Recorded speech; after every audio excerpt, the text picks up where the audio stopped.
Lonesome Land. By B. M. Bauer. Chapter 1. The Arrival of Val.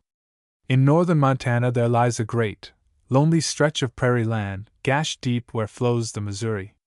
Indeed, there are many such, big, impassive, impressive in their very loneliness, in summer given over to the winds and the meadow larks and to the shadows fleeing always over the hilltops.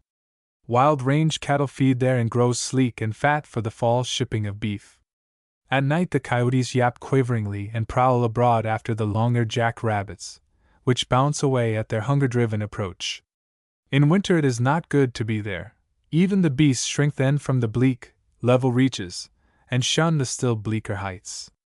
But men will live anywhere if by so doing there is money to be gained, and so a town snuggled up against the northern rim of the bench land, where the bleakness was softened a bit by the sheltering hills, and a willow-fringed creek with wild rose-bushes and chokecherries made a vivid green background for the meager huddle of little, unpainted buildings. To the passengers on the through trains which watered at the red tank near the creek, the place looked crudely picturesque, interesting, so long as one was not compelled to live there and could retain a perfectly impersonal viewpoint. After 5 or 10 minutes spent high watching curiously the one little street, with the long hitching poles planted firmly and frequently down both sides, usually within a very few steps of a saloon door, and the horses nodding and stamping at the flies, and the loitering figures that appeared now and then in desultory fashion, many of them imagined that they understood the West and sympathized with it, and appreciated its bigness and its freedom from conventions. One slim young woman had just told the thin-faced school-teacher on a vacation, with whom she had formed one of those evanescent traveling acquaintances, that she already knew the West, from instinct and from Manly's letters. She loved it, she said, because Manly loved it, and because it was to be her home, and because it was so big and so free. Out here one could think and grow and really live, she declared, with enthusiasm. Manly had lived here for 3 years, and his letters, she told the thin-faced teacher, were an education in themselves. The teacher had already learned that the slim young woman, with the yellow-brown hair and yellow-brown eyes to match, was going to marry Manly. She had forgotten his other name, though the young woman had mentioned it, and would live on a ranch, a cattle ranch. She smiled with somewhat wistful sympathy, and hoped the young woman would be happy, and the young woman waved her hand, with the glove only half pulled on, toward the shadow-dappled prairie and the willow-fringed creek, and the hills beyond. "Happy!" she echoed joyously. "Could one be anything else, in such a country? And then, you don't know Manly, you see. It's horribly bad form, and undignified and all that, to prate of one's private affairs, but I just can't help bubbling over. I'm not looking for heaven, and I expect to have plenty of bumpy places in the trail. Trail is anything that you travel over, out here. Manly has coached me faithfully, but I'm going to be happy. My mind is quite made up. Well, goodbye. I'm so glad you happened to be on this train, and I wish I might meet you again. Isn't it a funny little depot? Oh, yes, thank you. I almost forgot that umbrella, and I might need it. Yes, I'll write to you. I should hate to drop out of your mind completely. Address me Mrs. Manly Fleetwood, Hope, Montana. Goodbye, I wish. She trailed off down the aisle with eyes shining, in the wake of the grinning porter.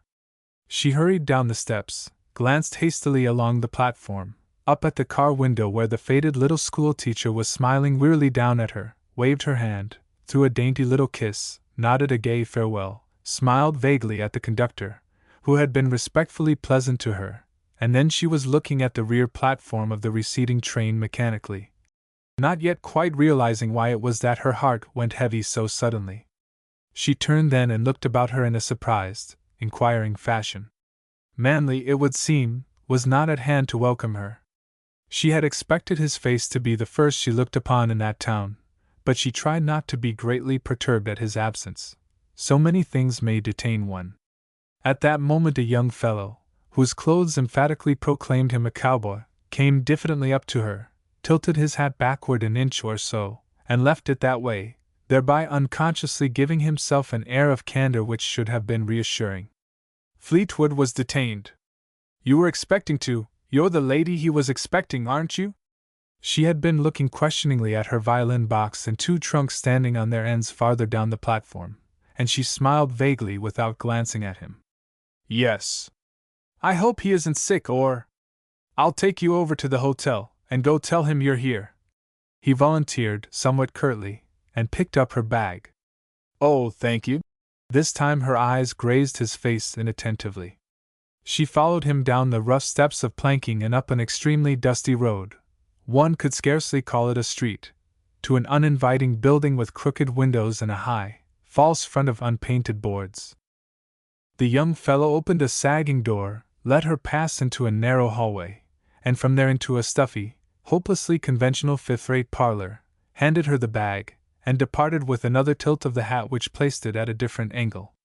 The sentence meant for farewell she did not catch, for she was staring at a wooden-faced portrait upon an easel, the portrait of a man with a drooping mustache, and porky cheeks, and dead-looking eyes.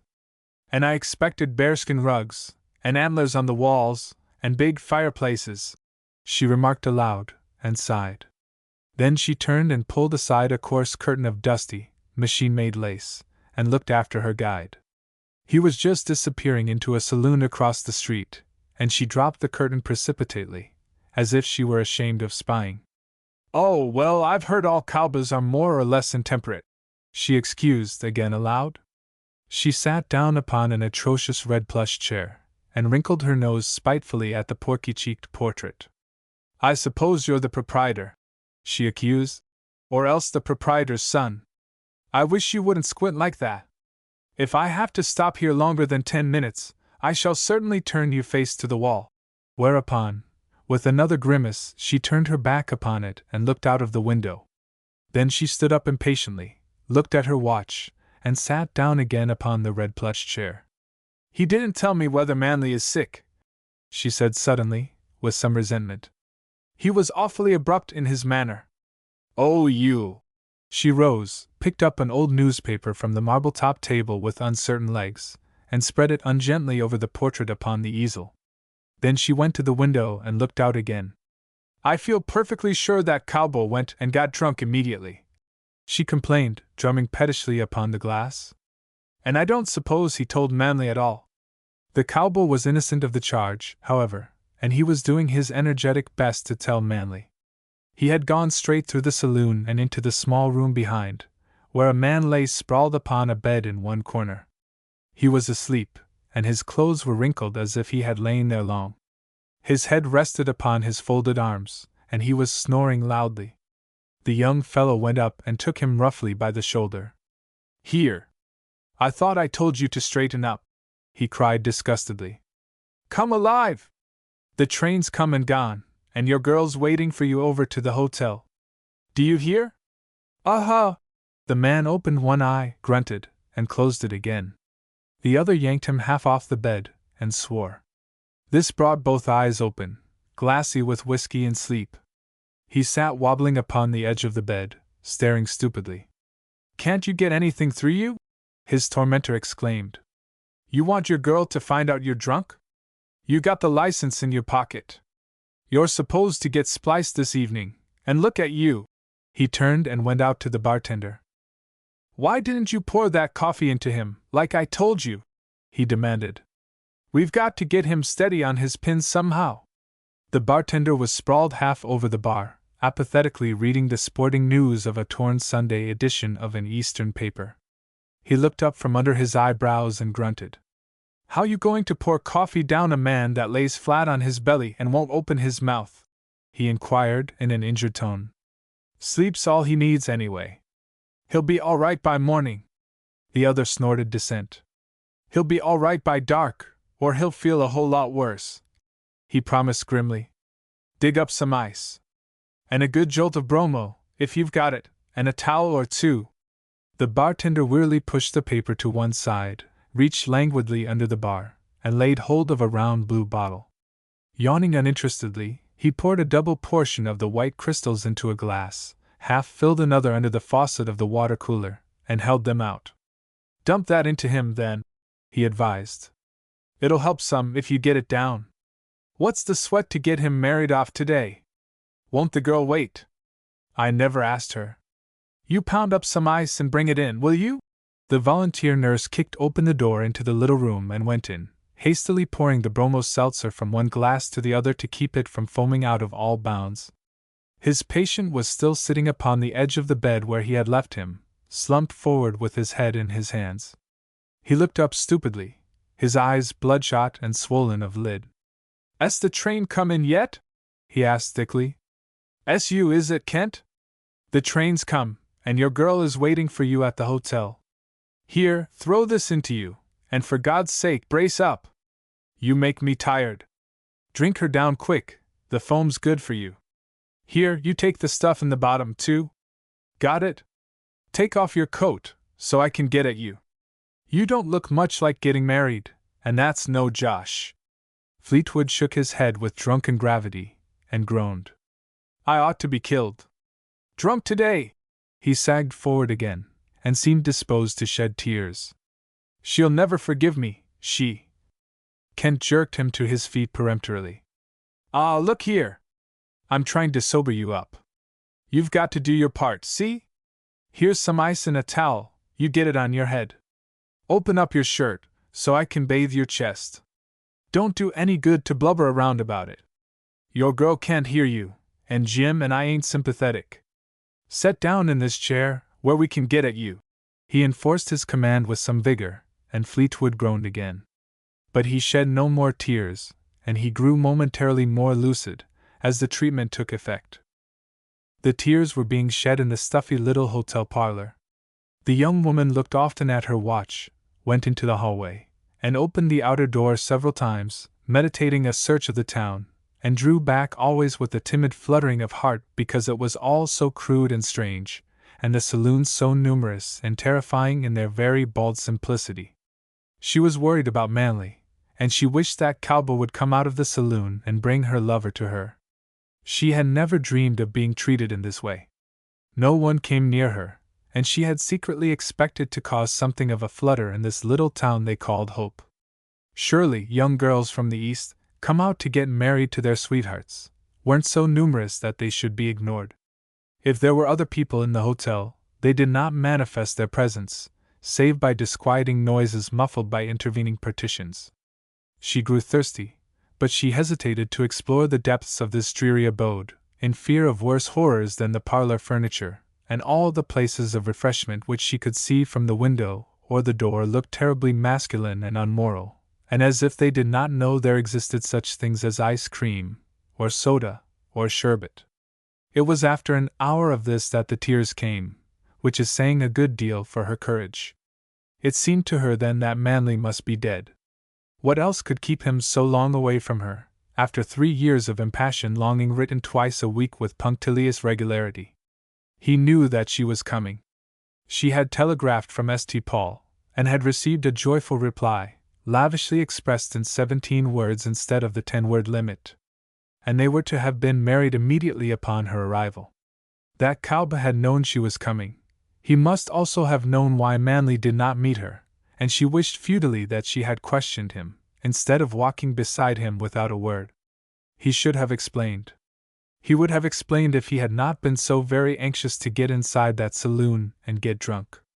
She had always heard that cowboys were chivalrous, and brave, and fascinating in their picturesque daredeviltry, but from the lone specimen which she had met she could not see that they possessed any of those qualities. If all cowboys were like that, she hoped that she would not be compelled to meet any of them. And why didn't Manly come? It was then that an inner door, a door which she had wanted to open, but had lacked courage, squeaked upon its hinges, and an ill-kept bundle of hair was thrust in, topping a weather-beaten face and a scrawny little body. 2 faded, inquisitive eyes looked her over, and the woman sidled in, somewhat abashed, but too curious to remain outside. "Oh, yes!" She seemed to be answering some inner question. "I didn't know you was here." She went over and removed the newspaper from the portrait. "That breed girl of mine ain't got the least idea of how to straighten up a room," she observed complainingly. "I guess she thinks this picture was made to hang things on. I'll have to round her up again and tell her a few things. This is my first husband. He was in politics and got beat, and so he killed himself. He couldn't stand to have folks give him the laugh. She spoke with pride. He was a real handsome man, don't you think? You mighta took off the paper, it didn't belong there, and he does brighten up the room. A good picture is real company, seems to me. When my old man gets on the rampage till I can't stand it no longer, I come in here and set, and look at Walt. 'T ain't every man that's got nerve to kill himself, with a shotgun. It was Tubal. He took and tied a string to the trigger. Oh, please! The landlady stopped short and stared at her. What? Oh, I won't go into details. It was awful messy, and that's a fact. I didn't get over it for a couple of months.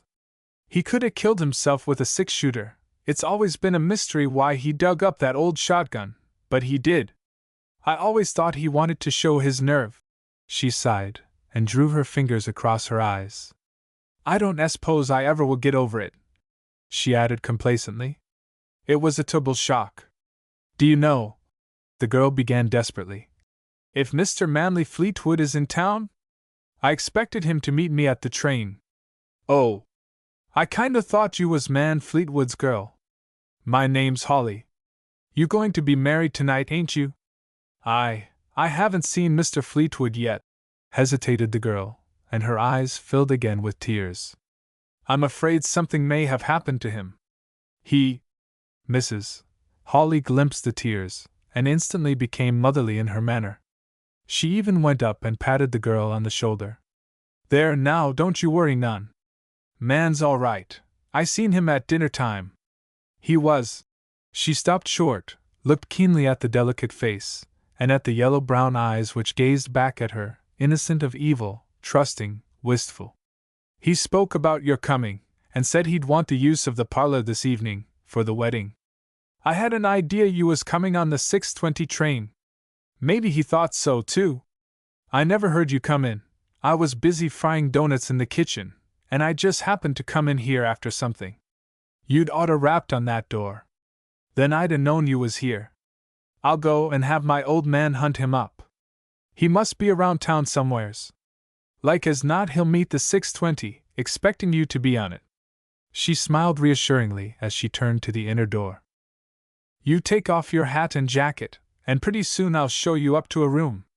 I'll have to round up my old man first, and that's liable to take time.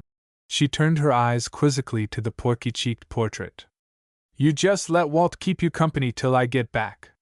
He was real good company when he was livin'. She smiled again and went out briskly, came back, and stood with her hand upon the cracked doorknob. I clean forgot your name, she hinted. Man told me, at dinner time, but I'm no good on earth at remembering names till after I've seen the person it belongs to. Valeria Payson, Val, they call me usually at home. The homesickness of the girl shone in her misty eyes, haunted her voice. Mrs. Holly read it, and spoke more briskly than she would otherwise have done. Well, we're plumb strangers, but we ain't going to stay that way, because every time you come to town you'll have to stop here. There ain't any other place to stop. And I'm going to start right in calling you Val. We don't use no ceremony with folks' names out here. Val's a real nice name, short and easy to say. Mine's Arlene. You can call me by it if you want to. I don't let everybody, so many wants to cut it down to lean, and I won't stand for that. I'm lean enough, without having it throwed up to me. We might just as well start in the way we're likely to keep it up, and you won't feel so much like a stranger. I'm awful glad you're going to settle here. There ain't so awful many women in the country. We have to rake and scrape to get enough for 3 sets when we have a dance, and more likely we can't make out more in 2. Do you dance? Somebody said they seen a fiddle box down to the depot, with a couple of big trunks. Do you play the fiddle? A little. Valeria smiled faintly. Well, that'll come in awful handy at dances. We'd have 'em real often in the winter if it wasn't such a job to get music. Well, I got too much to do to be standin' here talkin'. I have to keep right after that Breed girl all the time, or she won't do nothing. I'll get my old man after your fellow right away. Just make yourself to home, and anything you want ask for it in the kitchen. She smiled in friendly fashion and closed the door with a little slam to make sure that it latched.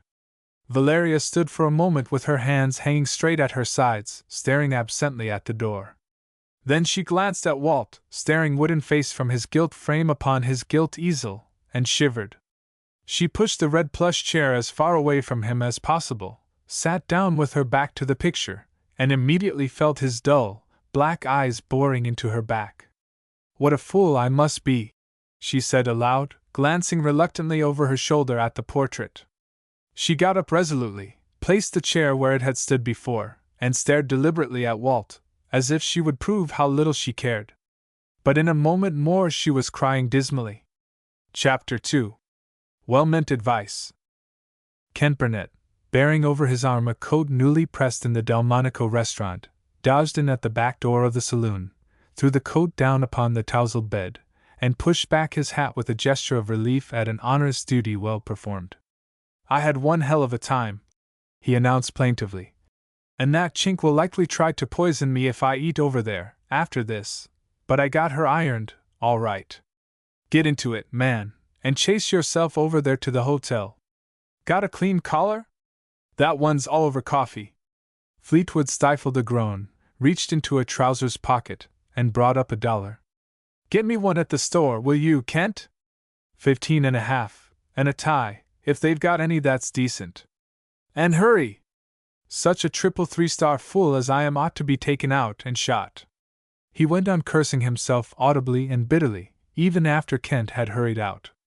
He was sober now, was manly Fleetwood, sober and self-condemnatory and penitent. His head ached splittingly, his eyes were heavy-lidded and bloodshot, and his hands trembled so that he could scarcely button his coat. But he was sober. He did not even carry the odor of whiskey upon his breath or his person, for Kent had been very thoughtful and very thorough. He had compelled his patient to crunch and swallow many nauseous tablets of whiskey killer, and he had sprinkled his clothes liberally with Jockey Club. Fleetwood, therefore, while he emanated odors in plenty, carried about him none of the aroma properly belonging to intoxication. In 10 minutes Kent was back, with a celluloid collar and 2 ties of questionable taste. Manley just glanced at them, waved them away with gloomy finality, and swore. "They're just about the limit, and that's no dream," sympathized Kent. "But they're clean, and they don't look like they'd been slept in for a month. You've got to put 'em on. By George, I sized up the layout in both those imitation stores, and I drew the highest in the deck. And for the Lord's sake, get a move on. Here, I'll button it for you." Behind Fleetwood's back, when collar and tie were in place, Kent grinned and lowered an eyelid at Jim, who put his head in from the saloon to see how far the sobering had progressed. "You look fine," he encouraged heartily. "That green and blue tie's just what you need to set you off. And the collar sure is shiny and nice. Your girl will be plumb dazzled. She won't see anything wrong, believe me. Now, run along and get married. Here, you better sneak out the back way. If she happened to be looking out, she'd likely wonder what you were doing, coming out of a saloon. Duck out past the coal shed and cut into the street by Brynberg's. Tell her you're sick, got a sick headache. Your looks'll swear it's the truth. Hike." He opened the door and pushed Fleetwood out, watched him out of sight around the corner of Brynberg's store, and turned back into the close-smelling little room. "Do you know," he remarked to Jim, "I never thought of it before, but I've been playing a low-down trick on that poor girl.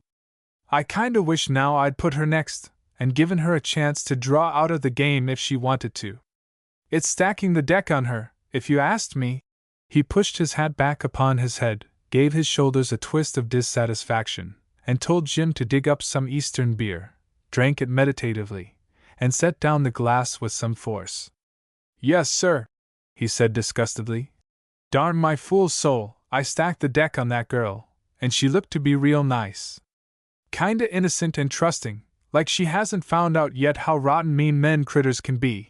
He took the bottle and poured himself another glass. "She's sure due to wise up a lot," he added grimly. "You bet your sweet life," Jim agreed, and then he reconsidered. "Still, I dunno, man ain't so worse. He ain't what you can call a real booze fighter. This here's what I'd call an accidental jag.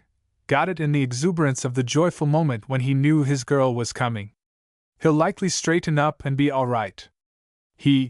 Jim broke off there and looked to see who had opened the door. Hello, Polly, he greeted carelessly. The man came forward, grinning skinnily. Polycarp Jenks was the outrageous name of him. He was under the average height, and he was lean to the point of emaciation. His mouth was absolutely curveless, a straight gash across his face, a gash which simply stopped short without any tapering or any turn at the corners, when it had reached as far as was decent. His nose was also straight and high, and owned no perceptible slope. Indeed, it seemed merely a pendant attached to his forehead, and its upper termination was indefinite, except that somewhere between his eyebrows one felt impelled to consider it forehead rather than nose. His eyes also were rather long and narrow, like buttonholes cut to match the mouth. When he grinned, his face appeared to break up into splinters. He was intensely proud of his name, and his pleasure was almost pathetic when one pronounced it without curtailment in his presence. His skinniness was also a matter of pride. And when you realized that he was an indefatigable gossip, and seemed always to be riding at large, gathering or imparting trivial news, you should know fairly well Polycarp Jenks. I see man Fleetwood's might near sober enough to get married, Polycarp began, coming up to the two and leaning a sharp elbow upon the bar beside Kent. By granny, getting married'd sober anybody. Dinner time he was so drunk he couldn't find his mouth. I met him up here a little ways just now, and he was so sober he remembered to pay me that 10 I lent him t'other day. Open up a bottle of pop, James. His girl's been might near crying her eyes out, 'cause he didn't show up. Miss Hawley says she looked like she was due at a funeral 'stid of a weddin'. Climbed to be stuck up, according to Miss Hawley, shied at hearin' about Walt. I'll bet there ain't been a transient to that hotel in the last 5 year, man or woman, that ain't had to hear about Walt and the shotgun. Pop's all right on a hot day, you bet. She's got 2 trunks and a fiddle over to the depot. Don't see how in the world man's going to get 'em out to the ranch. They're might near as big as claim shacks, both of 'em. Time she gets 'em into man's shack she'll have to go outside every time she wants to turn around. By granny, 2 trunks, to 1 woman. Have some pop, Kenneth, on me. The boys are talking about a shivaree tonight. On the quiet, why no. Some of 'em's working on a horse fiddle now, over in the lumber yard. Wanted me to play a colo can, but I dunno. I'm getting a leetle old for sec doings. Keeps you up nights too much. Man had any sense, he'd marry and pull out of town. 'Bout 15 or 20 in the bunch, and a string of cans and irons to reach clean across the street. By granny, I'm going to plug 'em ears good with cotton when it comes off. Another bottle of pop, James. Who's running the show, Polycarp? Kent asked, accepting the glass of soda because he disliked to offend. Funny I didn't hear about it. Polycarp twisted his slit of a mouth knowingly, and closed one slit of an eye to assist the facial elucidation. Ain't funny, not when I tell you Fred DeGarmo's handing out the invites, and he sure aims to have plenty of excitement. Betcha Manley won't be able to set on the wagon seat and hold the lines tomorrow. Not if he comes out when he's called and does the thing proper. And if he don't show up, they aim to jest about pull the old shebang down over his ears. Hope'll think it's the day of judgment, sure. Reckon I might's well get in on the fun. They won't be no sleepin' within 10 mile of the place, nohow, and a feller always sees the joke better when he's lendin' a hand. Too bad you and Fred's on the outs, Kenneth. Oh, I don't know, it suits me fine, Kent declared easily, setting down his glass with a sigh of relief. He hated pop. What's it all about, anyway? Quizzed Polycarp, hungering for the details which had thus far been denied him. DeGarmo sees red whenever anybody mentions your name, Kenneth, but I never did hear no particulars. No? Kent was turning toward the door. Well, you see, Fred claims he can holler louder than I can, and I say he can't. He opened the door and calmly departed, leaving Polycarp looking exceedingly foolish and a bit angry. Straight to the hotel, without any pretense at disguising his destination, marched Kent. He went into the office, which was really a saloon, invited Hawley to drink with him, and then wondered audibly if he could beg some pie from Mrs. Hawley. Supper'll be ready in a few minutes, Holly informed him, glancing up at the round, dust-covered clock screwed to the wall. I don't want supper, I want pie, Kent retorted, and opened a door which led into the hallway. He went down the narrow passage to another door, opened it without ceremony, and was assailed by the odor of many things, the odor which spoke plainly of supper, or some other assortment of food. No one was in sight, so he entered the dining room boldly, stepped to another door, tapped very lightly upon it, and went in. By this somewhat roundabout method he invaded the parlor.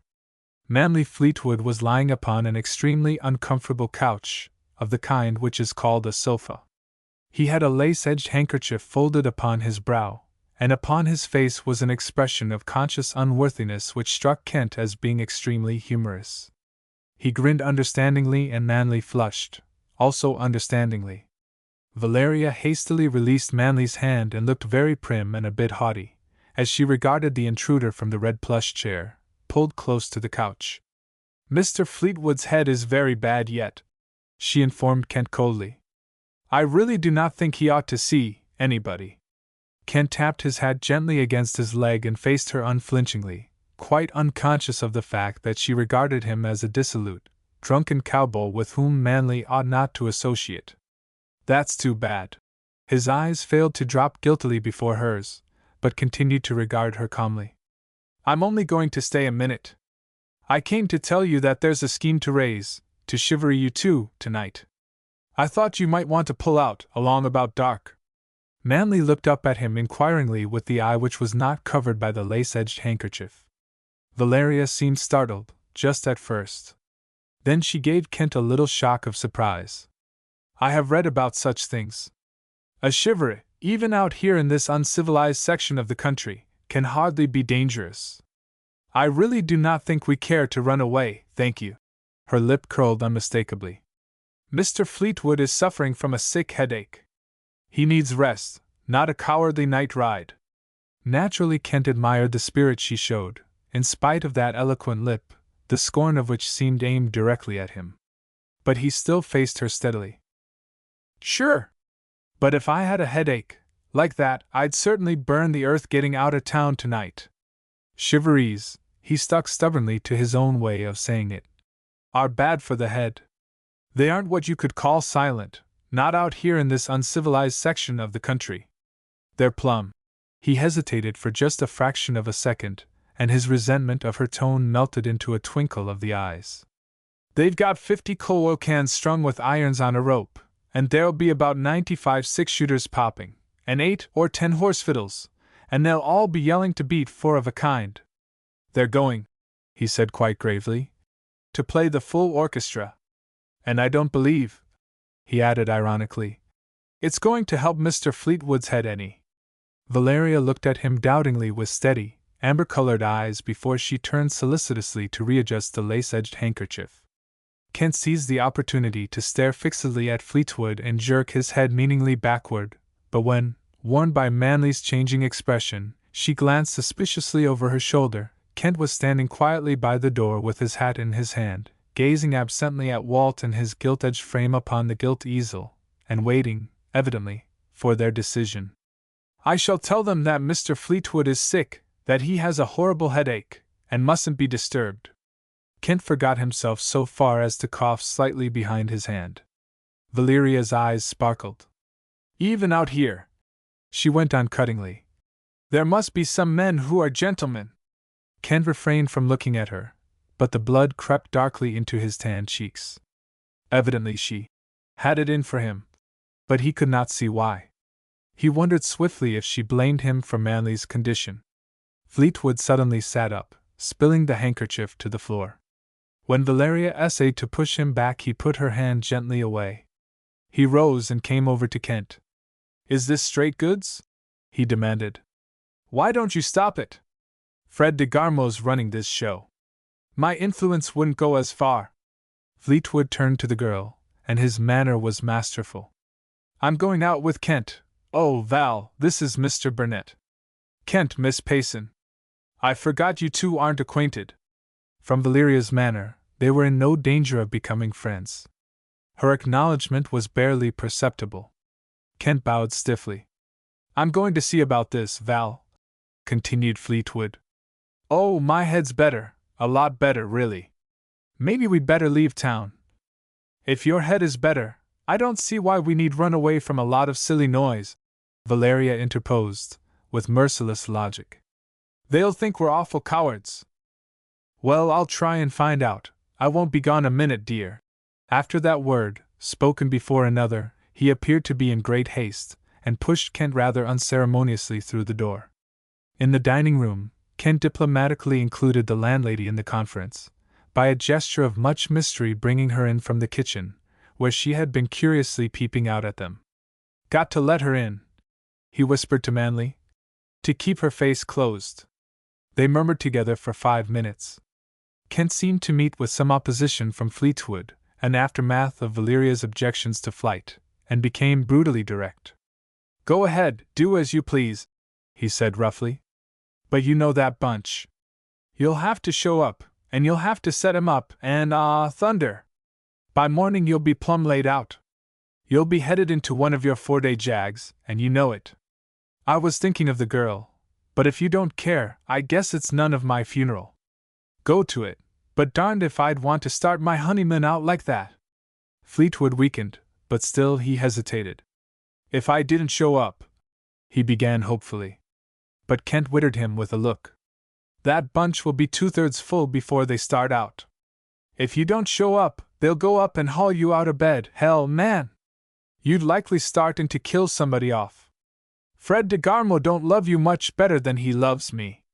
You know what him and his friends would do then, I should think. He stopped, and seemed to consider briefly a plan, but shook his head over it. I could round up a bunch and stand 'em off, maybe, but we'd be shooting each other up first rattle of the box.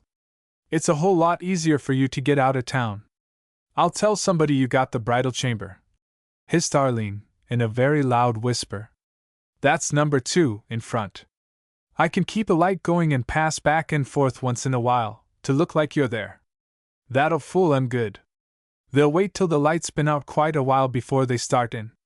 You go ahead and get married at 7, just as you was going to, and if Ken'll have the team ready somewheres, I can easy sneak you out the back way.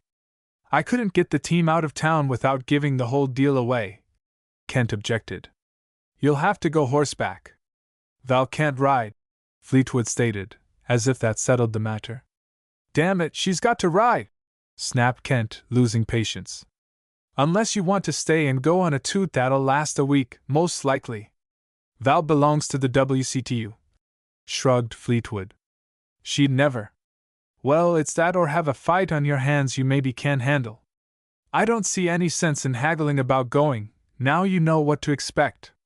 But, of course, he added with some acrimony, it's your own business. I don't know what the dickens I'm getting all worked up over it for. Suit yourself. He turned toward the door. She could ride my Molly, and I got a side saddle hanging up in the coal shed. She could use that or a stock saddle, either one, planned Mrs. Hawley anxiously. You better pull out, man. Hold on, Kent. Don't rush off, we'll go. Fleetwood surrendered. Val won't like it, but I'll explain as well as I can, without, say. You stay and see us married, won't you? It's at 7, Anne. Kent's fingers curled around the doorknob. No, thanks. Weddings and funerals are 2 bunches of trouble I always ride way around. Time enough when you've got to be it. Along about 9 o'clock you try and get out to the stockyards without letting the whole town see you go, and I'll have the horses there, just beyond the wings, by that pile of ties. You know the place. I'll wait there till 10, and not a minute longer. That'll give you an hour, and you won't need any more time than that if you get down to business. You find out from her what saddle she wants, and you can tell me while I'm eating supper, Mrs. Hawley. I'll tend to the rest. He did not wait to hear whether they agreed to the plan, but went moodily down the narrow passage, and entered frowningly the office. Several men were gathered there, waiting the supper summons. Hawley glanced up from wiping a glass, and grinned. Well, did you get the pie? Nah. She said I'd got to wait for mealtime. She plumb chased me out. Fred DeGarmo, sprawled in an armchair and smoking a cigar, lazily fanned the smoke cloud from before his face and looked at Kent attentively. Chapter 3. A Lady in a Temper. To saddle 2 horses when the night has grown black and to lead them, unobserved, so short a distance as 200 yards or so seems a simple thing, and for 2 healthy young people with full use of their wits and their legs to steal quietly away to where those horses are waiting would seem quite as simple. At the same time, to prevent the successful accomplishment of these things is not difficult, if one but fully understands the designs of the fugitives. Hawley Hotel did a flourishing business that night. The 2 long tables in the dining room, usually not more than half filled by those who hungered and were not overnice concerning the food they ate, were twice filled to overflowing. Mrs. Hawley and the Breed girl held hasty consultations in the kitchen over the supply, and never was there such a rattling of dishes hurriedly cleansed for the next comer. Kent managed to find a chair at the first table, and eyed the landlady unobtrusively. But Fred de Garmo sat down opposite, and his eyes were bright and watchful, so that there seemed no possible way of delivering a message undetected, until, indeed, Mrs. Hawley in desperation resorted to strategy, and urged Kent unnecessarily to take another slice of bacon. "Have some more, it's side!" she hissed in his ear, and watched anxiously his face. "All right," said Kent, and speared a slice with his fork, although his plate was already well supplied with bacon. Then, glancing up, he detected Fred in a thoughtful stare which seemed evenly divided between the landlady and himself. Kent was conscious of a passing, mental discomfort, which he put aside as foolish, because de Garmo could not possibly know what Mrs. Hawley meant. To ease his mind still further he glared insolently at Fred, and then at Polycarp Jenks Ting a few chairs away. After that he finished as quickly as possible without exciting remark, and went his way. He had not, however, been 2 minutes in the office before de Garmo entered. From that time on through the whole evening Fred was never far distant. Wherever he went, Kent could not shake him off, though de Garmo never seemed to pay any attention to him, and his presence was always apparently accidental. "I reckon I'll have to lick that son of a gun yet," sighed Kent, when a glance at the round clock in the hotel office told him that in just 20 minutes it would strike 9, and not a move made toward getting those horses saddled and out to the stockyards. There was much talk of the wedding, which had taken place quietly in the parlor at the appointed hour, but not a man mentioned a chivalry. There were many who wished openly that Fleetwood would come out and be sociable about it, but not a hint that they intended to take measures to bring him among them. He had caused a box of cigars to be placed upon the bar of every saloon in town, where men might help themselves at his expense. Evidently he had considered that with the cigars his social obligations were cancelled. They smoked the cigars, and with the same breath, gossiped of him and his affairs.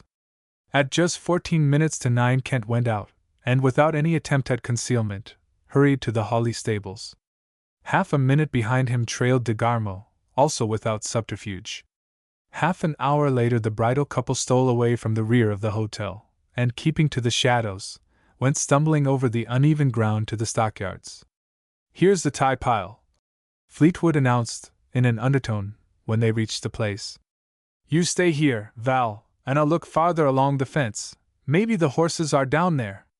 Valeria did not reply, but stood very straight and dignified in the shadow of the huge pile of rotting railroad ties. He was gone but a moment, and came anxiously back to her.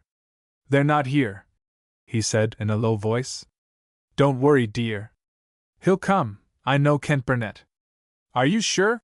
queried Val sweetly. "From what I have seen of the gentleman, your high estimate of him seems quite unauthorized. Aside from escorting me to the hotel, he has been anything but reliable. Instead of telling you that I was here, or telling me that you were sick, he went straight into a saloon and forgot all about us both. You know that. If he were your friend, why should he immediately begin carousing instead of—" "He didn't," Fleetwood defended weakly. "No? Then perhaps you can explain his behavior. Why didn't he tell me you were sick? Why didn't he tell you I came on that train? Can you tell me that, Manley?" Manley, for a very good reason, could not, so he put his arms around her and tried to coax her into good humor. "Sweetheart, let's not quarrel so soon. Why, We're only 2 hours married. I want you to be happy, and if you'll only be brave and— Brave? Mrs. Fleetwood laughed rather contemptuously, for a bride. Please to understand, Manly, that I'm not frightened in the least. It's you and that horrid Cowba. I don't see why we need run away, like criminals. Those men don't intend to murder us, do they? Her mood softened a little, and she squeezed his arm between her hands. You dear old silly, I'm not blaming you. With your head in such a state, you can't think things out properly, and you let that Cowba influence you against your better judgment. You're afraid I might be annoyed, but really, Manly, this silly idea of running away annoys me much more than all the noise those fellows could possibly make. Indeed, I don't think I would mind. It would give me a glimpse of the real West, and perhaps, if they grew too boisterous, and I spoke to them and asked them not to be quite so rough, and really, they only mean it as a sort of welcome, in their crude way. We could invite some of the nicest in to have cake and coffee, or maybe we might get some ice cream somewhere, and it might turn out a very pleasant little affair. I don't mind meeting them, Manly. The worst of them can't be as bad as that, but of course, if he's your friend, I suppose I oughtn't to speak too freely my opinion of him. Fleetwood held her closely, patted her cheek absently, and tried to think of some effective argument. They'll be drunk, sweetheart, he told her, after a silence. I don't think so, she returned firmly. I have been watching the street all the evening. I saw any number of men passing back and forth, and I didn't see one who staggered. And they were all very quiet, considering their rough ways, which one must expect. Why, Manly, you always wrote about these Western men being such fine fellows, and so generous and big-hearted, under their rough exterior. Your letters were full of it, and how chivalrous they all are toward nice women. She laid her head coaxingly against his shoulder. Let's go back, Manly. I want to see a shiver, dear. It will be fun. I want to write all about it to the girls. They'll be perfectly wild with envy. She struggled with her conventional upbringing. And even if some of them are slightly under the influence of liquor, we needn't meet them. You needn't introduce those at all, and I'm sure they will understand. Don't be silly, Val. Fleetwood did not mean to be rude, but a faint glimmer of her romantic viewpoint, a viewpoint gained chiefly from current fiction and the stage, came to him and contrasted rather brutally with the reality. He did not know how to make her understand, without incriminating himself. His letters had been rather idealistic, he admitted to himself. They had been written unthinkingly, because he wanted her to like this big land. Naturally, he had not been too baldly truthful in picturing the place and the people. He had passed lightly over their faults and thrown the limelight on their virtues, and so he had aided unwittingly the stage and the fiction she had read, in giving her a false impression. Offended at his words and his tone, she drew away from him and glanced wistfully back toward the town, as if she meditated a haughty return to the hotel. She ended by seating herself upon a projecting tie. Oh, very well, my lord, she retorted. I shall try and not be silly, but merely idiotic, as you would have me. You and your friend. She was very angry, but she was perfectly well-bred, she hoped. If I might venture a word, she began again ironically. It seems to me that your friend has been playing a practical joke upon you. He evidently has no intention of bringing any fleet steeds to us. No doubt he is at this moment laughing with his dissolute companions, because we are sitting out here in the dark like two silly chickens. I think he's coming now, Manly said rather stiffly. Of course, I don't ask you to like him, but he's putting himself to a good deal of trouble for us and wasted effort, so far as I am concerned, Valeria put in, with a chirpy accent which was exasperating, even to a bridegroom very much in love with his bride.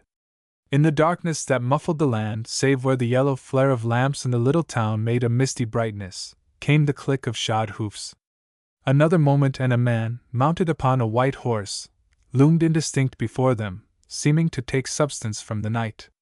Behind him trailed another horse, and for the first time in her life Valeria heard the soft, whispering creak of saddle leather, the faint clank of spur chains, and the whir of a horse mouthing the cricket in his bit. Even in her anger, she was conscious of an answering tingle of blood, because this was life in the raw, life such as she had dreamed of in the tight swaddlings of a smug civilization, and had longed for intensely. Kent swung down close beside them, his form indistinct but purposeful. "I'm late, I guess," he remarked, turning to Fleetwood. "Fred got next somehow, and I was detained." "Where is he?" asked Manley, going up and laying a questioning hand upon the horse, by that means fully recognizing it as Kent's own. "In the oats box," said Kent laconically. He turned to the girl. "I couldn't get the side saddle," he explained apologetically. "I looked where Mrs. Hawley said it was, but I couldn't find it, and I didn't have much time. You'll have to ride a stock saddle." Valeria drew back a step. "You mean a man's saddle?" Her voice was carefully polite. "Why, yes." And he added, "The horse is dead gentle, and a side saddle's no good, anyhow. You'll like this better." He spoke, as was evident, purely from a man's viewpoint. That viewpoint Mrs. Fleetwood refused to share. "Oh, I couldn't ride a man's saddle," she protested, still politely, and one could imagine how her lips were pursed.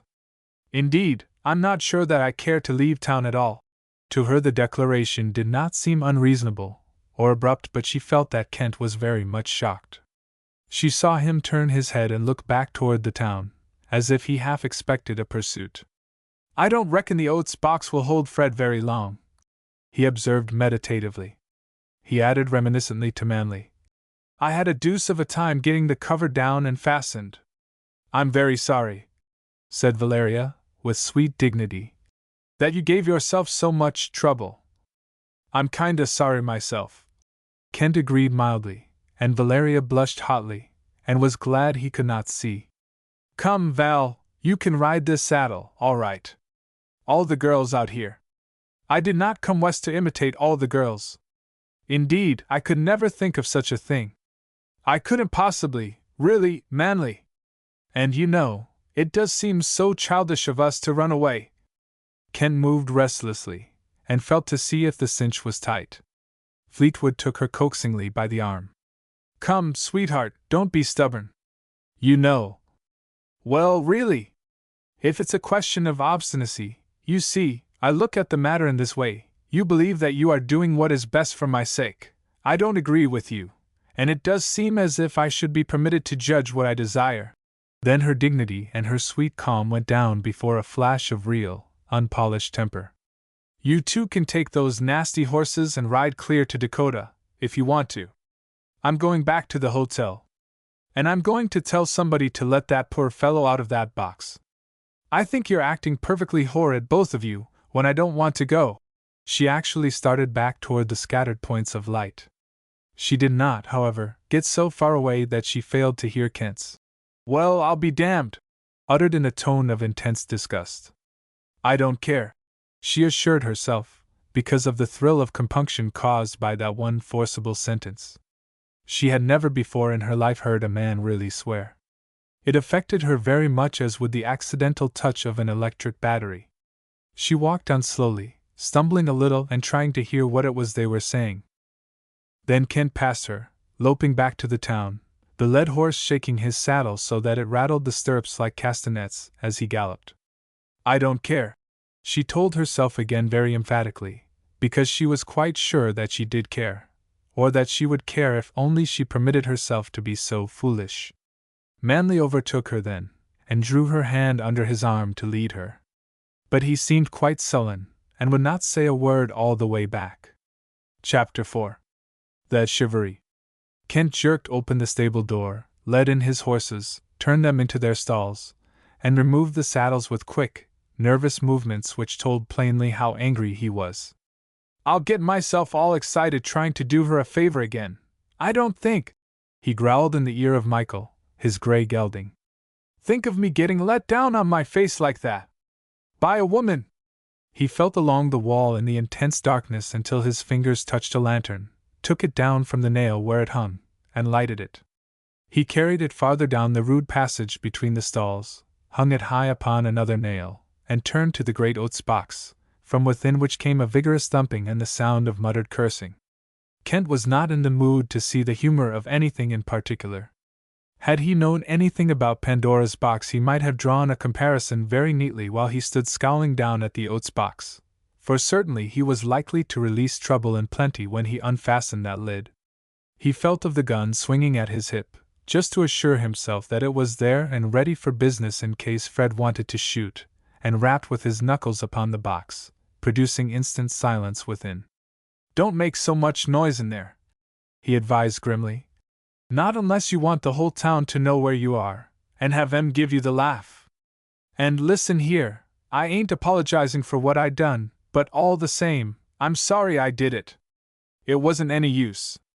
I'd rather be shut up in an oats box all night than get let down like I was, and I'm telling you this so as to start us off even. If you want to fight about it when you come out, all right, you're the doctor. But I'm just as sorry as you are it happened. I lay down my hand right here. I hope you shivery man and his wife, and shivery am good. I hope you bust the town wide open."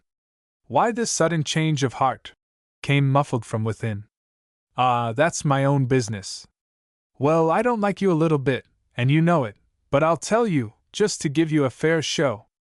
I wanted to keep man sober, and I tried to get him and his wife out of town before that shivery of yours was pulled off. But the lady wouldn't have it that way. I got let right down on my face, and I'm done. Now you know just where I stand. Maybe I'm a fool for telling you, but I seem to be in the business tonight. Come on out." He unfastened the big iron hasp, which was showing signs of the strain put upon it, and stepped back watchfully. The thick, oaken lid was pushed up, and Fred DeGarmo, rather dusty and disheveled and purple from the close atmosphere of the box and from anger as well, came up like a jack-in-the-box and glared at Kent. When he had stepped out upon the stable floor, however, he smiled rather unpleasantly. Illustration: he was jeered unmercifully by Fred DeGarmo and his crowd. "If you've told the truth," he said maliciously, "I guess the lady has pretty near evened things up. If you haven't, if I don't find them both at the hotel, well, anyway," he added with an ominous inflection, "there'll be other days to settle this in." "Why, sure. Help yourself, Fred," Kent retorted cheerfully, and stood where he was until Fred had gone out. Then he turned and closed the box. "Between that yellow-eyed dame and the chump that went and left this box wide open for me to tip Fred into," he soliloquized, while he took down the lantern, and so sent the shadows dancing weirdly about him, "I've got a bunch of trouble mixed up for fair. I wish the son of a gun would fight it out now, and be done with it, but no, that ain't Fred. He'd a heap rather wait and let it draw interest." Over in the hotel, the yellow-eyed dame was doing her unsophisticated best to meet the situation gracefully, and to realize certain vague and rather romantic dreams of her life out west. She meant to be very gracious, for one thing, and to win the chivalrous friendship of every man who came to participate in the rude congratulations that had been planned. Just how she meant to do this she did not know, except that the graciousness would certainly prove a very important factor. "I'm going to remain downstairs," she told Manley, when they reached the hotel. It was the first sentence she had spoken since he overtook her. "I'm so glad, dear," she added diplomatically, "that you decided to stay. I want to see that funny landlady now, please, and get her to serve coffee and cake to our guests in the parlor. I wish I might have had one of my trunks brought over here. I should like to wear a pretty gown." She glanced down at her tailored suit with true feminine dissatisfaction. "But everything was so confused, with your being late and sick. Is your head better, dear?" Manley, in very few words, assured her that it was. Manley was struggling with his inner self, trying to answer one very important question, and to answer it truthfully. Could he meet the boys, do his part among them, and still remain sober? That seemed to be the only course open to him now, and he knew himself just well enough to doubt his own strength. But if Kent would help him, he felt an immediate necessity to find Kent. "You'll find Mrs. Hawley somewhere around," he said hurriedly. "I've got to see Kent." "Oh, Manley! Don't have anything to do with that horrid cowboy. He's not nice. He swore, when he must have known I could hear him, and he was swearing about me, Manley. Didn't you hear him?" She stood in the doorway and clung to his arm. "No," lied Manly. You must have been mistaken, sweetheart. Oh, I wasn't. I heard him quite plainly. She must have thought it a terrible thing, for she almost whispered the last words, and she released him with much reluctance. It seemed to her that Manly was in danger of falling among low associates, and that she must protect him in spite of himself. It failed to occur to her that Manly had been exposed to that danger for 3 years, without any protection whatever. She was thankful, when he came to her later in the parlor, to learn from him that he had not held any speech with Kent. That was some comfort, and she felt that she needed a little comforting, just then. Her consultation with Arline had been rather unsatisfactory. Arline had told her bluntly that the bunch didn't want any coffee and cake. Whiskey and cigars, said Arline, without so much as a blush, was what appealed to them fellows. If Manly handed it out liberal enough, they wouldn't bother his bride. Very likely, Arline had assured her, she wouldn't see one of them. That, on the whole, had been rather discouraging. How was she to show herself a gracious lady, forsooth, if no one came near her? But she kept these things jealously tucked away in the remotest corner of her own mind, and managed to look the relief she did not feel. And, after all, the chivalry, as is apt to be the case when the plans are laid so carefully, proved a very tame affair. Valeria, sitting rather dismally in the parlor with Mrs. Hawley for company, at midnight heard a banging of tin cans somewhere outside, a fitful popping of 6-shooters, and an abortive attempt at a procession coming up the street. But the lines seemed to waver and then break utterly at the first saloon, where drink was to be had for the asking and Manly Fleetwood was pledged to pay, and the rattle of cans was all but drowned in the shouts of laughter and talk which came from the office across the hall.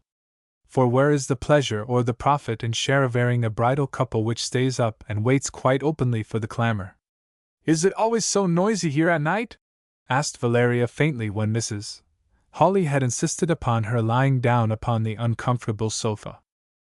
Well, no, unless a roundup pulls in, or there's a dance, or it's Christmas, or something. It's liable to keep up till 2 or 3 o'clock, so the sooner you get used to it, the better off you'll be. I'm going to leave you here, and go to bed, unless you want to go upstairs yourself. Only it'll be noisier than ever up in your room, for it's right over the office, and the way sound travels up is something fierce. Don't you be afraid, I'll lock this door, and if your husband wants to come in he can come through the dining room. She looked at Valeria and hesitated before she spoke the next sentence. And don't you worry a bit over him, either. My old man was in the kitchen a minute ago, when I was out there, and he says man ain't drinking a drop tonight. He's keeping as straight as. Valeria sat up suddenly, quite scandalized. Oh, why, of course Manly wouldn't drink with them. Why, who ever heard of such a thing? The idea! She stared reproachfully at her hostess. Oh, sure. I didn't say such a thing was liable to happen. I just thought you might be worrying. They're making so much racket in there, stammered Arline. Indeed, no, I'm not at all worried, thank you. And please don't let me keep you up any longer, Mrs. Hawley. I am quite comfortable, mentally and physically, I assure you. Good night. Not even Mrs. Hawley could remain after that. She went out and closed the door carefully behind her, without even finding voice enough to return Valeria's sweetly modulated good night. She's got a whole lot to learn. She relieved her feelings somewhat by muttering as she mounted the stairs. What it cost Manly Fleetwood to abstain absolutely and without even the compromise of soft drinks that night, who can say? 3 years of free living in Montana had lowered his standard of morality without giving him that rugged strength of mind which makes a man master of himself first of all. He had that day lain, drunken and sleeping, when he should have been at his mental and physical best to meet the girl who would marry him. It was that very defection, perhaps, which kept him sober in the midst of his taunting fellows. Now that Valeria was actually here, and was his wife, he was possessed by the desire to make some sacrifice by which he might prove his penitence. At any cost he would spare her pain and humiliation, he told himself. He did it, and he did it under difficulty. He was denied the moral support of Kent Burnett, for Kent was sulking over his slight, and would have nothing to say to him. He was jeered unmercifully by Fred de Garmo and his crowd. He was baptized by some drunken reveler, so that the stench of spilled whiskey filled his nostrils and tortured him the night through. He was urged, he was bullied, he was ridiculed. His head throbbed, his eyeballs burned. But through it all he stayed among them because he feared that if he left them and went to Val, some drunken fool might follow him and shock her with his inebriety. He stayed, and he stayed sober. Val was his wife. She trusted him, and she was ignorant of his sins.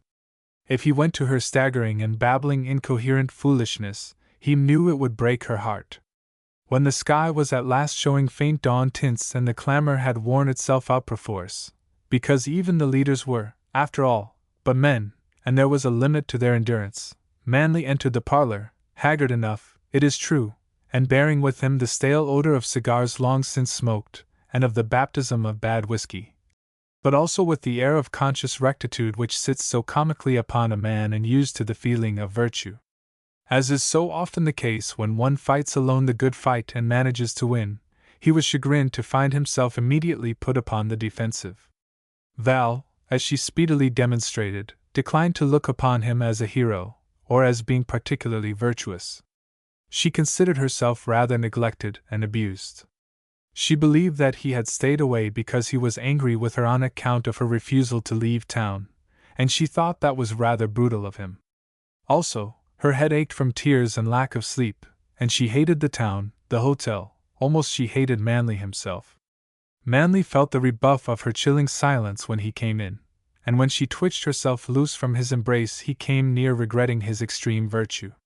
He spent 10 minutes trying to explain, without telling all of the truth, and he felt his good opinion of himself slipping from him before her inexorable disfavor.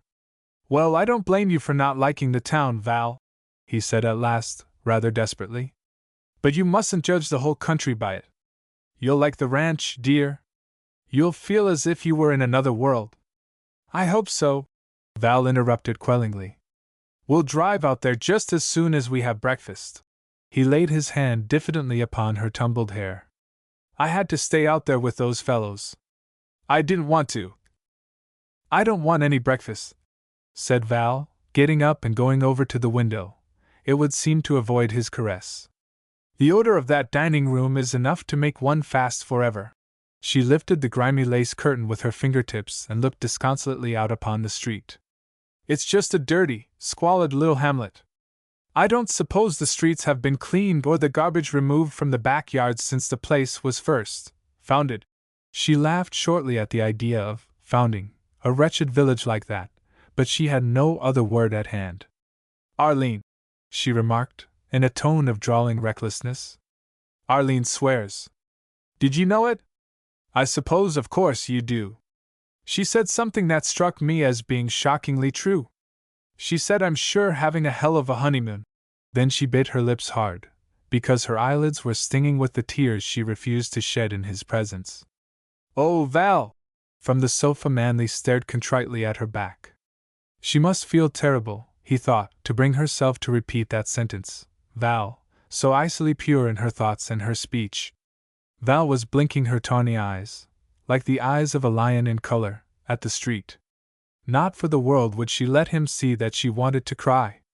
A figure, blurred to indistinctness, appeared in a doorway nearly opposite, stood for a moment looking up at the reddened sky, and came across the street. As the tears were beaten back she saw and recognized him, with a curl of the lip.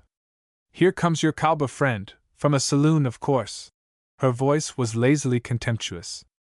Only his presence in the street was needed to complete the picture of desolation. "He has been in a fight, judging from his face. It is all bruised and skinned, and one eye is swollen. Ugh! My guide, my adviser, is it possible, Manley, that you couldn't find a nice man to meet me at the train?" She turned from the disagreeable sight of Kent and faced her husband. "Are all the men like that? And are all the women like Arline?" Manley looked at her dumbly from the sofa. Would Val ever come to understand the place, and the people, he was wondering. She laughed suddenly. "I'm beginning to feel very sorry for Walt," she said irrelevantly, pointing to the easel and the expressionless crayon portrait staring out from the gilt frame. He has to stay in this room always.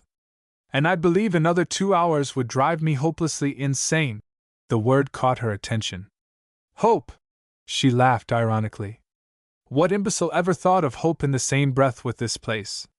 What they really ought to do is paint that abandon hope admonition across the whole front of the depot. Manly, because he had lifted his head too suddenly, and so sent white-hot irons of pain clashing through his brain, turned sullen. If you hate it as bad as all that, he said, why, there'll be a train for the east in about 2 hours. Val stiffened perceptibly, though the petulance in her face changed to something wistful. Do you want me to go? She asked very calmly. Manly pressed his fingers hard against his temples. You know I don't. I want you to stay and like the country, and be happy. But the way you have been talking makes it seem, He dropped his tortured head upon his hands and did not trouble to finish what he had intended to say. Nervous strain, lack of sleep, and a headache to begin with, were taking heavy toll of him. He could not argue with her. He could not do anything except wish he were dead, or that his head would stop aching. Val took one of her unexpected changes of mood. She went up and laid her cold fingers lightly upon his temples, where she could see the blood beating savagely in the swollen veins. What a little beast I am, she murmured contritely. Shall I get you some coffee, dear? Or some headache tablets, or a cold cloth helped you last evening. Lie down for a little while. There's no hurry about starting, is there? I don't hate the place so awfully, Manly. I'm just cross because I couldn't sleep for the noise. Here's a cushion, dear. I think it's stuffed with scrap iron, for there doesn't seem to be anything soft about it except the invitation to slumber sweetly, in red and green silk. But anything is better than the head of that sofa in its natural state. She arranged the cushion to her own liking, if not to his, and when it was done she bent down impulsively and kissed him on the cheek, blushing vividly the while. I won't be nasty and cross any more, she promised. Now I'm going to interview Arlene. I hear dishes rattling somewhere. Perhaps I can get a cup of real coffee for you. At the door she shook her finger at him playfully. Don't you dare stir off that sofa while I'm gone, she admonished. And remember, we're not going to leave town until your head stops aching, not if we stay here a week. She insisted upon bringing him coffee and toast upon a tray, a battered old tray, purloined for that purpose from the saloon, if she had only known it, and she informed him, with a pretty, domestic pride, that she had made the toast herself. Arlene was going to lay slices of bread on top of the stove, she explained. She said she always makes toast that way, and no one could tell the difference. I never heard of such a thing, did you, Manly? But I've been attending a cooking school ever since you left Fern Hill. I didn't tell you, I wanted it for a surprise. I could have done better with the toast before a wood fire. I think poor Arlene was nearly distracted at the way I poked coals down from the grate, but she didn't say anything. Isn't it funny, to have cream in cans? I don't suppose it ever saw a cow, do you? The coffee's pretty bad, isn't it? But wait until we get home. I can make lovely coffee, if you'll get me a percolator. You will, won't you? And I learned now to make the most delicious fruit salad, just before I left. A cousin of Mrs. Foreman's taught me how. Could you drink another cup, dear? Manly could not, and she deplored the poor quality, although she generously absolved Arlene from blame, because there seemed so much to do in that kitchen. She refused to take any breakfast herself, telling him gaily that the odor in the kitchen was both food and drink. Because he understood a little of her loathing for the place, Manly lied heroically about his headache, so that within an hour they were leaving town, with the 2 great trunks roped securely to the buckboard behind the seat, and with Val's suitcase placed flat in the front, where she could rest her feet upon it. Val was so happy at the prospect of getting away from the town that she actually threw a kiss in the direction of Arlene, standing with her frosy head, her dough-spotted apron, and her tired face in the parlor door. Her mood changed immediately, however, for she had no more than turned from waving her hand at Arlene, when they met Kent, riding slowly up the street with his hat tilted over the eye most swollen. Without a doubt he had seen her waving and smiling, and so he must have observed the instant cooling of her manner. He nodded to Manly and lifted his hat while he looked at her full, and Val, in the arrogant pride of virtuous young womanhood, let her golden brown eyes dwell impersonally upon his face, let her white, round chin dip half an inch downward, and then looked past him as if he were a post by the roadside. Afterward she smiled maliciously when she saw, with a swift, sidelong glance, how he scowled and spurred unnecessarily his gray gelding. Chapter 5. Cold Spring Ranch. For almost 3 years the letters from Manly had been headed, Cold Spring Ranch. For quite as long Val had possessed a mental picture of the place, a picture of a gurgly little brook with rocks and watercress and distracting little pools the size of a bathtub, and with a great, frowning boulder, a cliff, almost, at the head. The brook bubbled out and formed a basin in the shadow of the rock. Around it grew trees, unnamed in the picture, it is true, but trees, nevertheless. Below the spring stood a picturesque little cottage. A shack, Manly had written, was but a synonym for a small cottage, and Val had many small cottages in mind, from which she sketched one into her picture. The sun shone on it, and the western breezes flapped white curtains in the windows, and there was a porch where she would swing her hammock and gaze out over the great, beautiful country, fascinating in its very immensity. Somewhere beyond the cottage, shack, she usually corrected herself, were the corrals. They were as yet rather impressionistic, high, round, mysterious enclosures forming an effective, if somewhat hazy, background to the picture. She left them to work out their attractive details upon closer acquaintance, for at most they were merely the background. The front yard, however, she dwelt upon, and made aglow with sturdy, bright-hued flowers. Manly had that spring planted sweet peas, and poppies, and pansies, and other things, he wrote her, and they had come up very nicely. Afterward, in a postscript, he answered her oft-repeated questions about the flower garden. The flowers aren't doing as well as they might. They need your tender care. I don't have much time to pet them along. The onions are doing pretty well, but they need weeding badly. In spite of that, the flowers bloomed luxuriantly in her mental picture, though she conscientiously remembered that they weren't doing as well as they might. They were weedy and unkempt, she supposed, but a little time and care would remedy that, and was she not coming to be the mistress of all this, and to make everything beautiful? Besides, the spring, and the brook which ran from it, and the trees which shaded it, were the chief attractions. Perhaps she betrayed a lack of domesticity because she had not been able to see the interior of the cottage, shack, very clearly. Sunny rooms, white curtains, bright cushions and books, pictures and rugs mingled together rather confusingly in her mind when she dwelt upon the inside of her future home. It would be bright, and cozy, and homey, she knew. She would love it because it would be hers and Manly's, and she could do with it what she would. She bothered about that no more than she did about the dresses she would be wearing next year. Cold Spring Ranch. Think of the allurement of that name, just as it stands, without any disconcerting qualification whatever. Any girl with yellow-brown hair and yellow-brown eyes to match, and a dreamy temperament that beautifies everything her imagination touches, would be sure to build a veritable Eve's garden around those 3 small words. With that picture still before her mental vision, clear as if she had all her life been familiar with it in reality, she rode beside Manly for 3 weary hours, across a wide, wide prairie which looked perfectly level when you viewed it as a whole, but which proved all hills and hollows when you drove over it. During those 3 hours they passed not one human habitation after the first 5 miles were behind them.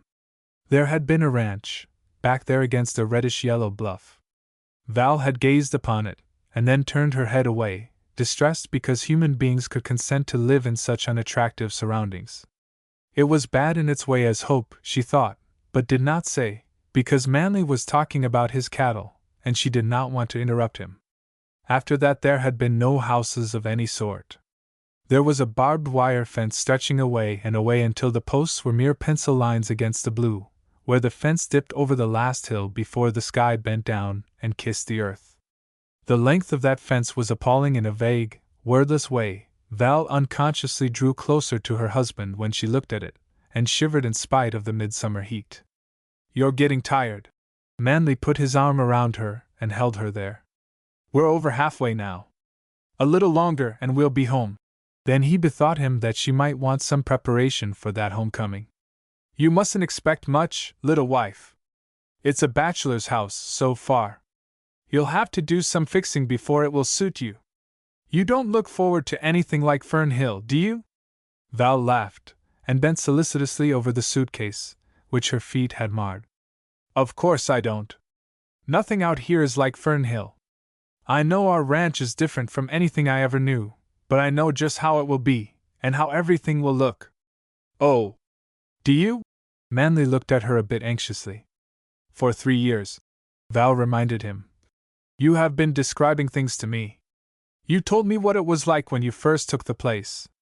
You described everything, from Cold Spring Coulee to the house you built, and the spring under the rock wall, and even the meadow lark's nest you found in the weeds. Of course I know. It's going to seem pretty rough, at first, he observed rather apologetically. Yes, but I shall not mind that. I want it to be rough. I'm tired to death of the smug smoothness of my life so far.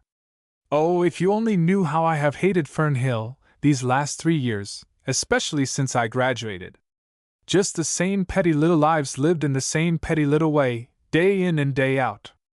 Every Sunday the class in Sunday school, and the bells ringing and the same little walk of 4 blocks there and back. Every Tuesday and Friday the club meeting, the Merry Maids, and the mascot both just alike, where you did the same things. And the same round of calls with Mama, on the same people, twice a month the year round. And the little social festivities. Ah, Manley, if you only knew how I tonged for something rough and real in my life. It was very nearly what she said to the tired-faced teacher on the train. Well, if that's what you want, you've come to the right place, he told her dryly. Later, when they drew close to a red coulee rim which he said was the far side of Cold Spring Coulee, she forgot how tired she was, and felt every nerve quiver with eagerness.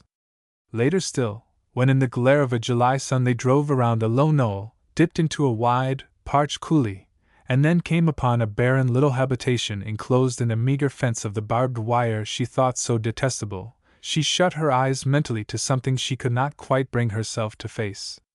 He lifted her out, and tumbled the great trunks upon the ground before he drove on to the corrals. Here's the key, he said, if you want to go in. I won't be more than a minute or 2.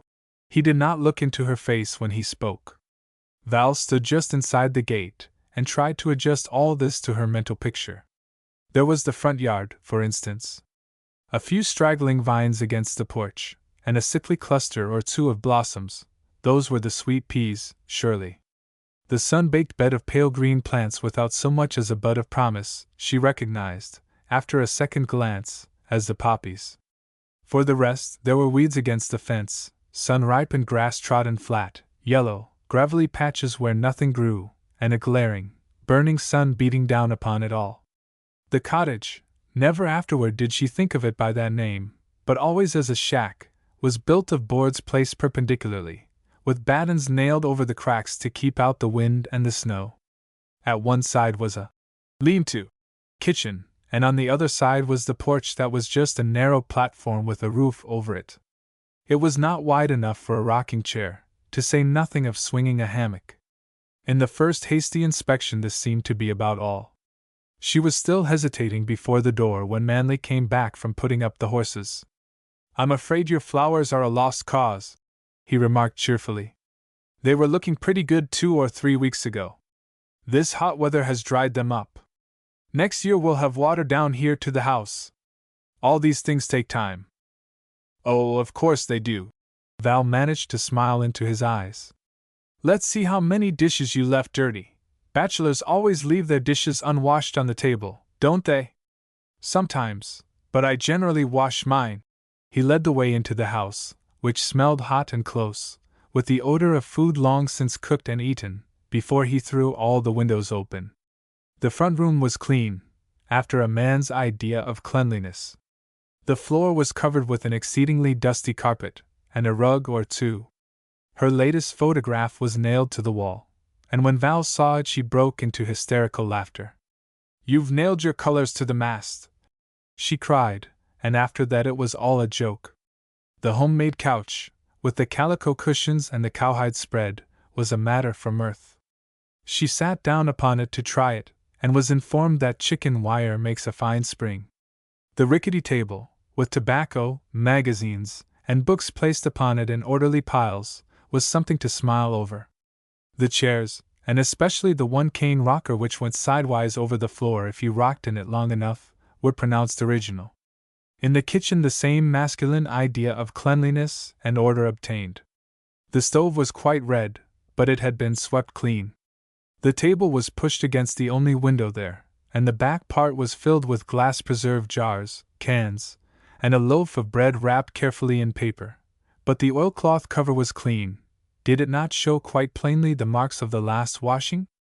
2 frying pans were turned bottom up on an obscure table in an obscure corner of the room, and a zinc water pail stood beside them.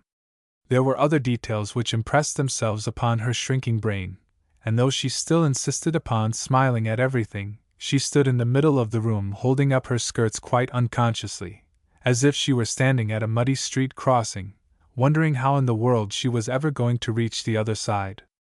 "Isn't it all deliciously primitive?" she asked, in a weak little voice, when the smile would stay no longer. "I love it, dear." That was a lie. More, she was not in the habit of fibbing for the sake of politeness or anything else, so that the words stood for a good deal. Manley looked into the zinc water pail, took it up, and started for an outer door, rattling the tin dipper as he went. "Want to go up to the spring?" he queried, over his shoulder. "Water's the first thing. I'm horribly thirsty." Val turned to follow him. "Oh, yes, the spring!" She stopped, however, as soon as she had spoken. "No, dear. There'll be plenty of other times. I'll stay here." He gave her a glance bright with love and blind happiness in her presence there, and went off whistling and rattling the pail at his side. Val did not even watch him go. She stood still in the kitchen and looked at the table, and at the stove, and at the upturned frying pans. She watched 2 great horseflies buzzing against the window pane, and when she could endure that no longer, she went into the front room and stared vacantly around at the bare walls. When she saw her picture again, nailed fast beside the kitchen door, her face lost a little of its frozen blankness, enough so that her lips quivered until she bit them into steadiness. She went then to the door and stood looking dully out into the parched yard, and at the wizen little pea vines clutching feebly at their white twined trellis. Beyond stretched the bare hills with the wavering brown line running down the nearest one, the line that she knew was the trail from town. She was guilty of just one rebellious sentence before she struggled back to optimism. "I said I wanted it to be rough, but I didn't mean, why, this is just squalid." She looked down the coulee and glimpsed the river flowing calmly past the mouth of it, a majestic blue belt fringed sparsely with green. It must be a mile away, but it relieved wonderfully the monotony of brown hills, and the vivid coloring brightened her eyes. She heard Manley enter the kitchen, set down the pail of water, and come on to where she stood. "I'd forgotten you said we could see the river from here," she told him, smiling over her shoulder. "It's beautiful, isn't it? I don't suppose, though, there's a boat within millions of miles." "Oh, there's a boat down there. It leaks, though. I just use it for ducks close to shore." "Admiring our view? Great, don't you think?"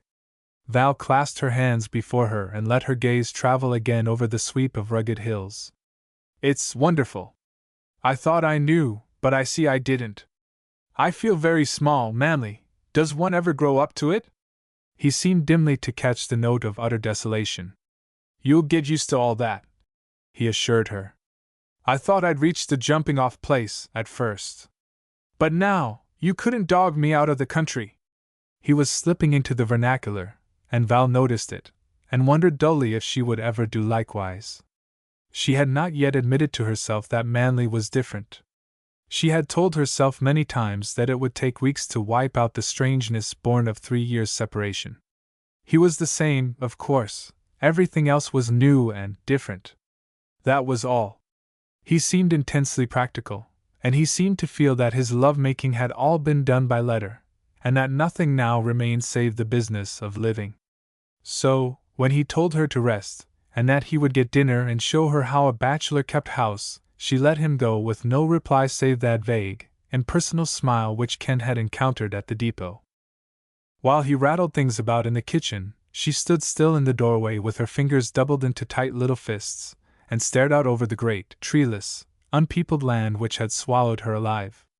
She tried to think, and then, in another moment, she was trying not to think. Glancing quickly over her shoulder, to make sure Manly was too busy to follow her, she went off the porch and stood uncertain in the parched enclosure which was the front yard. "I may as well see it all, and be done," she whispered, and went stealthily around the corner of the house, holding up her skirts as she had done in the kitchen. There was a dim path beaten in the wiry grass, a path which started at the kitchen door and wound away up the coulee. She followed it.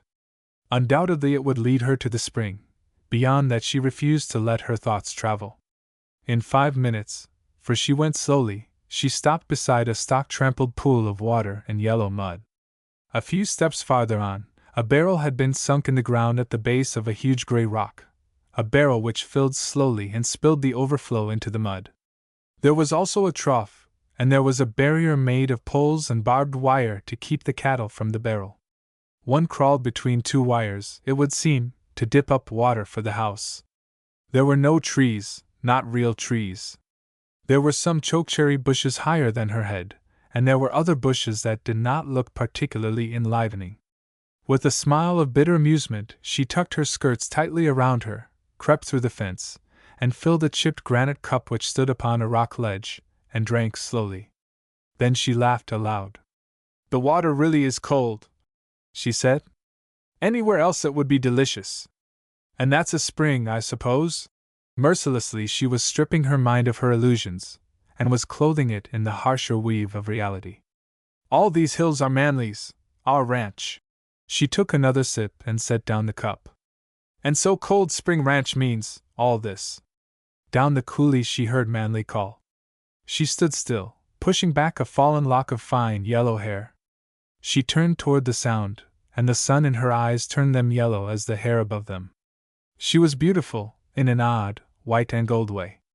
If her eyes had been blue, or gray, or even brown, she would have been merely pretty, but as they were, that amber tint where one looked for something else struck one unexpectedly, and made her whole face unforgettably lovely.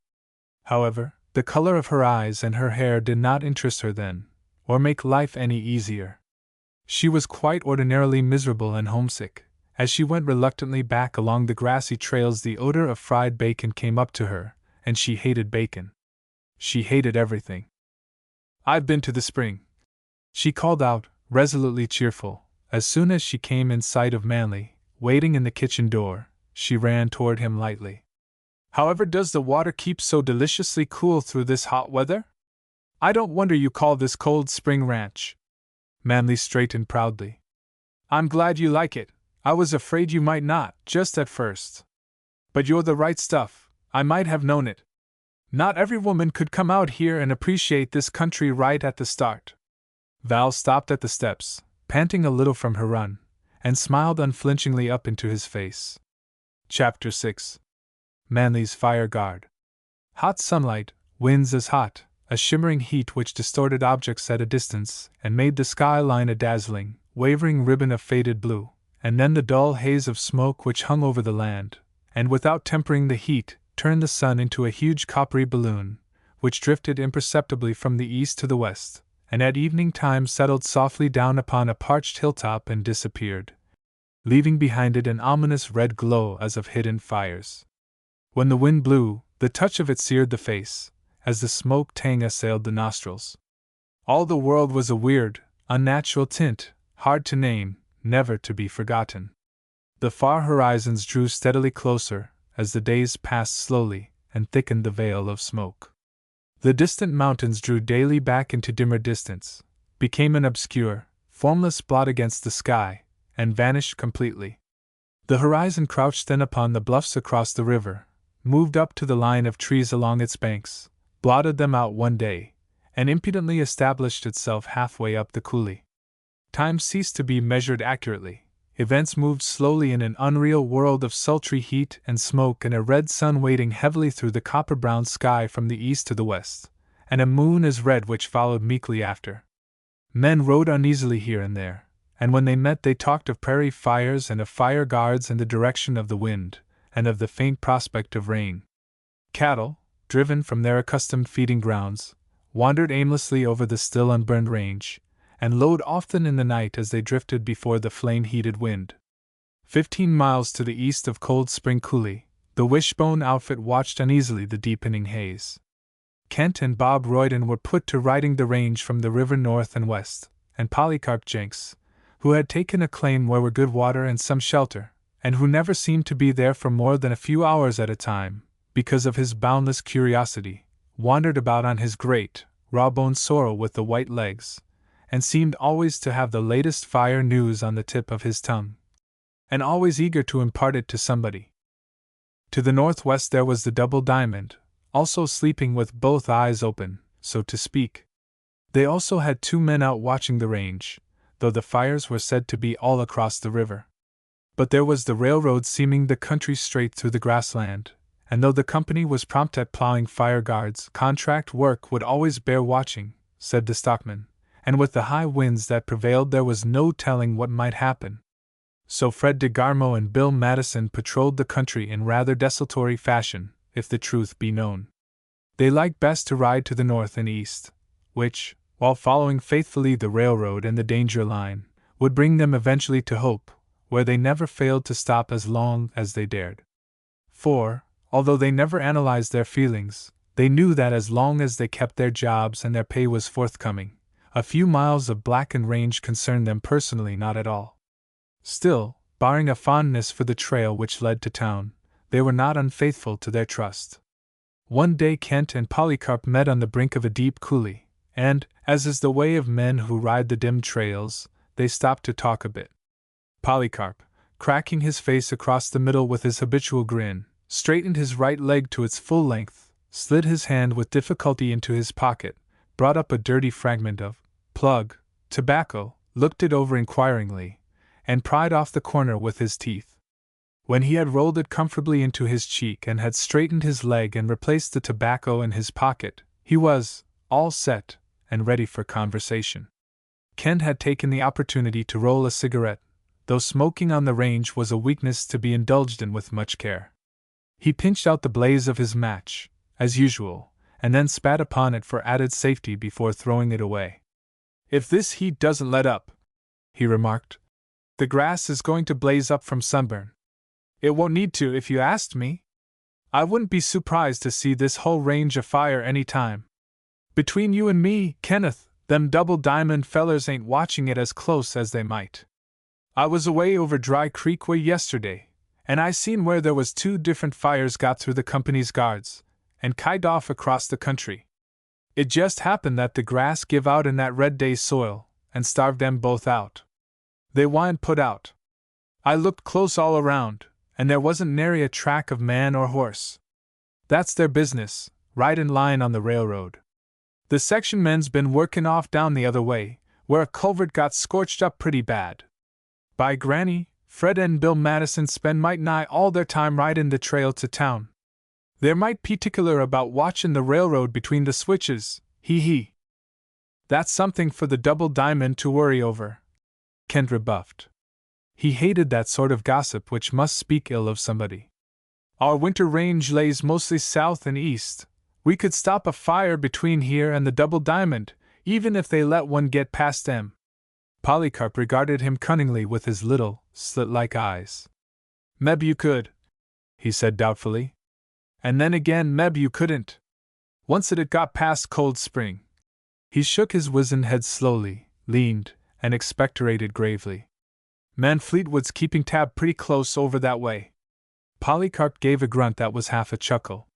"Man Fleetwood's keeping tab on what runs down his gullet," he corrected. "I seen him and his wife out burnin' guards the other day, over on his west line, and by granny it wouldn't stop nothing. A toad could jump it, he. He sent another stream of tobacco juice afar, with the grave air as before. "And I told him so. 'Man,' I says, 'what you think you're doing?' 'Buildin' a fire guard,' he says. 'My wife, Mr. Jenks.' 'Polycarp Jenks is my cognomen,' I says. 'And I don't want no Miss Aaron in mine.' Polycarp's good enough for me, I says, and I took off my hat and bowed to his wife. Funny kinda eyes she's got, ever take notice? Yeller, by granny! First time I ever seen yeller eyes in a human's face.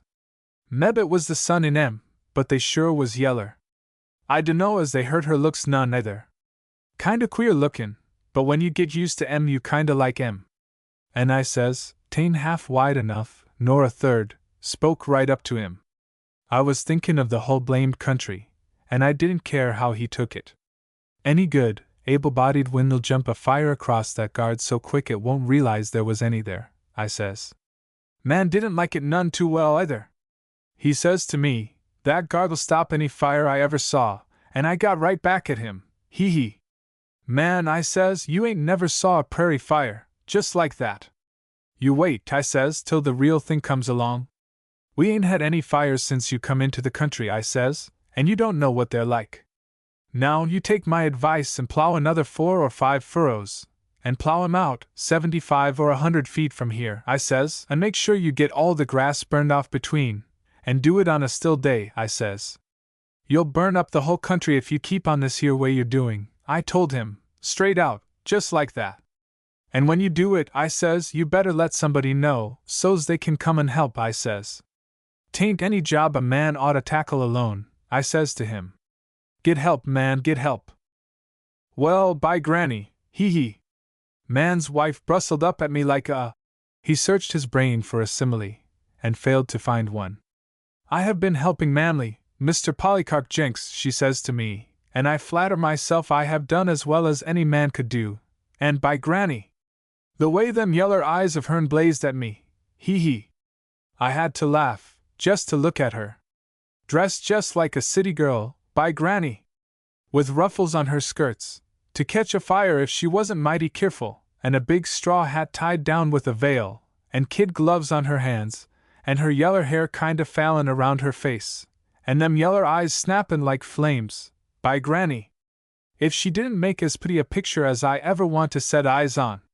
Slim and straight, just like a storybook woman, hee. Course, she was all smoke and dirt. A big flake of burned grass was on her hair, I took notice, and them ruffles was black up to her knees, hee. And she had a big smut on her cheek, but she was right there with her stack of blues, by granny. Settin' into the game like a... He leaned and spat. But burnin' guards ain't no work for a woman to do, and I told man so, straight out. You get help, I says. I see you're might near through with this here strip, I says, and I'm in a hurry, or I'd stay right now, and by granny! If that there wife of man's didn't up and hit me another biff, hee. Thank you very much, she says to me, like ice water. When we need your help, we'll be sure to let you know, but at present, she says, we couldn't think of troubling you. And then, by granny! She turns right around and smiles up at me, hee. Made me feel like somebody tickled them ear with a spear of hay when I was asleep, by granny! Never felt anything like it, not just with somebody smilin' at me. Polycarp Jenks, she says to me, we do appreciate what you've told us, and I believe you're right, she says. But don't insinuate I'm not as good a fighter as any man who ever breathed, she says. Manly has another of his headaches today. Going to town always gives him a sick headache, she says, and I've done nearly all of this my own, lone self, she says. And I'm horribly proud of it, and I'll never forgive you for saying I, and then, by granny! If she didn't begin to blink them eyes, and I felt like a... He put the usual period to his hesitation. Between you and me, Kenneth, he added, looking at Kent slyly, she ain't having none too easy a time. Man's gone back to drinkin'. I knowed all the time he wouldn't stay braced up very long, lasted about 6 weeks, from all I see and hear. Meb, she really thinks it's just headaches ails him when he comes back from town, I dunno. You can't never tell what ideas a woman's got tacked away under her hair, from all I see and gather. I don't pretend to know nothing about 'em, don't want to know, hee. But I guess, he hinted cunningly, I know as much about 'em as you do, hey, Kenneth? You don't seem to chase after 'em none, yourself, hee. Whereabouts did man run his guards? Asked Kent, passing over the invitation to personal confessions. Polycarp gave a grunt of disdain. just on the west rim of his coulee. About 40 rod of 6-foot guard, and slanted so it'll shoot a fire right into high grass at the head of the coulee and send it kitin' over this way. That's supposin' it turns a fire, which it won't. 6 feet, a fall like this here. Why, I never see grass so thick on this range, did you? I wonder, did he burn that extra guard? Kent was keeping himself rigidly to the subject of real importance. No, by granny! He didn't, not unless he done it since yes'day. He went to town for suthin', and he might nigh forgot to go home, he. He was there yes'day about 3 o'clock, and I says to him, well, so long, I got to be moving.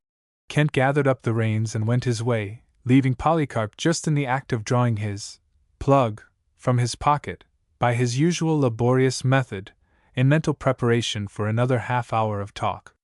If you're ridin' over that way, Kenneth, you better take a look at man's guard, he called after him.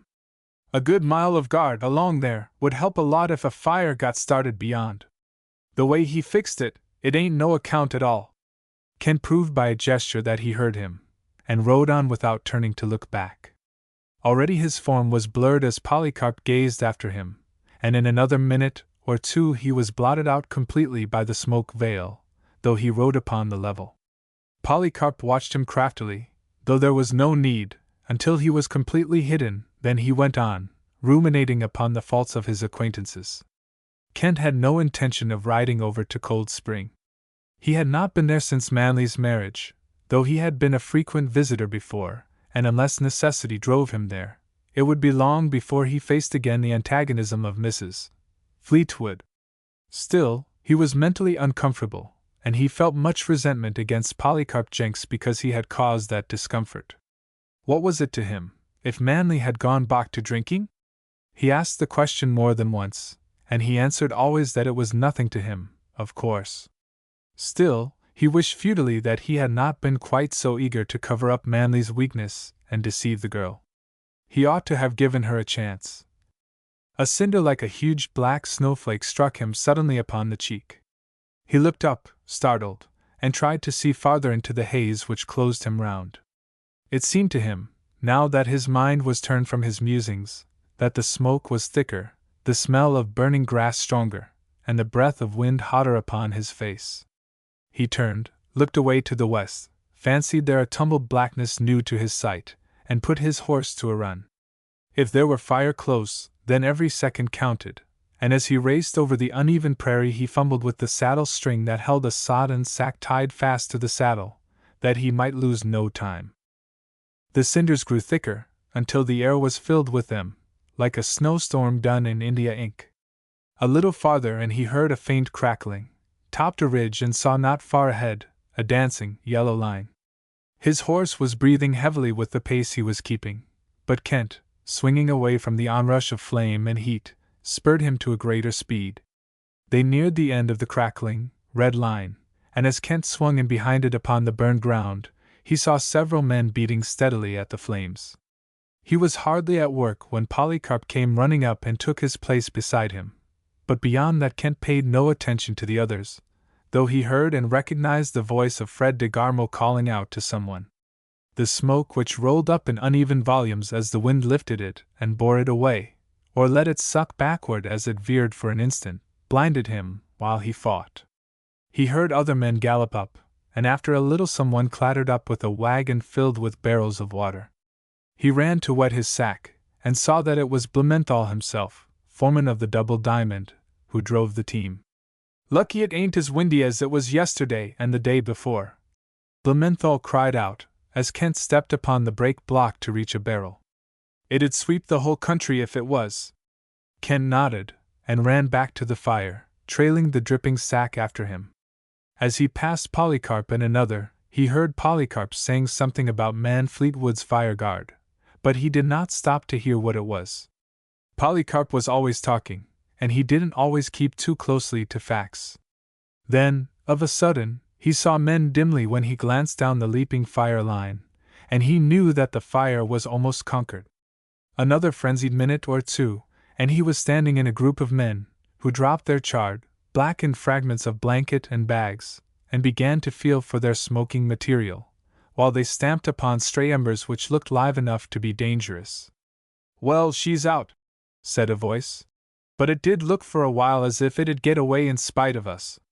Kent turned away, wiping an eye which held a cinder fast under the lid.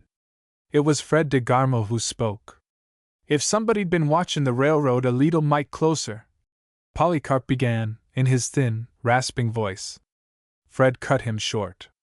"I thought you laid it to man Fleetwood, burning fire guards," he retorted. "Keep on, and you'll get it right pretty soon. This never come from the railroad, you can gamble on that." Blumenthal had left his team and come among them. "If you want to know how it started, I can tell you. Somebody dropped a match, or a cigarette, or something, by the trail up here a ways.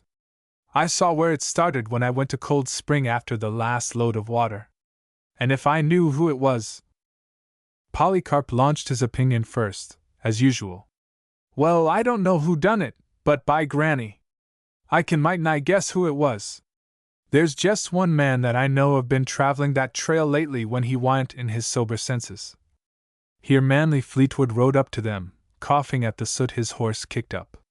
"Say, you fellows come on over to the house and have something to eat, and," he added significantly, "something wet. I told my wife, when I saw the fire, to make plenty of coffee, for fighting fire's hungry work, let me tell. Come on, no hanging back, you know. There'll be lots of coffee, and I've got a quart of something better cached in the haystack." As he had said, fighting fire is hungry work, and none save Blumenthal, who was dyspeptic and only ate twice a day, and then of certain foods prepared by himself, declined the invitation. Chapter 7. Val's New Duties. To Val the days of heat and smoke, and the isolation, had made life seem unreal, like a dream which holds one fast and yet is absurd and utterly improbable. Her past was pushed so far from her that she could not even long for it, as she had done during the first few weeks. There were nights of utter desolation, when Manly was in town upon some errand which prevented his speedy return, nights when the coyotes howled much louder than usual, and she could not sleep for the mysterious snapping and creaking about the shack, but lay shivering with fear until dawn. But not for worlds would she have admitted to Manly her dread of staying alone. She believed it to be necessary, or he would not require it of her, and she wanted to be all that he expected her to be. She was very sensitive, in those days, about doing her whole duty as a wife, the wife of a Western rancher. For that reason, when Manly shouted to her the news of the fire as he galloped past the shack, and told her to have something for the men to eat when the fire was out, she never thought of demurring, or explaining to him that there was scarcely any wood, and that she could not cook a meal without fuel.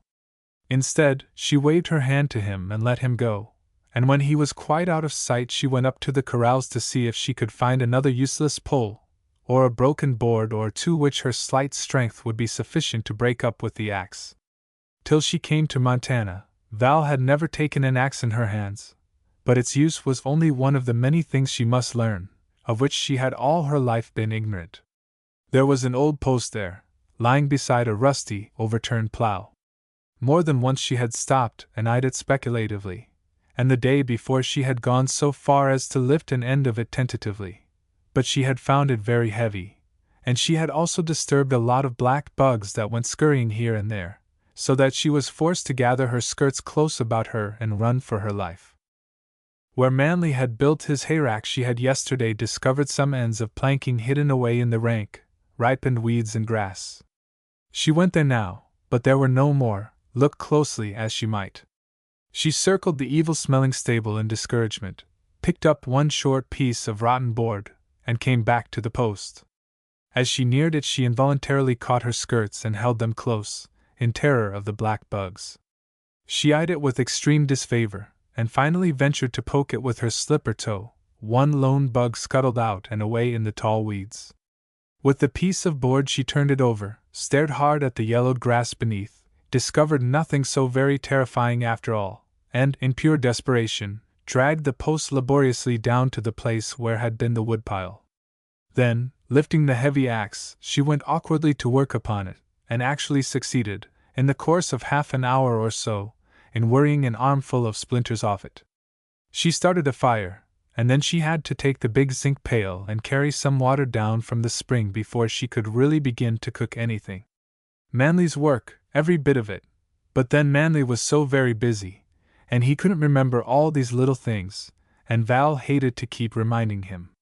Theoretically, Manly objected to her chopping wood or carrying water, and always seemed to feel a personal resentment when he discovered her doing it. Practically, however, he was more and more often making it necessary for her to do these things. That is why he returned with the firefighters and found Val just laying the cloth upon the table, which she had moved into the front room so that there would be space to seat her guests at all four sides. He frowned when he looked in and saw that they must wait indefinitely, and her cheeks took on a deeper shade of pink. "Everything will be ready in 10 minutes," she hurriedly assured him. "How many are there, dear?" "8, counting myself," he answered gruffly. "Get some clean towels, and we'll go up to the spring to wash, and try and have dinner ready when we get back. We're half-starved." With the towels over his arm, he led the way up to the spring. He must have taken the trail which led past the haystack, for he returned in much better humor, and introduced the men to his wife with the genial air of a host who loves to entertain largely. Val stood back and watched them file into the table and seat themselves with a noisy confusion. Unpolished they were, in clothes and manner, though she dimly appreciated the way in which they refrained from looking at her too intently, and the conscious lowering of their voices while they talked among themselves.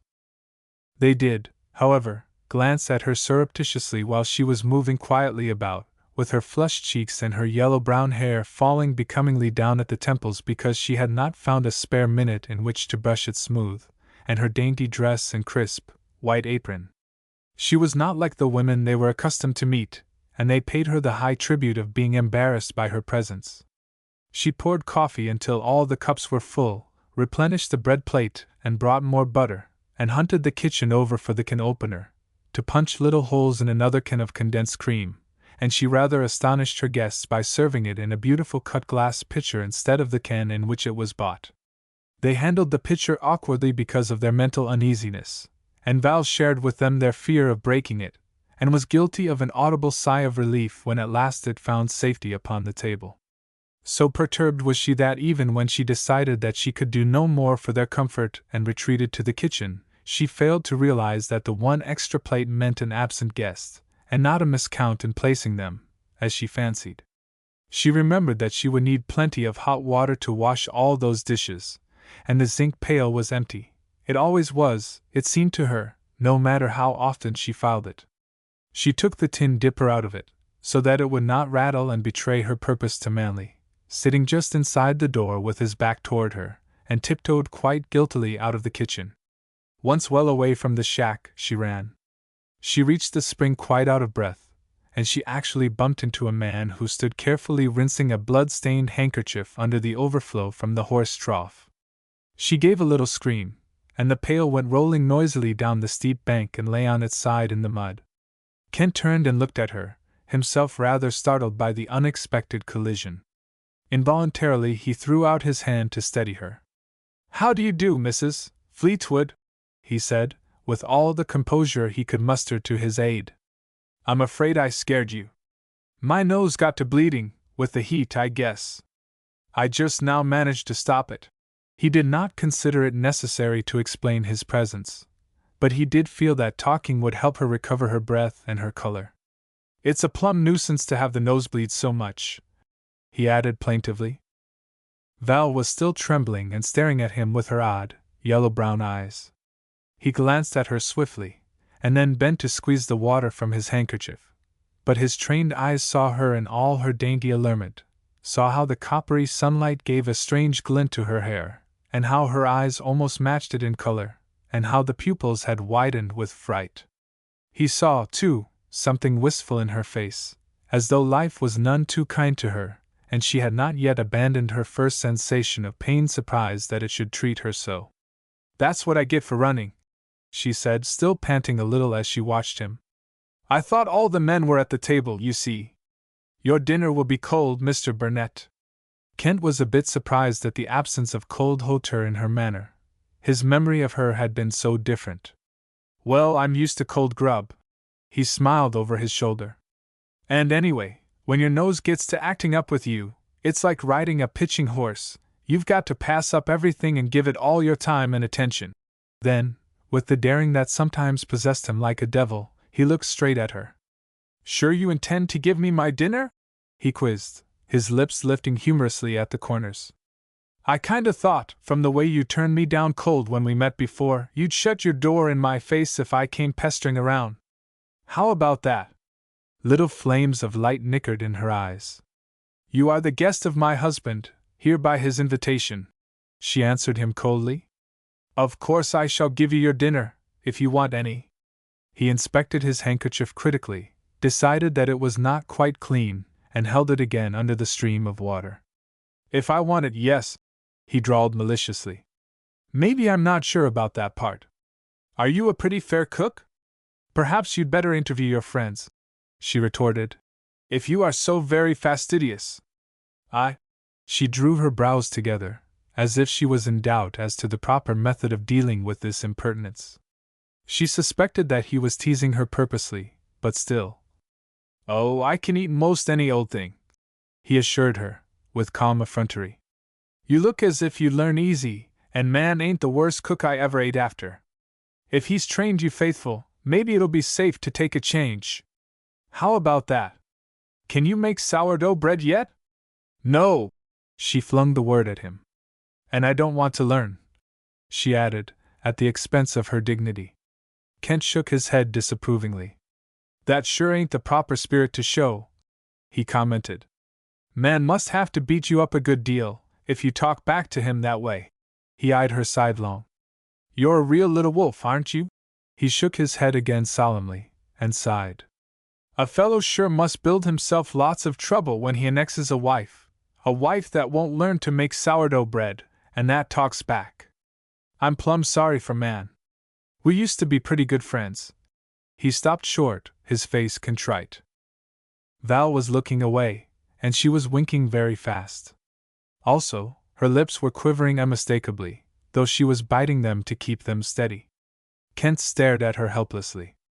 Say, I never thought you'd mind a little joshing, he said gently, when the silence was growing awkward. I ought to be killed. You must get awful lonesome. She turned her face toward him quickly, as if he were the first person who had understood her blank loneliness. That, she told him in an odd, hesitating manner, atones for the joshing no one seems to realize. Why don't you get out and ride around, or do something besides stick right here in this coulee like a cactus? He demanded, with a roughness that somehow was grateful to her. I'll bet you haven't been a mile from the ranch since man brought you here. Why don't you go to town with him when he goes? It'd be a whole lot better for you, for both of you. Have you got acquainted with any of the women here yet? I'll gamble you haven't. He was waving the handkerchief gently like a flag, to dry it. Val watched him. She had never seen any one hold a handkerchief by the corners and wave it up and down like that for quick drying, and the expedient interested her, even while she was wondering if it was quite proper for him to lecture her in that manner. His scolding was even more confusing than his teasing. I've been down to the river twice, she defended weakly, and was angry with herself that she could not find words with which to quell him. Really? He down at her indulgently. How did you ever manage to get so far? It must be all of half a mile. Oh, you're perfectly horrible, she flashed suddenly. I don't see how it can possibly concern you whether I go anywhere or not. It does, though. I'm a lot public-spirited. I hate to see taxes go up, and every lunatic that goes to the asylum costs the state just that much more. I don't know an easier recipe for going crazy than just to stay off alone and think. It's a fright the way it gets sheep-herders, and such. I'm such, I suppose. Kent glanced at her, approved mentally of the color in her cheeks and the angry light in her eyes, and laughed at her quite openly. There's nothing like getting good and mad once in a while, to take the kinks out of your brain, he observed. And there's nothing like lonesomeness to put 'em in. A good fighting mad is what you need now and then. I'll have to put man next, I guess. He's too mild. No one could accuse you of that, she retorted, laughing a little in spite of herself. If I were a man, I should want to blacken your eyes. And she blushed hotly at being betrayed into a personality which seemed to her undignified, and what was worse, unrefined. She turned her back squarely toward him, started down the path, and remembered that she had not filled the water bucket, and that without it she could not consistently return to the house. Kent interpreted her glance, went sliding down the steep bank and recovered the pail. He was laughing to himself while he rinsed and filled it at the spring, but he made no effort to explain his amusement. When he came back to where she stood watching him, Val gave her head a slight downward tilt to indicate her thanks, turned, and led the way back to the house without a word. And he, following after, watched her slim figure swinging lightly down the hill before him, and wondered vaguely what sort of a hell her life was going to be, out here where everything was different from what she had been accustomed to, and where she did not seem to fit into the scenery. As he put it, "You ought to learn to ride horseback," he advised unexpectedly. "Pardon me, you ought to learn to wait until your advice is wanted," she replied calmly, without turning her head. And she added, with a sort of defiance, "I do not feel the need of either society or diversion, I assure you. I am perfectly contented." "That's real nice," he approved. "There's nothing like being satisfied with what's handed out to you." But though he spoke with much unconcern, his tone betrayed his skepticism. The others had finished eating and were sitting upon their heels in the shade of the house, smoking and talking in that desultory fashion common to men just after a good meal. 2 or 3 glanced rather curiously at Kent and his companion, and he detected the covert smile on the scandal-hungry face of Polycarp Jenks, and also the amused twist of Fred de Garmo's lips. He went past them without a sign of understanding, set the water pail down in its proper place upon a bench inside the kitchen door, tilted his hat to Val, who happened to be looking toward him at that moment, and went out again. "What's the hurry, Kenneth?" quizzed Polycarp, when Kent started toward the corral. "Follow my trail long enough and you'll find out, maybe," Kent snapped in reply. He felt that the whole group was watching him, and he knew that if he looked back and caught another glimpse of Fred de Garmo's sneering face he would feel compelled to strike it a blow.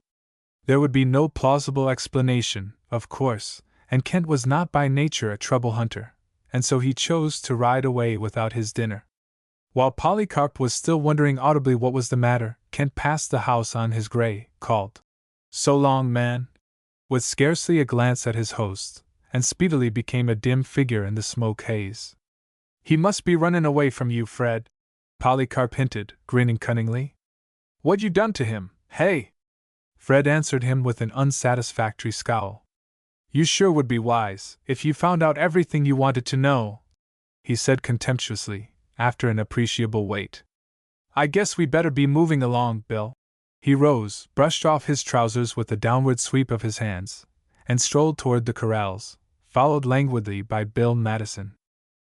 As if they had been waiting for a leader, the others rose also and prepared to depart. Polycarp proceeded, in his usual laborious manner, to draw his tobacco from his pocket and pry off a corner. "Why don't you burn them guards now, Manly, while you got plenty of help?" he suggested, turning his slit-lidded eyes toward the kitchen door, where Val appeared for an instant to reach the broom which stood outside. "Because I don't want to," snapped Manly. "I've got plenty to do without that." "Well, they ain't wide enough, nor long enough, and they don't run in the right direction, if you asked me." Polycarp spat solemnly off to the right. "I don't ask you, as it happens." Manly turned and went into the home. Polycarp looked quizzically at the closed door. "He's mighty touchy about them guards, for a feller that thinks they're all right, he remarked, to no one in particular. "Some of these days, by granny, he'll wished he'd took my advice." Since no one gave him the slightest attention, Polycarp did not pursue the subject further. Instead, with both ears open to catch all that was said, he trailed after the others to the corral. It was a matter of instinct, as well as principle, with Polycarp Jenks, to let no sentence, however trivial, slip past his hearing and his memory. Chapter 8. The Prairie Fire. A calamity expected, feared, and guarded against by a whole community does sometimes occur, and with a suddenness which finds the victims unprepared in spite of all their elaborate precautions. Compared with the importance of saving the range from fire, it was but a trivial thing which took nearly every man who dwelt in Lonesome Land to town on a certain day when the wind blew free from out the west. They were weary of watching for the fire which did not come licking through the prairie grass, and a special campaign train bearing a prospective president of our United States was expected to pass through Hope that afternoon. Since all trains watered at the red tank by the creek, there would be a 5-minute stop, during which the prospective president would stand upon the rear platform and deliver a 3-minute address, a few gracious words to tickle the self-esteem of his listeners, and would employ the other 2 minutes in shaking the hand of every man, woman, and child who could reach him before the train pulled out. There would be a cheer or two given as he was borne away, and there would be something to talk about afterward in the saloons. Scarce a man of then had ever seen a president, and it was worth riding far to look upon a man who even hoped for so exalted a position. Manly went because he intended to vote for the man, and called it an act of loyalty to his party to greet the candidate, also because it took very little, now that haying was over and work did not press, to start him down the trail in the direction of Hope. At the Blumenthal ranch no man save the cook remained at home, and he only because he had a boil on his neck which sapped his interest in all things else. Polycarp Jenks was in town by 9 o'clock, and only one man remained at the Wishbone. That man was Kent, and he stayed because, according to his outraged companions, he was an ornery cuss, and his bump of patriotism was a hollow in his skull. Kent had told them, one and all, that he wouldn't ride 25 miles to shake hands with the deity himself, which, however, is not a verbatim report of his statement. The prospective president had not done anything so big, he said, that a man should want to break his neck getting to town just to watch him go by. He was dead sure he, for one, wasn't going to make a fool of himself over any swell-headed politician. Still, he saddled and rode with his fellows for a mile or two, and called them unseemly names in a facetious tone, and the men of the Wishbone answered his taunts with shrill yells of derision when he swung out of the trail and jogged away to the south, and finally passed out of sight in the haze which still hung depressingly over the land.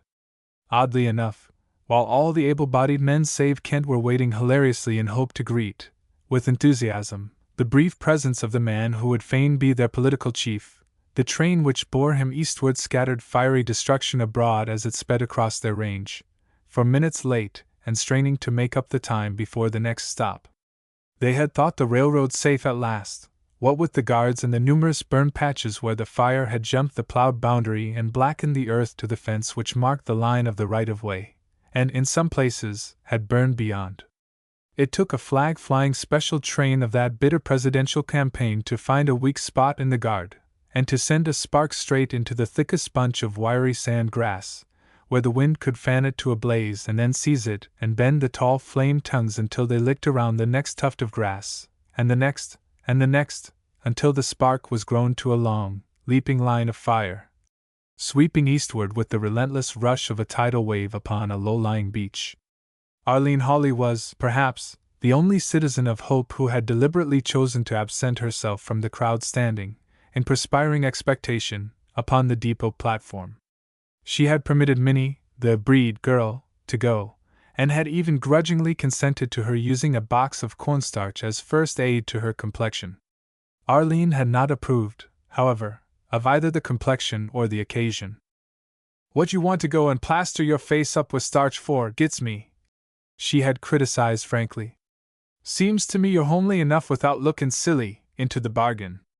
Nobody's going to look at you, no matter what you do. They're out to rubber at a higher mark than you be. And what they expect to see so great, gets me. He ain't nothing but a man, and land knows, men is common enough, and ornery enough, without runnin' like a band of sheep to see one. I don't see as he's any better, just because he's runnin' for president. If he gets beat, he'll want to hide his head in a hole in the ground.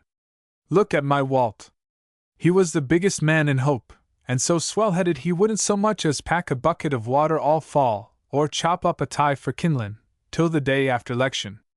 And what was he then but a frazzled-out back number, that everybody give the laugh, till he up and blowed his brains out. Any fool can run for president, it's the feller that gets there that counts. Say, that red, white, and blue ribbon sure looks fierce on that green dress, but I reckon blood will tell, even if it's Injun blood. Jiwan, or you'll be late and have your trouble for your pay. But hurry back soon's the agony's over, the bread'll be ready to mix out. Even after the girl was gone, her finery a flutter in the sweeping west wind, Arline muttered aloud her opinion of men, and particularly of politicians who rode about in special trains and expected the homage of their fellows. She was in the backyard taking her white clothes off the line when the special came puffing slowly into town. To emphasize her disapproval of the whole system of politics, she turned her back square toward it, and laid violent hold of a sheet. There was a smudge of cinders upon its white surface, and it crushed crisply under her thumb with the unmistakable feel of burned grass. Now, what in time? Began Arline aloud, after the manner of women whose tongues must keep pace with their thoughts. That there feels fresh and, with a sniff at the spot, smells fresh. With the wisdom of much experience, she faced the hot wind and sniffed again, while her eyes searched keenly the skyline, which was the ragged top of the bluff marking the northern boundary of the great prairie land. A trifle darker it was there, and there was a certain sullen glow discernible only to eyes trained to read the sky for warning signals of snow, fire, and flood. That's a fire, and it's this side of the river. And if it is, then the railroad set it, and there ain't a livin' thing to stop it. And the wind's just right.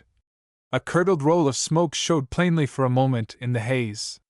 She crammed her armful of sheets into the battered willow basket, threw 2 clothespins hastily toward the same receptacle, and ran. The special had just come to a stop at the depot. The cattlemen, cowboys, and townspeople were packed close around the rear of the train, their backs to the wind and the disaster sweeping down upon them, their brown faces upturned to the sleek, carefully groomed man in the light gray suit, with a flaunting, prairie sunflower ostentatiously displayed in his buttonhole and with his campaign smile upon his lips and dull boredom looking out of his eyes. Ladies and gentlemen, he was saying, as he smiled, you favored ones whose happy lot it is to live in the most glorious state of our glorious Union, I greet you, and I envy you. Arline, with her soiled kitchen apron, her ragged coil of dust-brown hair, her work-drawn face and faded eyes which blazed with excitement, pushed unceremoniously through the crowd and confronted him undazzled. Mr. Candidate, you better move on and give these men a chancet to save their probe tie, she cried shrilly. They got something to do besides stand around here and listen at you throwin' campaign loads. The whole country's afire back of us, and the wind bringin' it down on a long lope. She turned from the astounded candidate and glared at the startled crowd, every one of whom she knew personally. I must say I got my opinion of a bunch that'll stand here swallowin' a lot of hot air, while their coat tails is most ready to catch a fire. Her voice was rasping, and it carried to the farthest of them. You make me tired! Political slush, all of it, and the whole darned country a-blazin' behind you. The crowd moved uneasily, then scattered away from the shelter of the depot to where they could snuff inquiringly the wind, like dogs in the leash. That's right, yelled Blumenthal, of the Double Diamond. There's a fire, sure as hell. He started to run. The man behind him hesitated but a second, then gripped his hat against the push of the wind, and began running. Presently men, women, and children were running, all in one direction. The prospective president stood agape upon the platform of his bunting-draped car, his chosen allies grouped foolishly around him. It was the first time men had turned from his presence with his gracious, flatteringly noncommittal speech unuttered, his hand unshaken, his smiling, bowing departure unmarked by cheers growing fainter as he receded. Only Arline tarried, her thin fingers gripping the arm of her breed girl, lest she catch the panic and run with the others. Arline tilted back her head upon her scrawny shoulders and eyed the prospective president with antagonism unconcealed. I got something to say to you before you go, she announced in her rasping voice, with its querulous note. I want to tell you that the chances are 100 to 1 you set that fire yourself, with your engine that's haulin' you around over the country, so you can jolly men into votin' for you. Your train's the only one over the road since noon, and that fire started from the railroad. The whole town's liable to burn, unless it can be stopped the other side the creek, to say nothing of the range, that feeds our stock, and the hay, and maybe houses, and maybe people. She caught her breath, and almost shrieked the last 3 words, as a dreadful probability flashed into her mind. I know a woman, just a girl, and she's back there 20 mile, alone, and her man's here to look at you go by. I hope you get beat, just for that. If this town catches a fire and burns up, I hope you run into the ditch before you get 10 mile. If you was a man, and them fellers with you was men, you'd hold up your train and help save the town. Every feller counts, when it comes to fight and fire. She stopped, and eyed the group keenly. But you won't. I don't reckon you ever done anything with them hands in your life that would grind a little honest dirt into your knuckles and under them shiny nails. The prospective president turned red to his ears, and hastily removed his immaculate hands from where they had been resting upon the railing. And he did not hold up the train while he and his allies stopped to help save the town. The whistle gave a warning toot, the bell jangled, and the train slid away toward the next town, leaving Arlene staring, tight-lipped, after it. The darn chump, he'd a made votes hand over fist if he'd called my bluff, but I knew he wouldn't, soon as I seen his face. He ain't man enough. He's real good-lookin', sighed Minnie, feebly attempting to release her arm from the grasp of her mistress. And did you notice the fellow with the big yellow mustache? He kept eyeing me. Well, I don't wonder, but it ain't anything to your credit, snapped Arlene, facing her toward the hotel. You do look like Sin A flyin', in that green dress, and with all that starch on your face. You get along to the house and mix that bread, first thing you do, and start a fire. And if I ain't back by that time, you go ahead with the supper, you know what to get. We're liable to have all the tables full, so you set all of 'em. She was hurrying away, when the girl called to her. Did you mean Miss Fleetwood, when you said that about the woman burning? And do you suppose she's really in the fire? You shut up and go along, cried Arlene roughly, under the stress of her own fears. How in time's anybody going to tell? That's 20 miles away. She left the street and went hurrying through backyards and across vacant lots, crawled through a wire fence, and so reached, without any roundabout method, the trail which led to the top of the bluff, where the whole town was breathlessly assembling. Her flat-chested, uncorseted figure merged into the haze as she half trotted up the steep road, swinging her arms like a man, her skirts flapping in the wind. As she went, she kept muttering to herself, if she really is caught by the fire, and her alone, and man more'n half drunk. She whirled, and stood waiting for the horseman who was galloping up the trail behind her. You going home, man? You don't think it could get to your place, do you? She shouted the questions at him as he pounded past. Manly, sallow white with terror, shook his head vaguely and swung his heavy quirt down upon the flanks of his horse. Arlene lowered her head against the dust kicked into her face as he went tearing past her, and kept doggedly on. Someone came rattling up behind her with empty barrels dancing erratically in a wagon, and she left the trail to make room. The hostler from their own stable it was who drove, and at the creek ahead of them he stopped to fill the barrels. Arlene passed him by and kept on. At the brow of the hill the women and children were gathered in a whimpering group. Arlene joined them and gazed out over the prairie, where the smoke was rolling toward them, and, lifting here and there, let a flare of yellow through. It'll show up fine at dark, a fat woman in a buggy remarked. There's nothing grander to look at than a prairie fire at night. I do hope, she added weakly, it don't do no great damage. Oh, it won't, Arlene cut in, with savage sarcasm, panting from her climb. It's bound to sweep the whole country slick and clean, and maybe burn us all out, but that won't matter, so long as it looks pretty after dark. They say it's a good 10 mile away yet. Another woman volunteered encouragingly. They'll get it stopped, all right. There's lots of men here to fight it, thank goodness.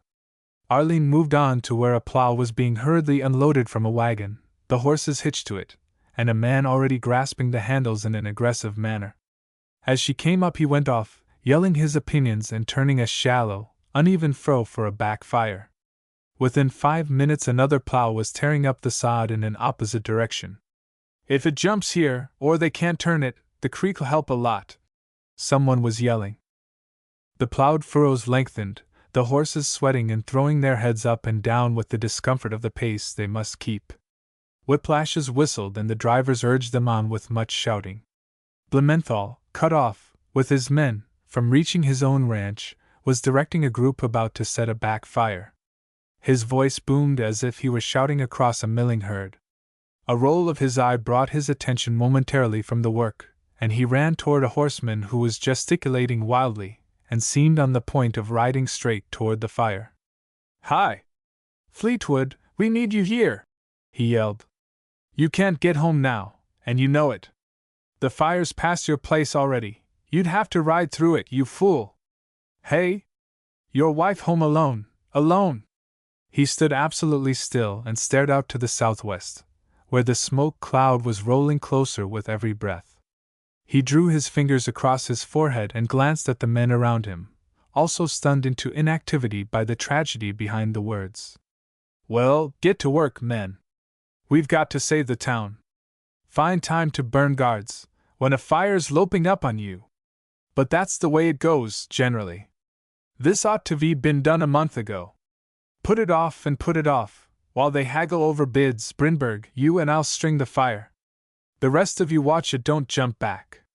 And, say," he shouted to the group around Manley, "don't let that crazy fool start off now. Put him to work. Best thing for him." "But my God, that's awful!" He did not shout the last sentence. He spoke so that only the nearest man heard him, and nodded dumb assent. Manley raged, sitting helpless there upon his horse. They would not let him ride out toward that sweeping wave of fire. He could not have gone 5 miles toward home before he met the flames. He stood in the stirrups and shook his fists impotently. He strained his eyes to see what it was impossible for him to see, his ranch and Val, and how they had fared. He pictured mentally the guard he had burned beyond the coulee to protect them from just this danger, and his heart squeezed tight at the realization of his own shiftlessness. That guard! A 12-foot strip of half-burned sod, with tufts of grass left standing here and there, and he had meant to burn it wider, and had put it off from day to day, until now. Now! His clenched fist dropped upon the saddle horn, and he stared dully at the rushing, rolling smoke and fire. It was not that he saw, it was Val, with cinder-blackened ruffles, grimy face, and yellow hair falling in loose locks upon her cheeks, locks which she must stop to push out of her eyes so that she could see where to swing the sodden sack while she helped him, Manley, who had permitted her to do work it for none but a man's hard muscles, so that he might finish the sooner and ride to town upon some flimsy pretext. And he could not even reach her now, or the place where she had been. The group had thinned around him, for there was something to do besides give sympathy to a man bereaved. Unless they bestirred themselves, they might all be in need of sympathy before the day was done. Manley took his eyes from the coming fire and glanced around him, saw that he was alone, and with a despairing oath, wheeled his horse and raced back down the hill to town, as if fiends rode behind the saddle. At the saloon opposite the Hawley Hotel he drew up. Rather, his horse stopped there of his own accord, as if he were quite at home at that particular hitching pole. Manley dismounted heavily and lurched inside. The place was deserted save for Jim, who was paid to watch the wares of his employer, and was now standing upon a chair at the window, that he might see over the top of Hawley's coal shed and glimpse the hilltop beyond. Jim stepped down and came toward him. "How's the fire?" he demanded anxiously. "Think she'll swing over this way?" But Manley had sunk into a chair and buried his face in his arms, folded upon a whiskey-spotted card table. "Val, my Val!" he wailed. "Back there alone, get me a drink," he added thickly, "or I'll go crazy." Jim hastily poured a full glass, and stood over him anxiously. "Here it is. Drink her down, and brace up." "What you mean? Is your wife—" Manley lifted his head long enough to gulp the whiskey, then dropped it again upon his arms and groaned. Chapter 9. Kent to the rescue. The fire had been burning a possible half-hour when Kent, jogging aimlessly toward a log ridge with the lazy notion of riding to the top and taking a look at the country to the west before returning to the ranch, first smelled the stronger tang of burned grass and swung instinctively into the wind. He galloped to higher ground, and trained by long watching of the prairie to detect the smoke of a nearer fire in the haze of those long distant, saw at once what must have happened, and knew also the danger. His horse was fresh, and he raced him over the uneven prairie toward the blaze. It was tearing straight across the high ground between Dry Creek and Cold Spring Coulee when he first saw it plainly, and he altered his course a trifle. The roar of it came faintly on the wind, like the sound of storm-beaten surf pounding heavily upon a sandbar when the tide is out, except that this roar was continuous, and was full of sharp cracklings and sputterings, and there was also the red line of flame to visualize the sound. When his eyes first swept the mile-long blaze, he felt his helplessness, and cursed aloud the man who had drawn all the fighting force from the prairie that day. They might at least have been able to harry it, and hamper it, and turn the savage sweep of it into barren ground upon some rock-bound coulee's rim. If they could have caught it at the start, or even in the first mile of its burning, or, even now, if Blumenthal's outfit were on the spot, or if Manly Fleetwood's fire guards held it back, he hoped some of them had stayed at home, so that they could help fight it. In that brief glimpse before he rode down into a hollow and so lost sight of it, he knew that the fire they had fought and vanquished before had been a puny blaze compared with this one. The ground it had burned was not broad enough to do more than check this fire temporarily.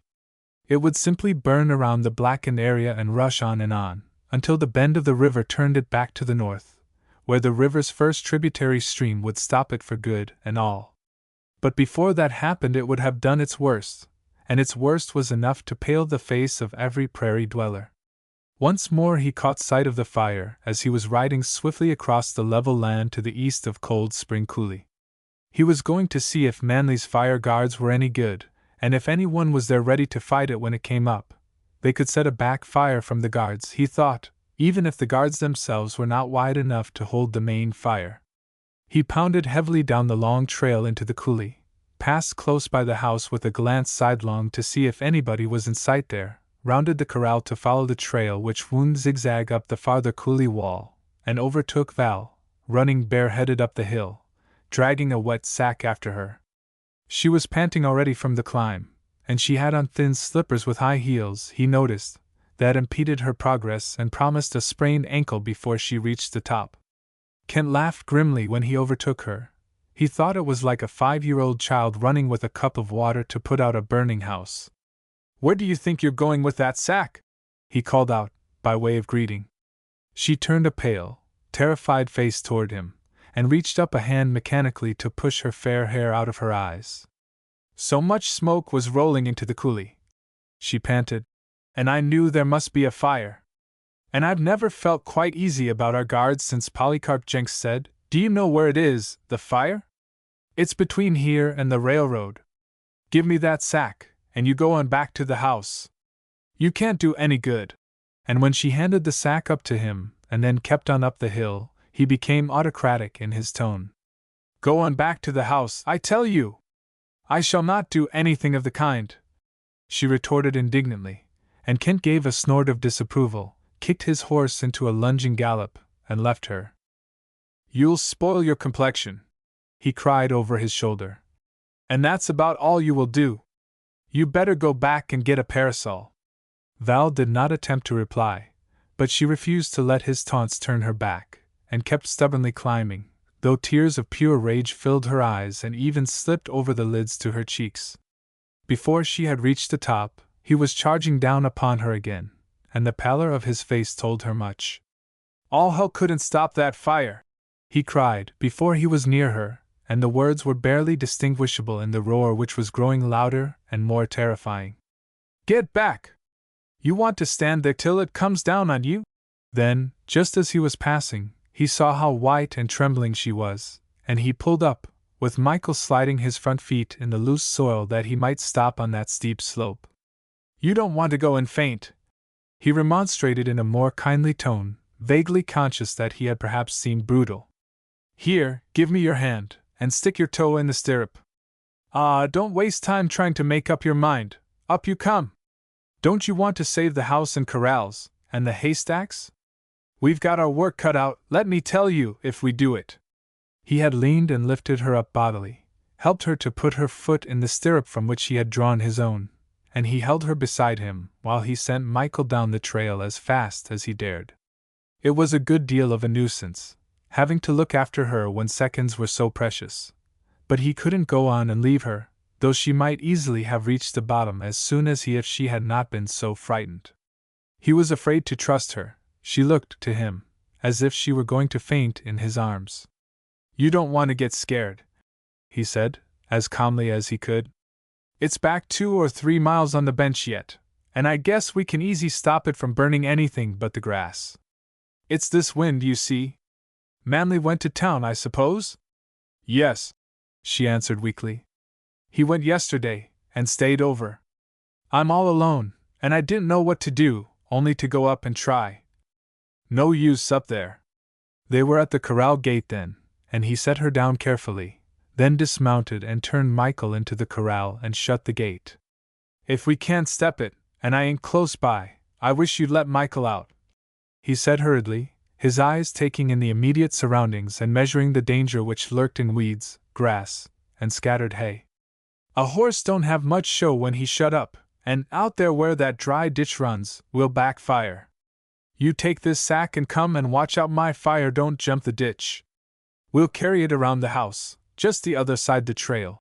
He was pulling a handful of grass for a torch, and while he was twisting it and feeling in his pocket for a match, he looked at her keenly. "You aren't going to get hysterics and leave me to fight it alone, are you?" he challenged. "I hope I'm not quite such a silly," she answered stiffly, and he smiled to himself as he ran along the far side of the ditch with his blazing tuft of grass, setting fire to the tangled, brown mat which covered the coulee bottom. Val followed slowly behind him, watching that the blaze did not blow back across the ditch, and beating it out when it seemed likely to do so. Now that she could actually do something, she was no more excited than he, if one could judge by her manner. She did look sulky, however, at his way of treating her.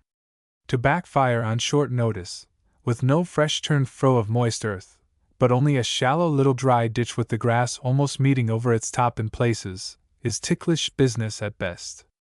Kent went slowly, stamping out incipient blazes that seemed likely to turn unruly, and not trusting Val any more than he was compelled to do.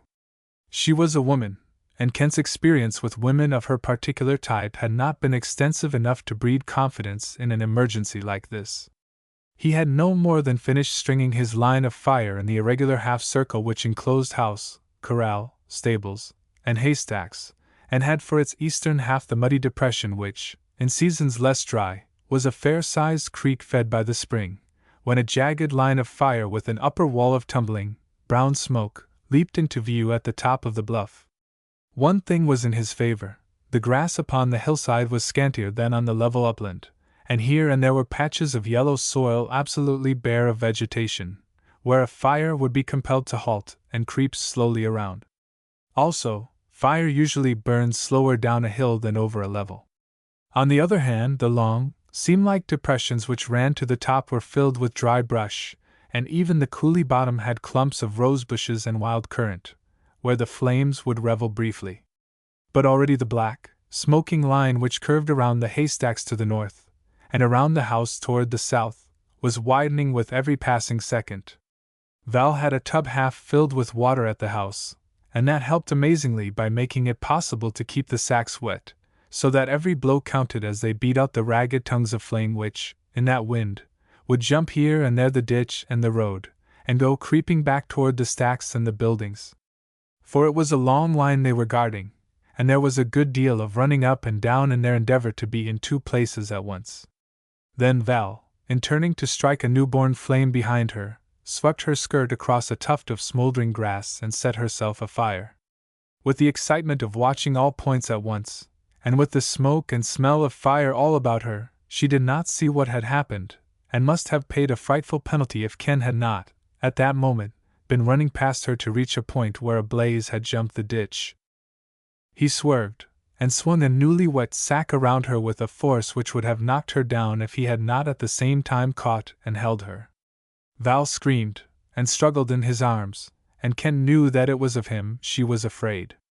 As soon as he dared, he released her and backed away sullenly. "Sorry I didn't have time to say please," You were just ready to go up in smoke. He flung savagely over his shoulder. But he found himself shaking and weak, so that when he reached the blaze he must beat out, the sack was heavy as lead. Afraid of me? Women sure do beat hell, he told himself, when he was a bit steadier. He glanced back at her resentfully. Val was stooping, inspecting the damage done to her dress.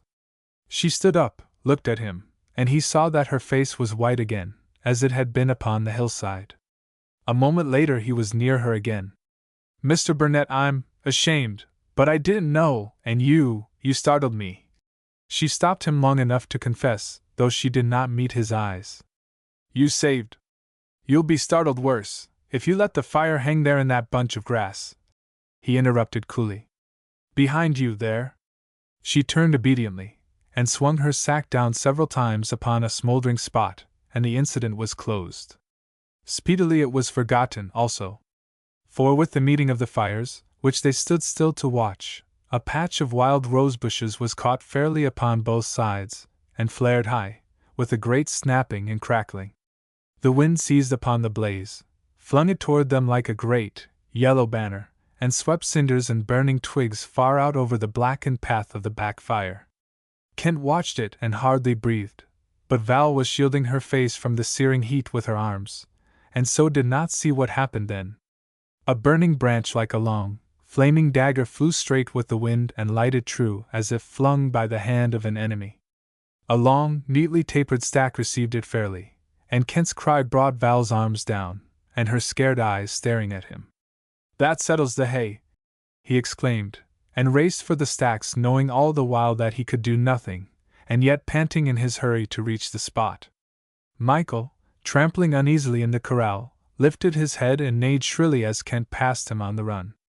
Michael had watched fearfully the fire sweeping down upon him, and his fear had troubled Val not a little.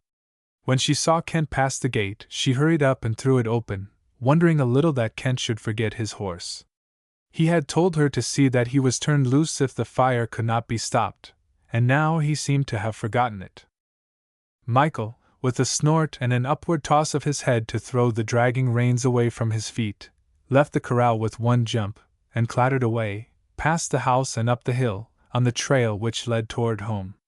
Val stood for a moment watching him. Could he outrun the fire? He was holding his head turned to one side now, so that the reins dangled away from his pounding feet. Once he stumbled to his knees, but he was up in a flash, and running faster than ever. He passed out of sight over the hill, and Val, with eyes smarting and cheeks burning from the heat, drew a long breath and started after Kent. Kent was backing, step by step, away from the heat of the burning stacks. The roar, and the crackle, and the heat were terrific. It was as if the whole world was burning around them, and they only were left. A brand flew low over Val's head as she ran staggeringly, with a bewildered sense that she must hurry somewhere and do something immediately, to save something which positively must be saved. A spark from the brand fell upon her hand, and she looked up stupidly. The heat and the smoke were choking her so that she could scarcely breathe. A new crackle was added to the uproar of flames. Kent, still backing from the furnace of blazing hay, turned, and saw that the stable, with its roof of musty hay, was afire. And, just beyond, Val, her face covered with her sooty hands, was staggering drunkenly. He reached her as she fell to her knees. "I can't fight any more," she whispered faintly. He picked her up in his arms and hesitated, his face toward the house, then ran straight away from it, stumbled across the dry ditch and out across the blackened strip which their own back fire had swept clean of grass. The hot earth burned his feet through the soles of his riding boots, but the wind carried the heat and the smoke away, behind them. Clumps of bushes were still burning at the roots, but he avoided them and kept on to the far side hill, where a barren, yellow patch, with jutting sandstone rocks, offered a resting place. He set Val down upon a rock, placed himself beside her so that she was leaning against him, and began fanning her vigorously with his hat. "Thank the Lord we're behind that smoke, anyhow," he observed, when he could get his breath. He felt that silence was not good for the woman beside him, though he doubted much whether she was in a condition to understand him. She was gasping irregularly, and her body was a dead weight against him. It was sure fierce there, for a few minutes. He looked out across the coulee at the burning stables, and waited for the house to catch. He could not hope that it would escape, but he did not mention the probability of its burning. "Keep your eyes shut," he said. "That'll help some, and soon as we can we'll go to the spring and give our faces and hands a good bath." He untied his silk neckerchief, shook out the cinders, and pressed it against her closed eyes. "Keep that over 'em," he commanded, "till we can do better. My eyes are more used to smoke than yours, I guess. Working around branding fires toughens 'em some."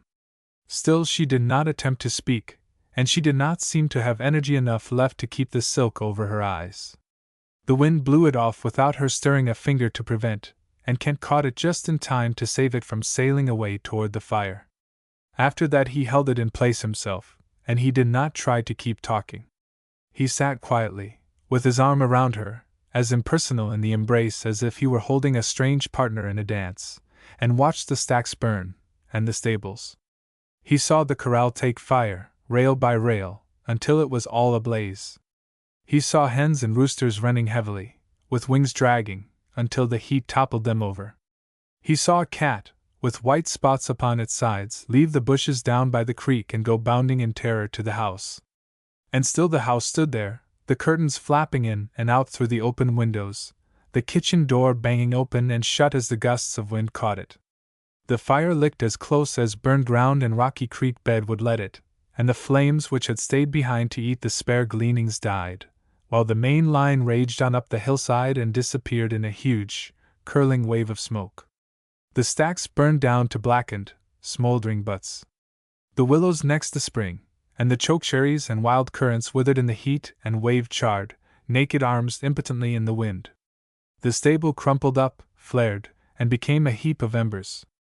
The corral was but a ragged line of smoking, half-burned sticks and ashes. Spirals of smoke, like dying campfires, blew thin ribbons out over the desolation. Kent drew a long breath and glanced down at the limp figure in his arms. She lay so very still that in spite of a quivering breath now and then he had a swift, unreasoning fear she might be dead. Her hair was a tangled mass of gold upon her head, and spilled over his arm. He carefully picked a flake or two of charred grass from the locks on her temples, and discovered how fine and soft was the hair. He lifted the grimy neckerchief from her eyes and looked down at her face, smoke-soiled and reddened from the heat. Her lips were drooped pitifully, like a hurt child. Her lashes, he noticed for the first time, were at least 4 shades darker than her hair. His gaze traveled on down her slim figure to her ringed fingers lying loosely in her lap, a long, dry-looking blister upon one hand near the thumb, down to her slippers showing beneath her scorched skirt. And he drew another long breath. He did not know why, but he had a strange, fleeting sense of possession, and it startled him into action. "You gone to sleep?" he called gently, and gave her a little shake. "We can get to the spring now, if you feel like walking that far. If you don't, I reckon I'll have to carry you, for I sure do want a drink." She half lifted her lashes and let them drop again, as if life were not worth the effort of living. Kent hesitated, set his lips tightly together, and lifted her up straighter. His eyes were intent and stern, as though some great issue was at stake, and he must rouse her at once, in spite of everything. "Here, this won't do at all," he said, but he was speaking to himself and his quivering nerves more than to her. She sighed, made a conscious effort, and half opened her eyes again. But she seemed not to share his anxiety for action, and her mental and physical apathy were not to be mistaken. The girl was utterly exhausted with fire-fighting and nervous strain. "You seem to be all in," he observed, his voice softly complaining. "Well, I packed you over here, and I reckon I'd better pack you back again, if you won't try to walk." She muttered something, of which Kent only distinguished a minute, but she was still limp, and absolutely without interest in anything, and so, after a moment of hesitation, he gathered her up in his arms and carried her back to the house, kicked the door savagely open, took her in through the kitchen, and laid her down upon the couch, with a sigh of relief that he was rid of her. The couch was gay with a bright silk spread of crazy patchwork, and piled generously with dainty cushions, too evidently made for ornamental purposes than for use. But Kent piled the cushions recklessly around her, tucked her smudgy skirts close, went and got a towel, which he immersed recklessly in the water pail, and bathed her face and hands with clumsy gentleness, and pushed back her tangled hair. The burn upon her hand showed an angry red around the white of the blister, and he laid the wet towel carefully upon it. She did not move. He was a man, and he had lived all his life among men. He could fight anything that was fightable. He could save her life, but after this slight attention to her comfort he had reached the limitations set by his purely masculine training. He lowered the shades so that the room was dusky and as cool as any other place in that fire-tortured land, and felt that he could do more for her. He stood for a moment looking down at the inert, grimy little figure stretched out straight, like a corpse, upon the bright-hued couch, her eyes closed and sunken, with blue shadows beneath, her lips pale and still with that tired, pitiful droop.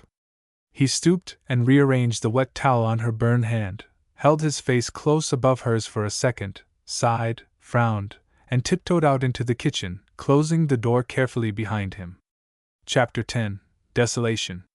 For more than 2 hours Kent sat outside in the shade of the house, and stared out over the black desolation of the coulee. His horse was gone, so that he could not ride anywhere, and there was nowhere in particular to ride. For 20 miles around there was no woman whom he could bring to Val's assistance, even if he had been sure that she needed assistance. Several times he tiptoed into the kitchen, opened the door into the front room an inch or so, and peered in at her. The third time, she had relaxed from the corpse-like position, and had thrown an arm up over her face, as if she were shielding her eyes from something. He took heart at that, and went out and foraged for firewood. There was a hard-beaten zone around the corral and stables, which had kept the fire from spreading toward the house, and the wind had borne the sparks and embers back toward the spring, so that the house stood in a brown oasis of unburned grass and weeds, scanty enough, it is true, but yet a relief from the dead black surroundings. The woodpile had not suffered. A chopping block, a decrepit sawhorse, an axe, and a rusty bucksaw marked the spot, also 3 ties, hacked eloquently in places, and just 5 sticks of wood, evidently chopped from a tie by a man in haste. Kent looked at that woodpile, and swore. He had always known that Manly had an aversion to laboring with his hands, but he was unprepared for such an exhibition of shiftlessness. He savagely attacked the 3 ties, chopped them into firewood, and piled them neatly, and then, walking upon his toes, he made a fire in the kitchen stove, filled the woodbox, the teakettle, and the water pail, sat out in the shade until he heard the kettle boiling over on the stove, took another peep in at Val, and then, moving as quietly as he could, proceeded to cook supper for them both. He had been perfectly familiar with the kitchen arrangements in the days when Manly was a bachelor, and it interested him and filled him with a respectful admiration for woman in the abstract and for Val in particular, to see how changed everything was, and how daintily clean and orderly. Val's smooth, white hands, with their 2 sparkly rings and the broad wedding band, did not suggest a familiarity with actual work about a house, but the effect of her labor and thought confronted him at every turn. "You can see your face in everything you pick up that was made to shine," he commented, standing for a moment, while he surveyed the bottom of a stewpan. "She don't look it, but that yellow-eyed little dame sure knows how to keep house." Then he heard her cough, and set down the stewpan hurriedly, and went to see if she wanted anything. Val was sitting upon the couch, her 2 hands pushing back her hair, gazing stupidly around her. "Everything's all ready but the tea," Kent announced, in a perfectly matter-of-fact tone. "I was just waiting to see how strong you want it." Val turned her yellow-brown eyes upon him in bewilderment. "Why, Mr. Burnett, maybe I wasn't dreaming then. I thought there was a fire." "Was there?" Kent grinned. "Kinda. You worked like a son of a gun, too, till there wasn't any more to do, and then you laid 'em down for fair. You were all in, so I packed you in and put you there where you could be comfortable. And supper's ready, but how strong do you want your tea? I kinda had an idea," he added lamely, "that women drink tea mostly. I made coffee for myself." Val let herself drop back among the pretty pillows. "I don't want any.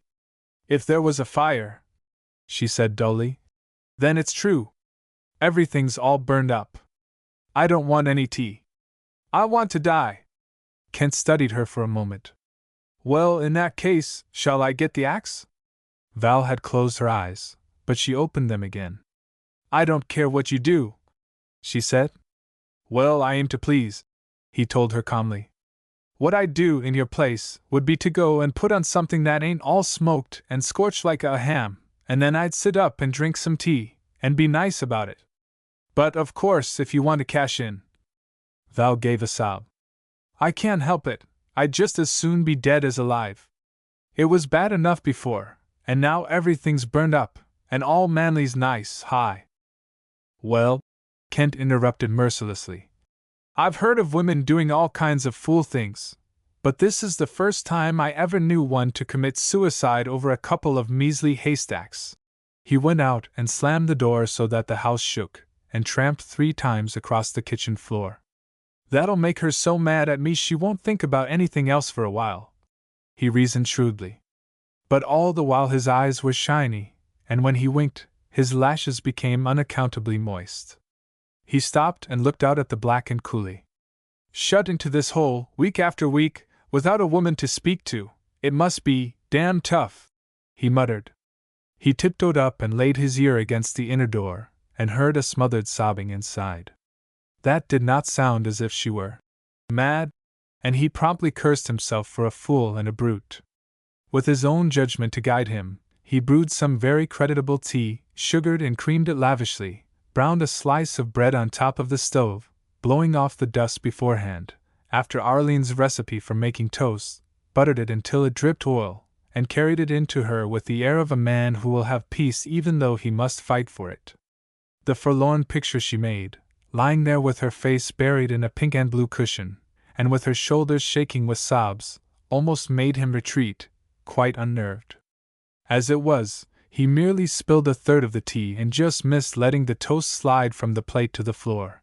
When he had righted his burden, he had recovered his composure to a degree. Here, this won't do at all, he reproved, pulling a chair to the couch by the simple method of hooking his toe under a round and dragging it toward him. You don't want man to come and catch you acting like this. He's liable to feel pretty blue himself, and he'll need some cheering up, don't you think? I don't know for sure, but I've always been kinda under the impression that's what a man gets a wife for. Ain't it? You don't want to throw down your cards now. You sit up and drink this tea, and eat this toast, and I'll gamble you'll feel about 200% better. Come, he urged gently, after a minute. I never thought a nervy little woman like you would give up so easy. I was plumb ashamed of myself, the way you worked on that back fire. You had me going for a while. You're just tired out, is all ails you. You want to hurry up and drink this before it gets cold. Come on. I'm liable to feel insulted if you pass up my cooking this way. Val choked back the tears, and without taking her face from the pillow, put out the burned hand gropingly until it touched his knee. Oh, you're good, she said brokenly. I used to think you were horrid, and I'm ashamed. You're good, and I. Well, I ain't going to be good much longer, if you don't get your head out of that pillow and drink this tea. His tone was amused and half impatient. But his face, more particularly his eyes, told another story, which perhaps it was as well she did not read. I'll be dropping the blamed stuff in another minute. My elbow's plumb getting a cramp in it, he added complainingly. Val made a sound halfway between a sob and a laugh, and sat up. With more haste than the occasion warranted, Kent put the tea and toast on the chair and started for the kitchen. I was bound you'd eat before I did, he explained, and I could stand a cup of coffee myself. And, say, if there's anything more you want, just holler, and I'll come on the long lope. Val took up the teaspoon, tasted the tea, and then regarded the cup doubtfully. She never drank sugar in her tea. She wondered how much of it he had put in. Her head ached frightfully, and she felt weak and utterly hopeless of ever feeling different. Everything all right? Came Kent's voice from the kitchen. Yes, Val answered hastily, trying hard to speak with some life and cheer in her tone. It's lovely, all of it. Want more tea? It sounded, out there, as though he was pushing back his chair to rise from the table. No, no, this is plenty. Val glanced fearfully toward the kitchen door, lifted the teacup, and heroically drank every drop. It was, she considered, the least that she could do. When he had finished eating, he came in, and found her nibbling apathetically at the toast. She looked up at him with an apology in her eyes. Mr. Burnett, don't think I am always so silly, she began, leaning back against the piled pillows with a sigh. I have always thought that I could bear anything. But last night I didn't sleep much. I dreamed about fires, and that Manley was dead, and I woke up in a perfect horror. It was only 10 o'clock. So then I sat up and tried to read, and every 5 minutes I would go out and look at the sky, to see if there was a glow anywhere. It was foolish, of course. And I didn't sleep at all today either. The minute I would lie down I'd imagine I heard a fire roaring. And then it came. But I was all used up before that, so I wasn't really. I must have fainted, for I don't remember getting into the house, and I do think fainting is the silliest thing. I never did such a thing before, she finished abjectly. Oh, well, I guess you had a license to faint if you felt that way, he comforted awkwardly. It was the smoke and the heat, I reckon. They were enough to put a crimp in anybody. Did Man say about when he would be back? Because I ought to be moving along. It's quite a walk to the Wishbone. Oh, you won't go till Manley comes. Please. I'd go crazy here alone, and he might not come. He's frequently detained. I've such a horror of fires. She certainly looked as if she had. She was sitting up straight, her hands held out appealingly to him, her eyes big and bright. Sure, I won't go if you feel that way about it. Kent was half frightened at her wild manner. I guess Man will be along pretty soon anyway. He'll hit the trail as soon as he can get behind the fire, that's a cinch. He'll be worried to death about you. And you don't need to be afraid of prairie fires any more, Mrs. Fleetwood, you're safe. There can't be any more fires till next year, anyway. There's nothing left to burn. He turned his face to the window and stared out somberly at the ravaged hillside. Yes, you're dead safe, now. I'm such a fool, Val confessed, her eyes also turning to the window. If you want to go, Her mouth was quivering, and she did not finish the sentence. Oh, I'll stay till Man comes. He's liable to be along any time, now. He glanced at her scorched, smoke-stained dress. He'll sure think you made a hand, all right. Val took the hint, and blushed with true feminine shame that she was not looking her best. I'll go and change, she murmured, and rose wearily. But I feel as if the world had been rolled up in a scroll and burned, as the Bible puts it, and as if nothing matters any more. It does, though. We'll all go right along living the same as ever, and the first snow will make this fire seem as old as the war, except to the cattle. They're the ones to get it in the neck this winter. He went out and walked aimlessly around in the yard, and went over to the smoking remains of the stable, and to the heap of black ashes where the stacks had been. Manley would be hard hit, he knew. He wished he would hurry and come, and relieve him of the responsibility of keeping Val company. He wondered a little, in his masculine way, that women should always be afraid when there was no cause for fear. For instance, she had stayed alone a good many times, evidently, when there was real danger of a fire sweeping down upon her at any hour of the day or night. But now, when there was no longer a possibility of anything happening, she had turned white and begged him to stay. And Val, he judged shrewdly, was not the sort of woman who finds it easy to beg favors of anybody. There came a sound of galloping, up on the hill, and he turned quickly. Dull dusk was settling bleakly down upon the land, but he could see 3 or 4 horsemen just making the first descent from the top. He shouted a wordless greeting, and heard their answering yells. In another minute or two they were pulling up at the house, where he had hurried to meet them. Val, tucking a side comb hastily into her freshly coiled hair, her pretty self clothed all in white linen, appeased eagerly in the doorway. Why, where's Manley? She demanded anxiously. Blumenthal was dismounting near her, and he touched his hat before he answered. We were on the way home, and we thought we'd better ride around this way and see how you came out. He evaded. I see you lost your hay and buildings. Pretty close call for the house, too, I should judge. You must have got here in time to do something, Kent. But where's Manley? Val was growing pale again. Has anything happened? Is he hurt? Tell me. Oh, he's all right, Mrs. Fleetwood. Blumenthal glanced meaningly at Kent, and Fred de Garmo, sitting to one side of his saddle, looked at Polycarp Jenks and smiled slightly. We left town ahead of him, and knocked right along. Val regarded the group suspiciously. He's coming then, is he? Oh, certainly. Glad you're all right, Mrs. Fleetwood. That was an awful fire. It swept the whole country clean between the two rivers, I'm afraid. This wind made it bad. He was tightening his cinch, and now he unhooked the stirrup from the horn and mounted again. We'll have to be getting along. Don't know, yet, how we came out of it over to the ranch. But our guards ought to have stopped it there. He looked at Kent. How did the wishbone make it? He inquired. I was just going to ask you if you knew. Kent replied, scowling because he saw Fred looking at Val in what he considered an impertinent manner. My horse ran off while I was fighting fire here, so I'm afoot. I was waiting for Man to show up. You'll get all of that you want, hee. Polycarp cut in tactlessly. Man won't get home tonight, not unless. Ah, come on. Fred started along the charred trail which led across the coulee and up the farther side. Blumenthal spoke a last, commonplace sentence or two, just to round off the conversation and make the termination not too abrupt, and they rode away, with Polycarp glancing curiously back, now and then, as though he was tempted to stay and gossip, and yet was anxious to know all that had happened at the Double Diamond.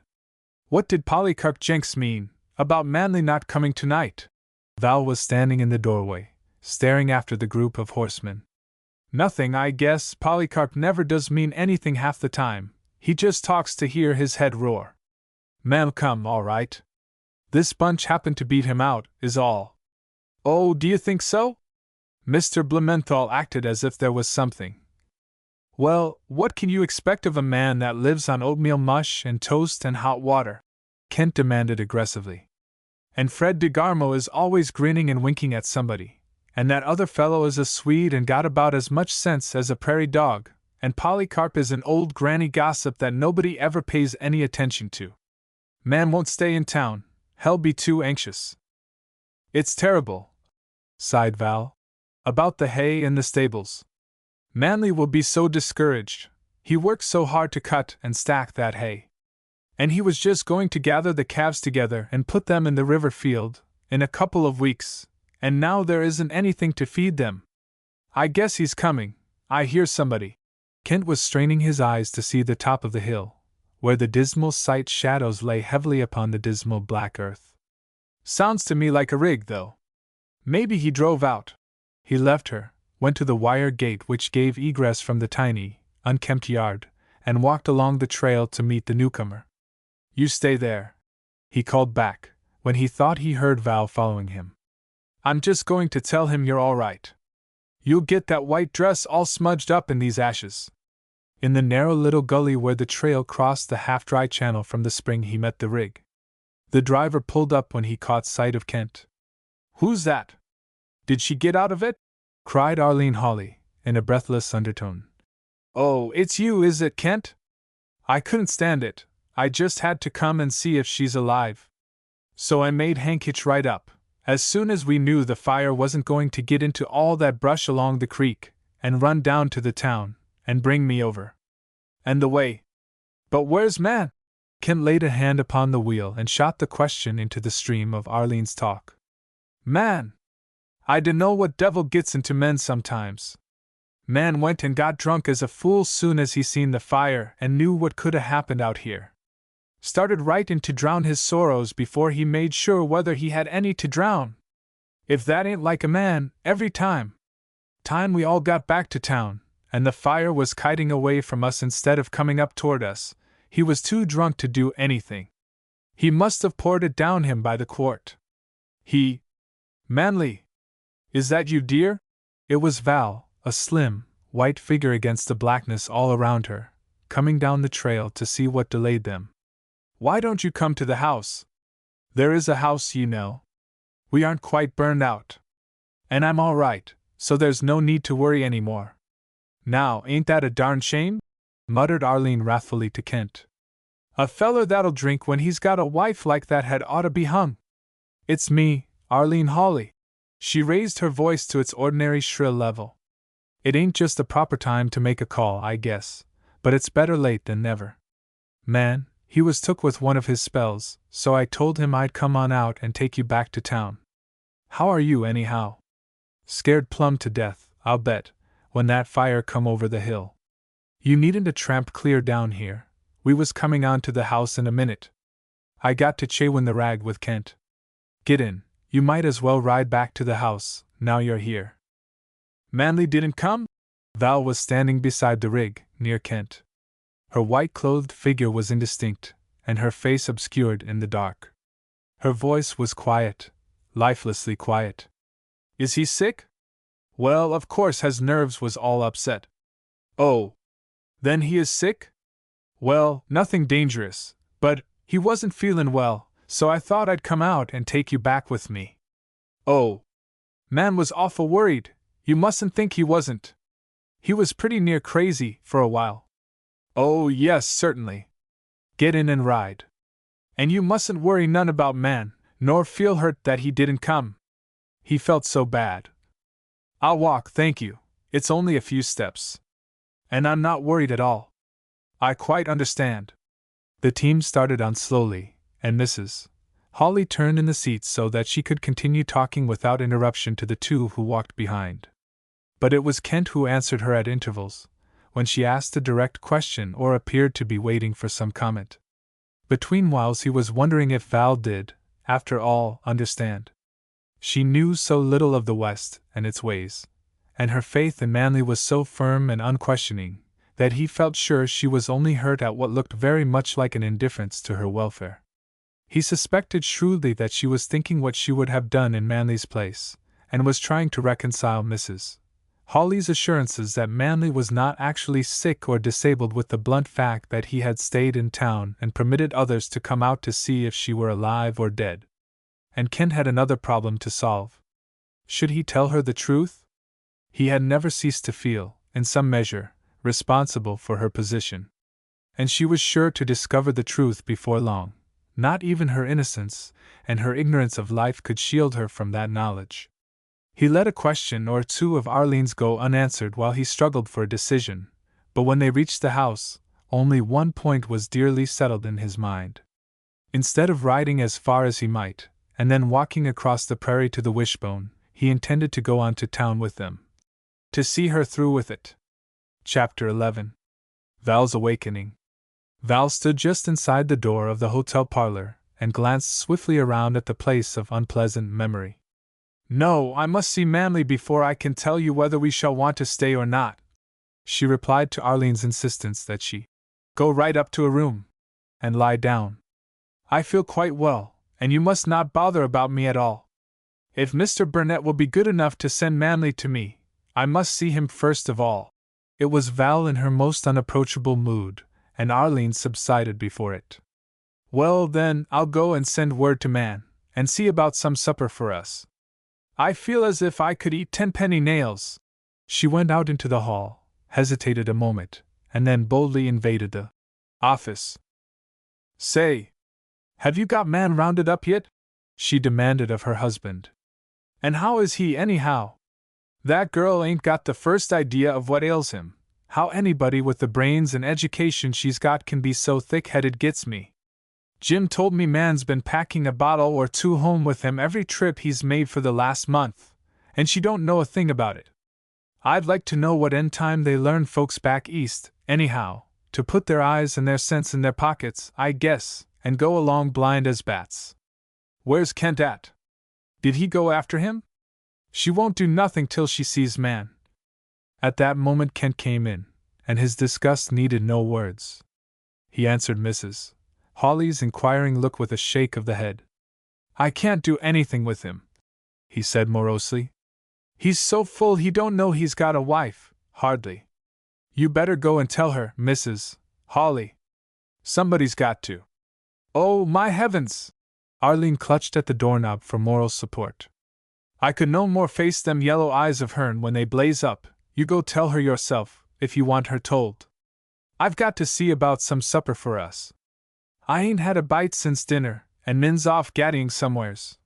She hurried away, mentally washing her hands of the affair. Women's got to learn sometime what men is, she soliloquized. And I guess she ain't no better than any of the rest of us, that she can't learn to take her medicine, but I ain't going to be the one to tell her what kind of fellow she's tied to. My stun'll be helping her pick up the pieces and make the best of it after she's told. She stopped, just inside the dining room, and listened until she heard Kent cross the hall from the office and open the parlor door. Gee!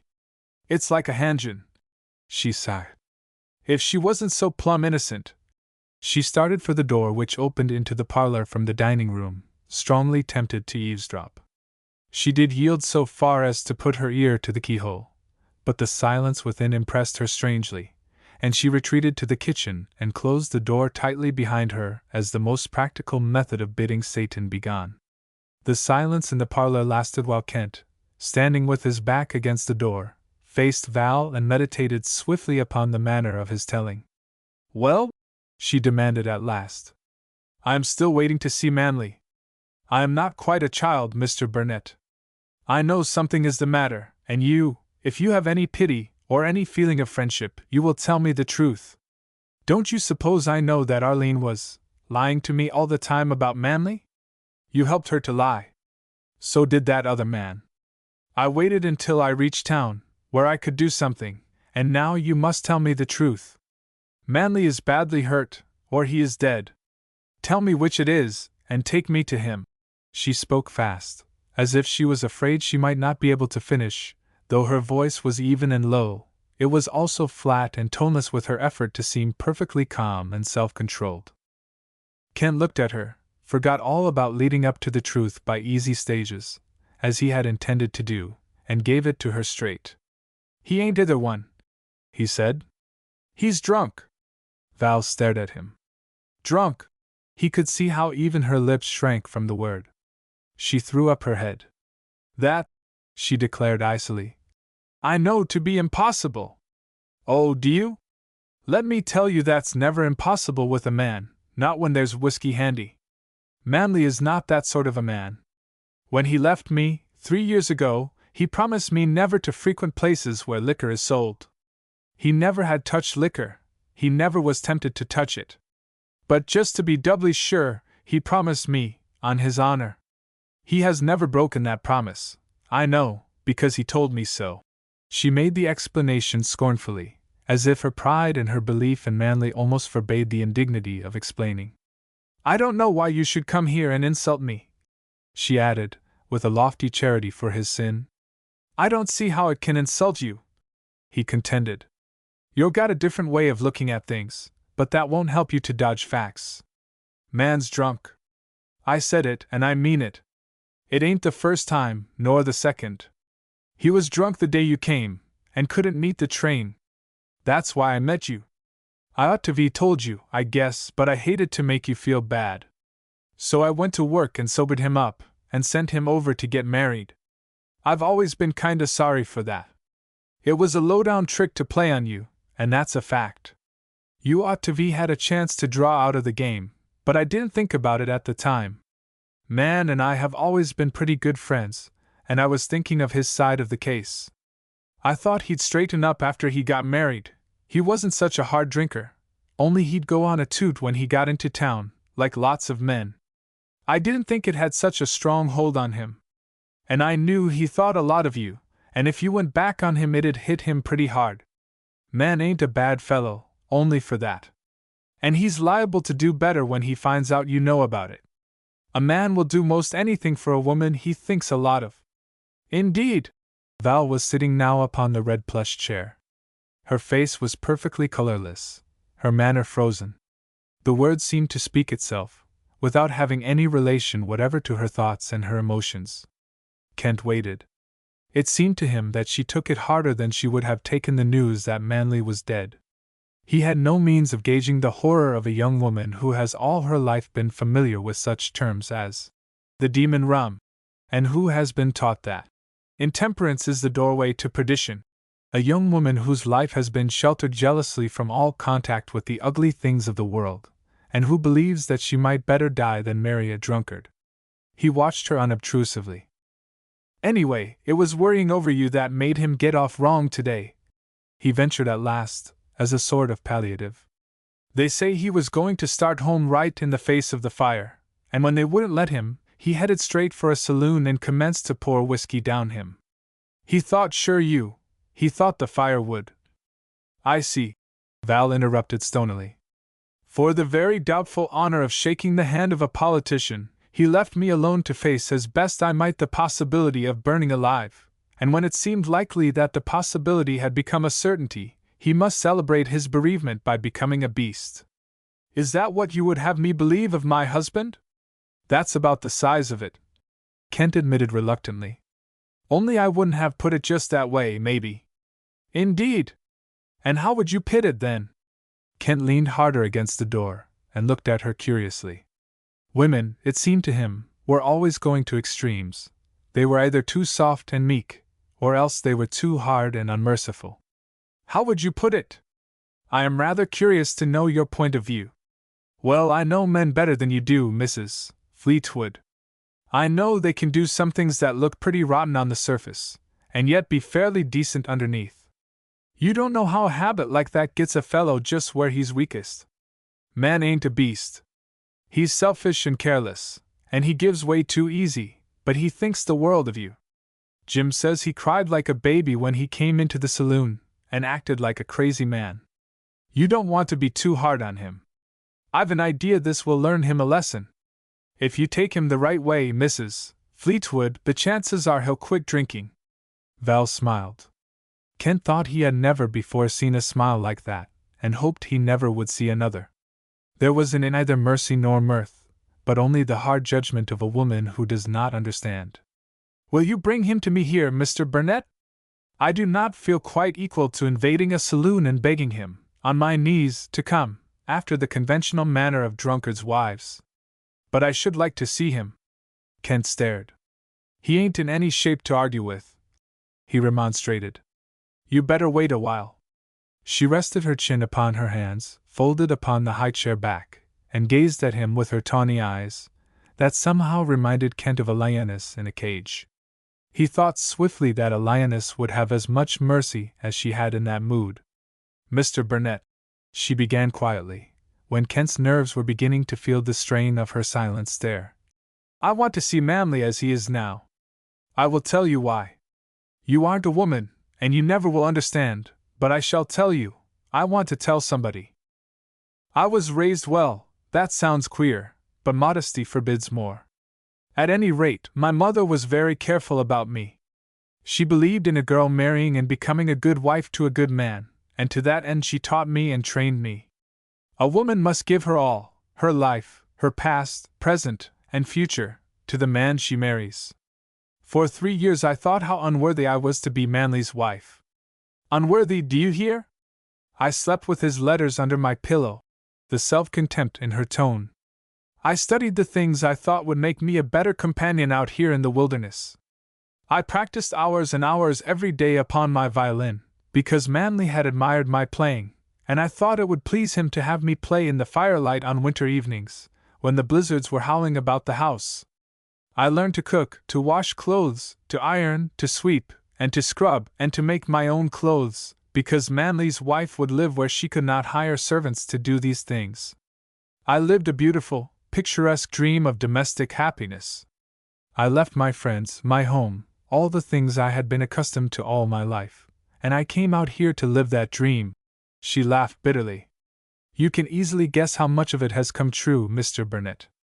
But you don't know what it costs a girl to come down from the clouds and find that reality is hard and ugly, from dreaming of a cozy little nest of a home, and the love and care of Manley, to the reality, to carrying water and chopping wood and being left alone, day after day, and to find that his love only meant, oh, you don't know how a woman clings to her ideals.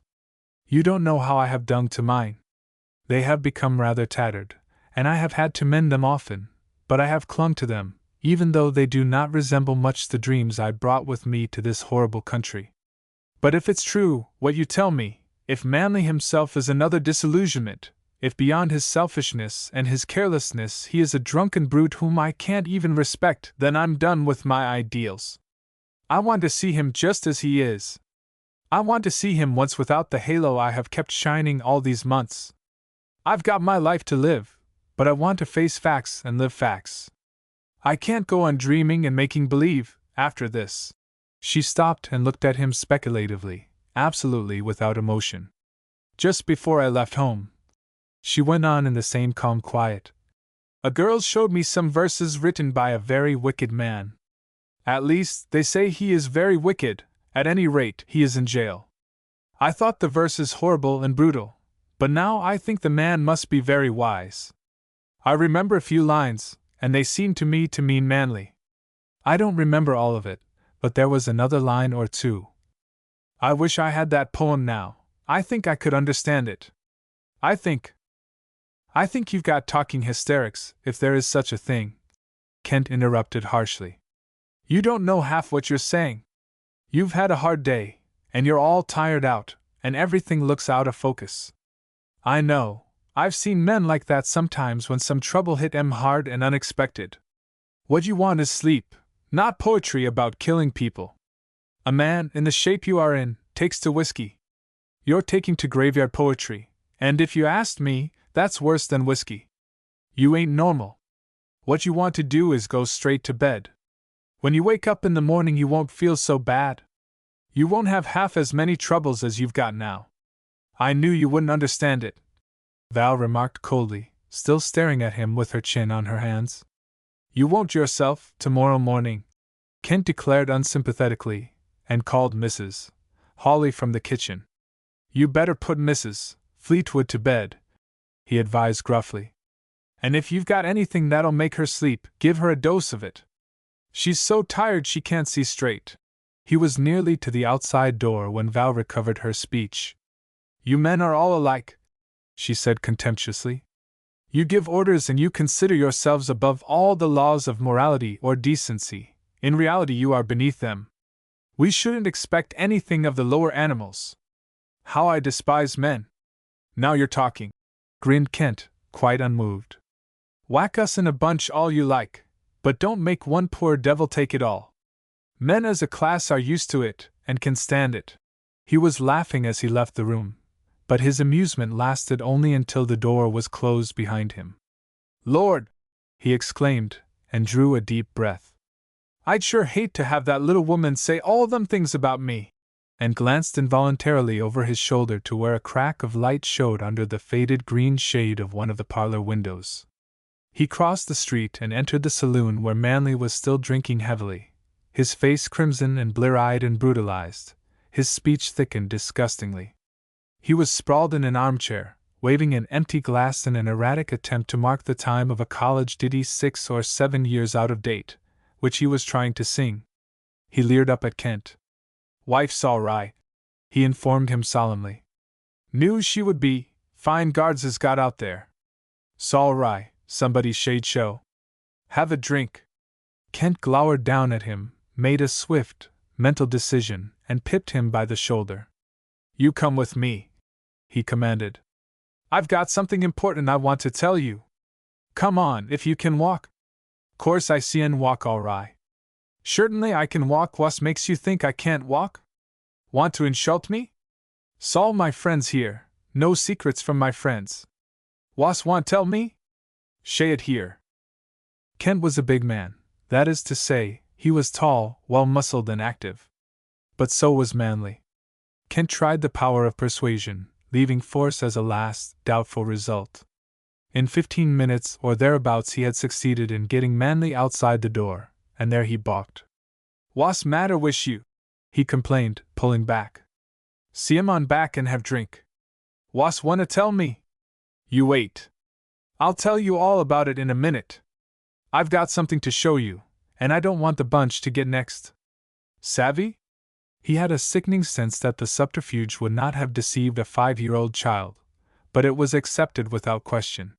He led Manly stumbling up the street, evading a direct statement as to his destination, pulled him off the boardwalk, and took him across a vacant lot well sprinkled with old shoes and tin cans.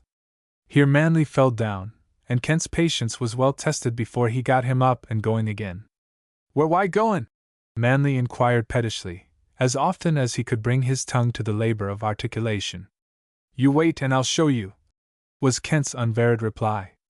At last he pushed open a door and led his victim into the darkness of a small, windowless building.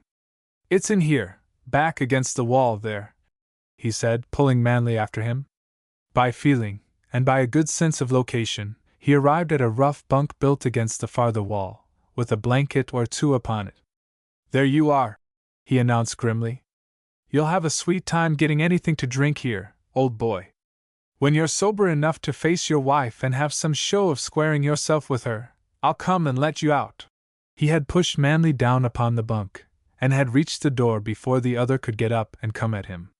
He pulled the door shut with a slam, slipped a padlock into the staple, and snapped it just before Manly lurched heavily against it.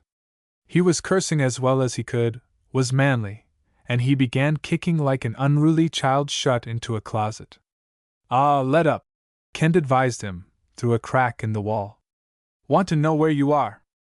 Well, you're in Holly's Ice House. You know it's a fine place for drunks to sober up in. It's awful popular for that purpose." You can't do any business kicking, that's been tried lots of times. This is sure well built for an ice house. No, I can't let you out. Couldn't possibly, you know. I haven't got the key, old Lady Holly has got it, and she's gone to bed hours ago. You go to sleep and forget about it. I'll talk to you in the morning. Good night, and pleasant dreams." The last thing Kent heard as he walked away was Manly's profane promise to cut Kent's heart out very early the next day. "The darn fool," Kent commented, as he stopped in the first patch of lamplight to roll a cigarette. "He ain't got another friend in town that'd go to the trouble I've gone to for him. He'll realize it, too, when all that whiskey quits stewing inside him." Chapter 12. A Lesson in Forgiveness. "Well, old-timer, how you coming? You sure do sleep sound. This is the third time I've come to tell you breakfast is ready and then some. You'll get the bottom of the coffee pot for fair, if you don't hustle." Kent left the door of the ice house wide open behind him, so that the warmth of mid-morning swept in to do battle with the chill and damp of wet sawdust and buried ice. Manly rolled over so that he faced his visitor, and his reply was abusive in the extreme. Kent waited, with an air of impersonal interest, until he was done and had turned his face away as though the subject was quite exhausted. "Well, now you've got that load off your mind, come on over and get a cup of coffee. But while you're thinking about whether you want anything but my heart's blood, I'm going to speak right up and tell you a few things that commonly ain't none of my business.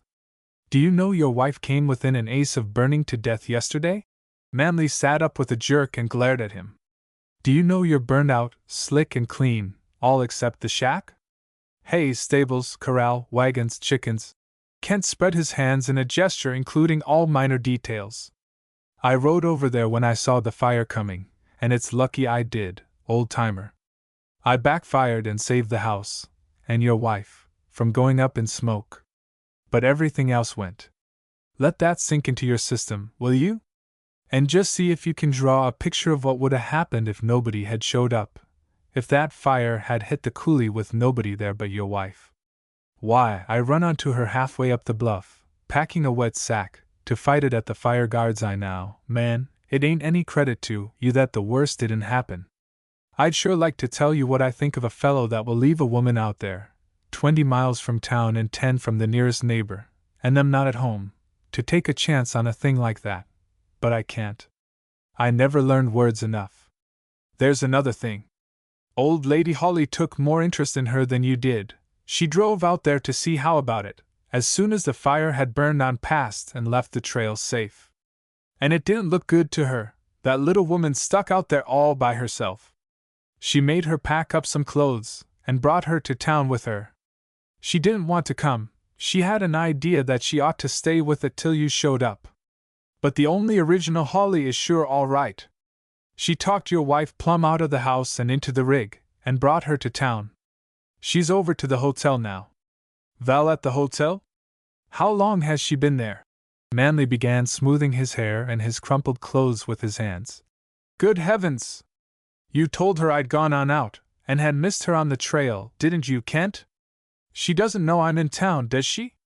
You always were a good fellow, I haven't forgotten how you… Well, you can forget it now. I didn't tell her anything like that. I didn't think of it, for one thing. She knew all the time that you were in town. I'm tired of lying to her. I told her the truth. I told her you were drunk. Manley's jaw dropped. You told her. Exactly. I told her you were drunk. Kent nodded gravely, and his lips curled as he watched the other cringe. She called me a liar, he added, with a certain reminiscent amusement. Manley brightened. That's Val. Once she believes in a person, she's loyal as… She ain't now, Kent interposed dryly. When I let up, she was plumb convinced. She knows now what ailed you the day she came and you didn't meet her. You dirty cur! And I thought you were a friend. You thought right, until you got to rooting a little too deep in the mud, old-timer. And let me tell you something. I was your friend when I told her. She's got to know, you couldn't go on like this much longer without having her get wise. She ain't a fool. The thing for you to do now is to buck up and let her reform you. I've always heard that women are tickled plumb to death when they can reform a man. You go on over there and make your little talk, and then buckle down and live up to it. Savvy? That's your only chance now. It'll work, too. You ought to straighten up, man, and act white. Not just to square yourself with her, but because you're going downhill pretty fast, if you only knew it. You ain't anything like you were 2 years ago, when we backed together. You've got to brace up pretty sudden, or you'll be so far gone you can't climb back. And when a man has got a wife to look after, it seems to me he ought to be the best it's in him to be. You were a fine fellow when you first hit the country, and she thought she was getting that same fine fellow when she came away out here to marry you. It ain't any of my business, but do you think you're giving her a square deal? He waited a minute and spoke the next sentence with a certain diffidence. I'll gamble you haven't been disappointed in her. She's an angel, and I'm a beast. Grown Manley, with the exaggerated self-abasement which so frequently follows close upon the heels of intoxication.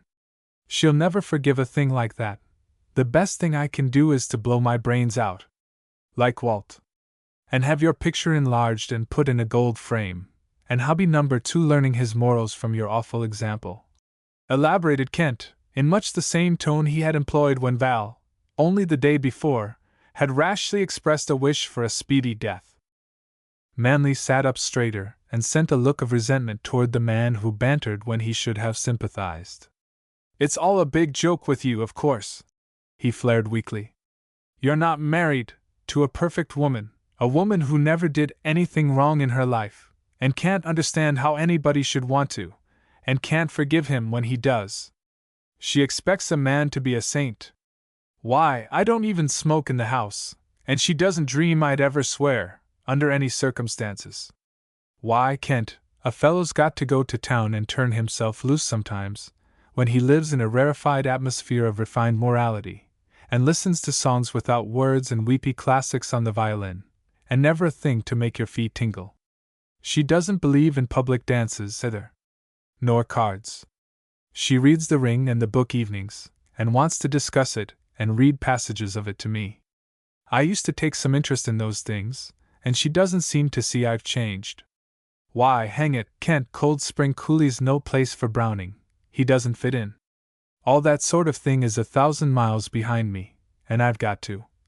He stopped short and brooded, his eyes upon the dank sawdust at his feet. I'm a beast, he repeated rather lugubriously. She's an angel, an Eastern-bred angel. And let me tell you, Kent, all that's pretty hard to live up to. Kent looked down at him meditatively, wondering if there was not a good deal of truth and justice in Manley's argument.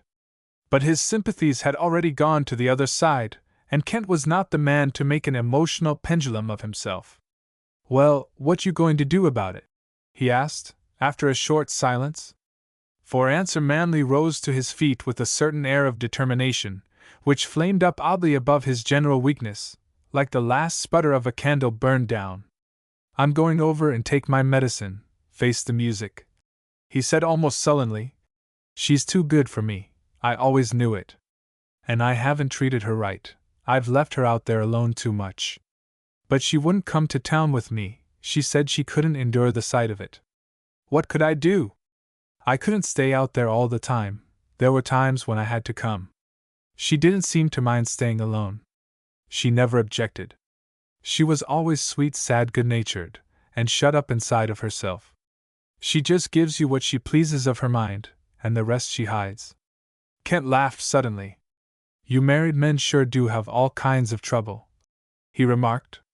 "A fellow like me can go on a jamboree any time he likes, and as long as he likes, and it don't concern anybody but himself, and maybe the man he's working for, and look at you, scared plumb silly thinking of what your wife's going to say about it. If you asked me, I'm going to trot alone. I'd rather be lonesome than good, any old time." That, however, did not tend to raise Manly's spirits any. He entered the hotel with visible reluctance, looked into the parlor, and heaved a sigh of relief when he saw that it was empty, wavered at the foot of the steep, narrow stairs, and retreated to the dining room, with Kent at his heels, knowing that the matter had passed quite beyond his help or hindrance, and had entered that mysterious realm of matrimony where no unwed man or woman may follow, and yet is curious enough to linger. Just inside the door, Manly stopped so suddenly that Kent bumped against him.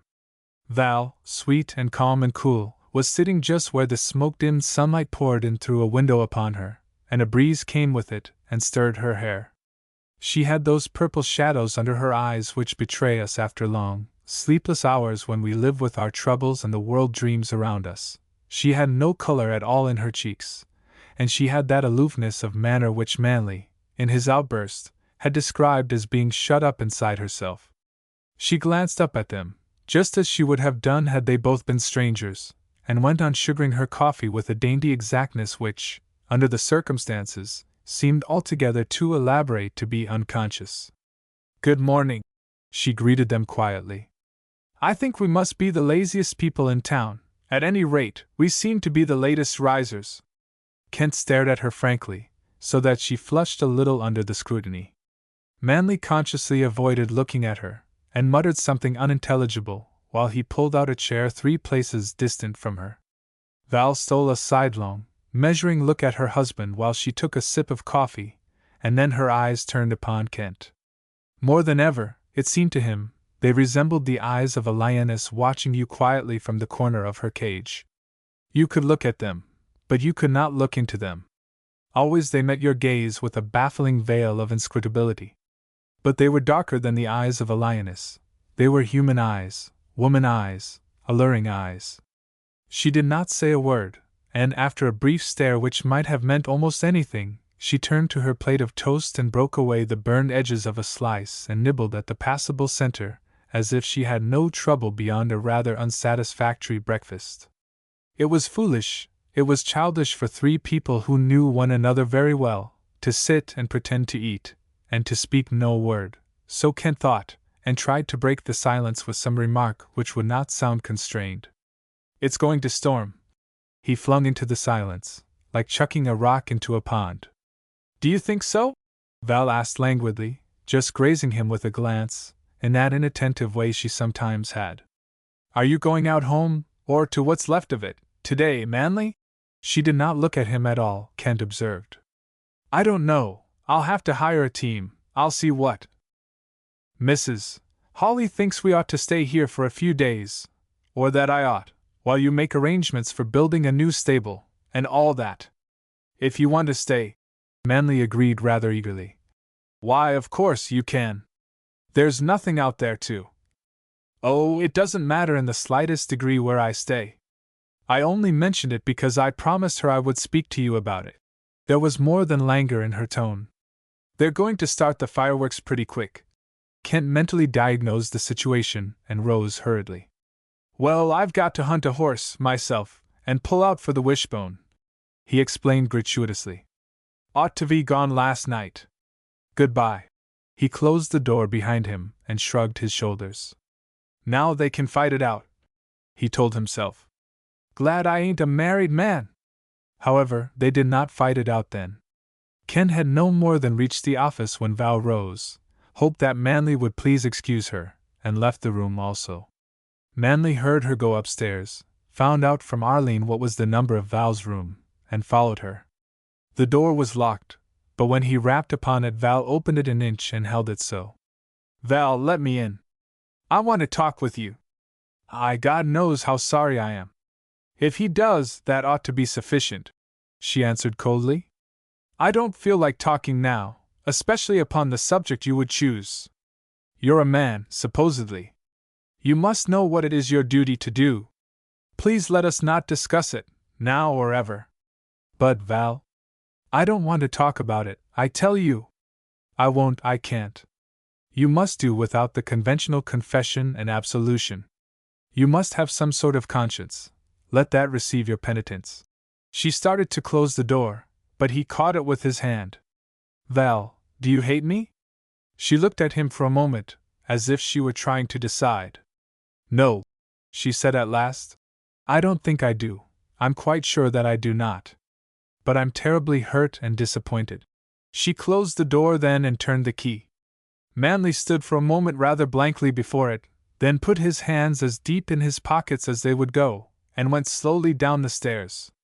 At that moment he did not feel particularly penitent. She would not listen to the conventional confession. "That girl can be hard as nails," he muttered under his breath. He went into the office, got a cigar, and lighted it moodily. He glanced at the bottles ranged upon the shelves behind the bar, drew in his breath for speech, let it go in a sigh, and walked out.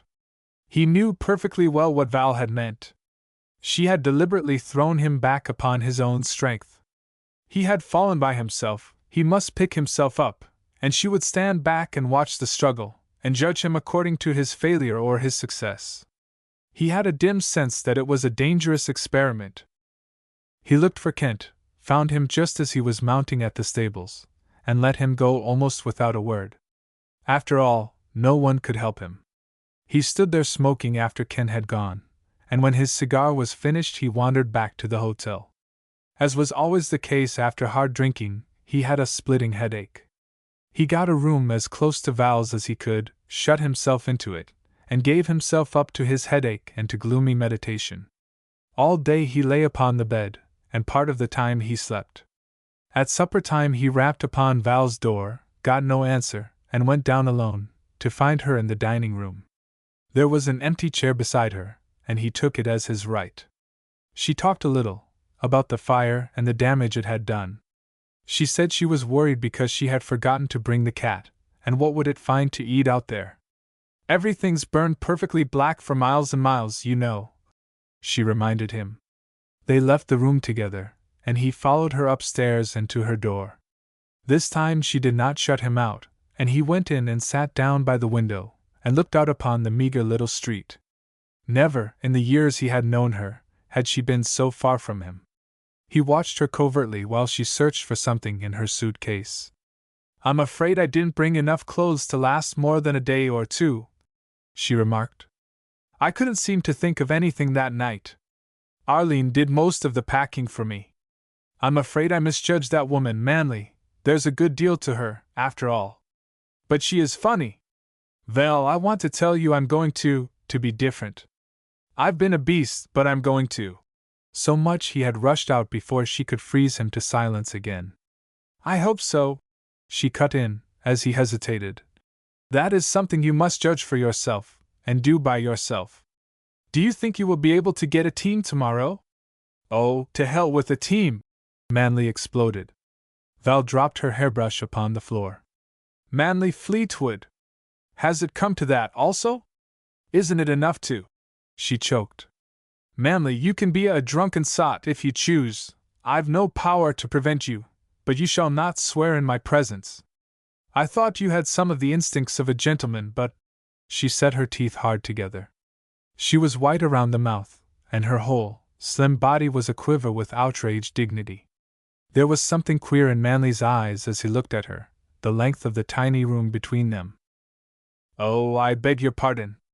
I remember now your Fernhill ethics. I may go to hell, for all of you, You will simply hold back your immaculate, moral skirts so that I may pass without smirching them. But I must not mention my destination. That is so unrefined. He got up from the chair, with a laugh that was almost a snort. You refuse to discuss a certain subject, though it's almost a matter of life and death with me. At least it was. Your happiness and my own was at stake, I thought. But it's all right. I needn't have worried about it.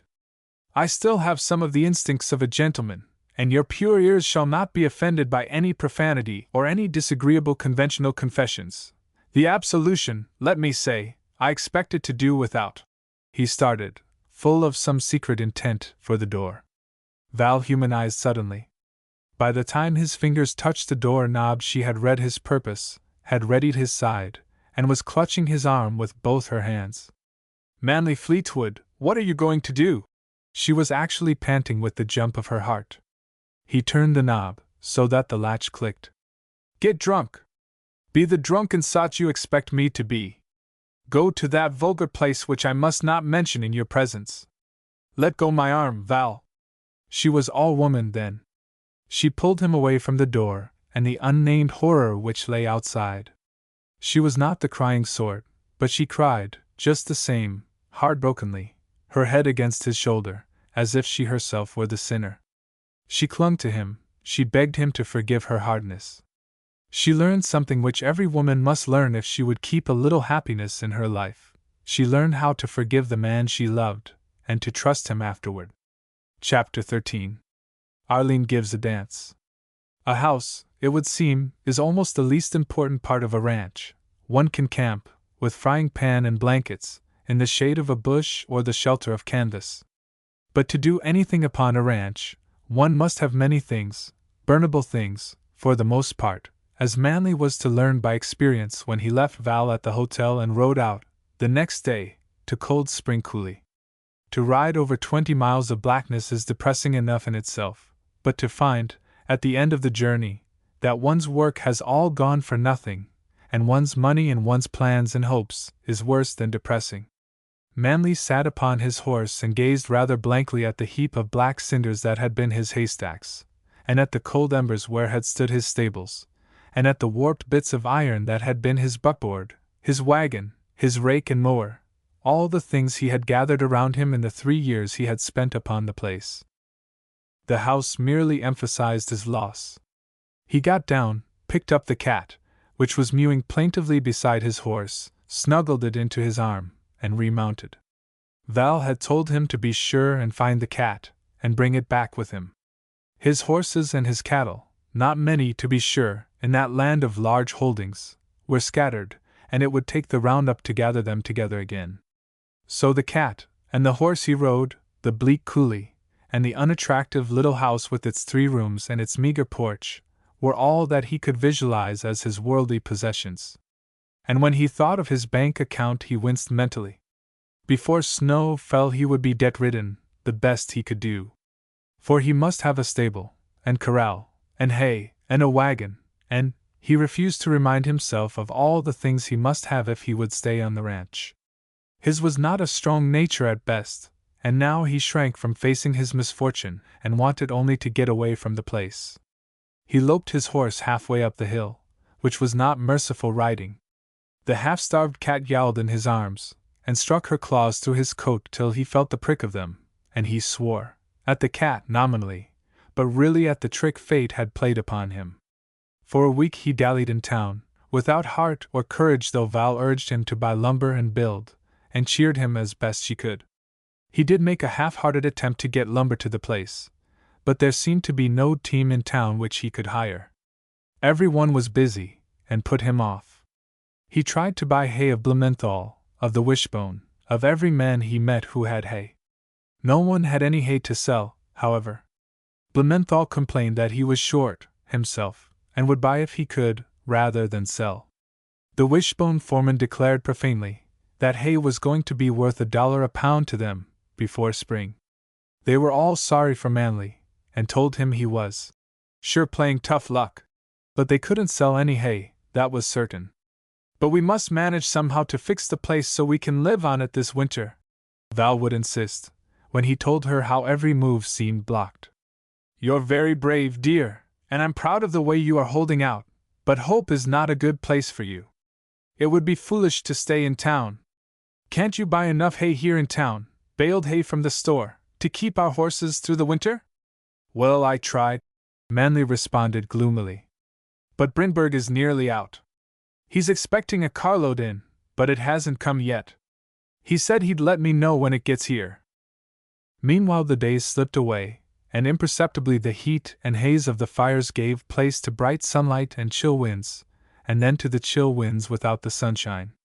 One morning the ground was frozen hard, and all the roofs gleamed white with the heavy frost. Arline bestirred herself, and had a heating stove set up in the parlor, and Val went down to the dry heat and the peculiar odor of a rusted stove in the flush of its first fire since spring. The next day, as she sat by her window upstairs, she looked out at the first nip of winter.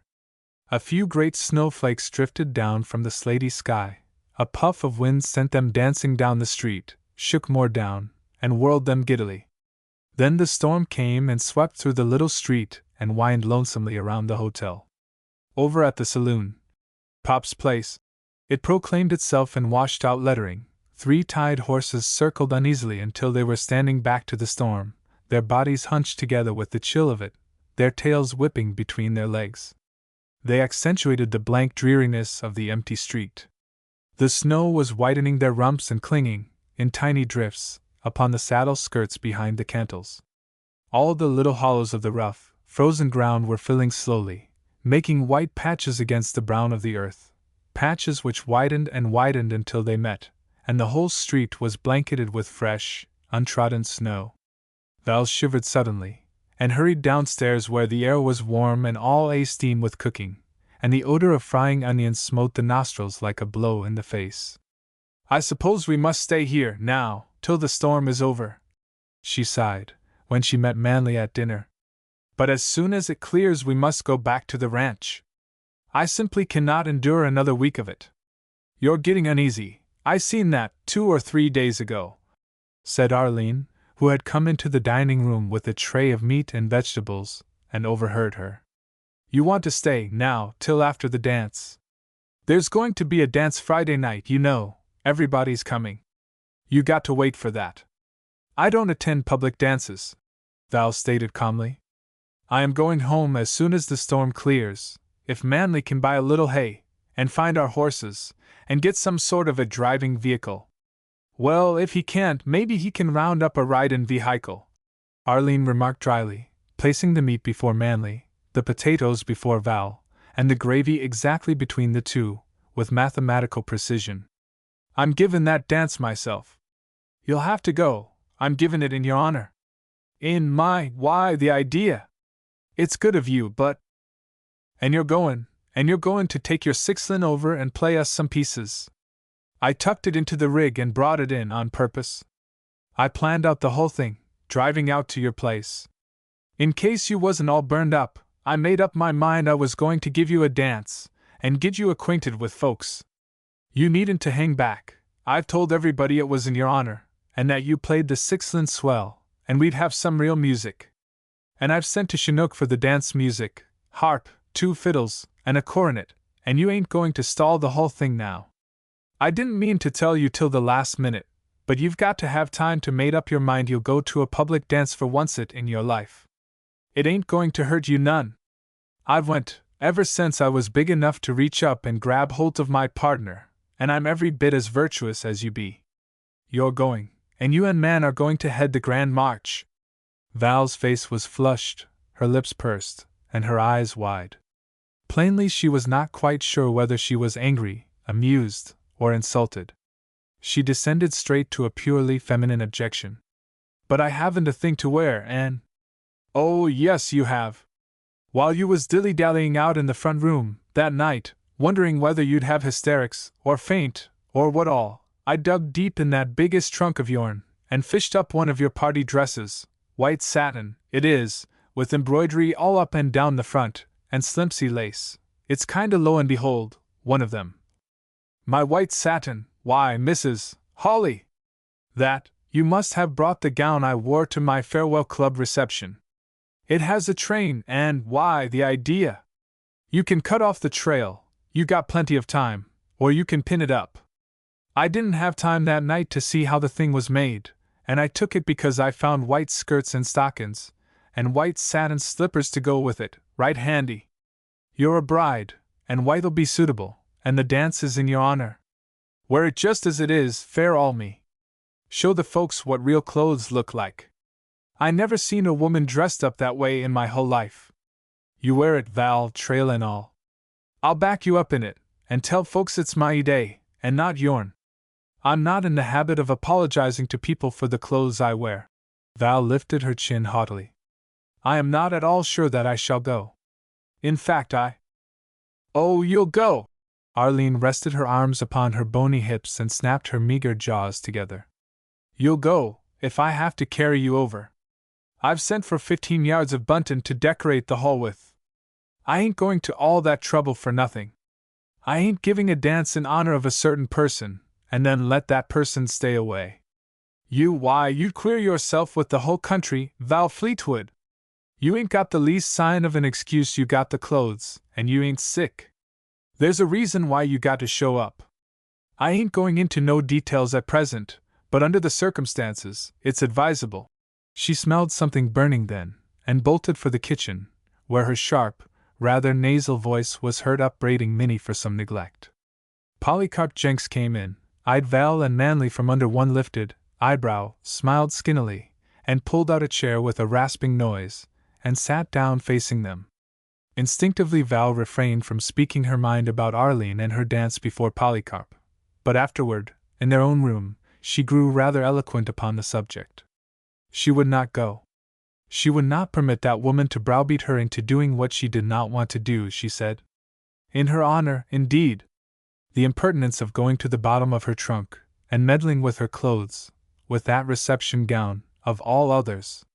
The idea of wearing that gown to a frontier dance, even if she consented to go to such a dance, and expecting her to amuse the company by playing pieces on the violin. Well, why not? Manley was sitting rather apathetically upon the edge of the bed, his arms resting upon his knees, his eyes moodily studying the intricate rose pattern in the faded Brussels carpet. They were the first words he had spoken. One might easily have doubted whether he had heard all Val said. Why not? Manley Fleetwood, do you mean to tell me? Why not go, and get acquainted, and quit feeling that you're a pearl cast among swine? It strikes me the Hawley person is pretty level-headed on the subject. If you're going to live in this country, why not quit thinking how out of place you are, and how superior, and meet us all on a level? It won't hurt you to go to that dance, and it won't hurt you to play for them, if they want you to.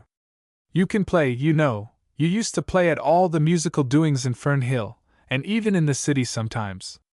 And let me tell you, Val, we aren't quite savages out here.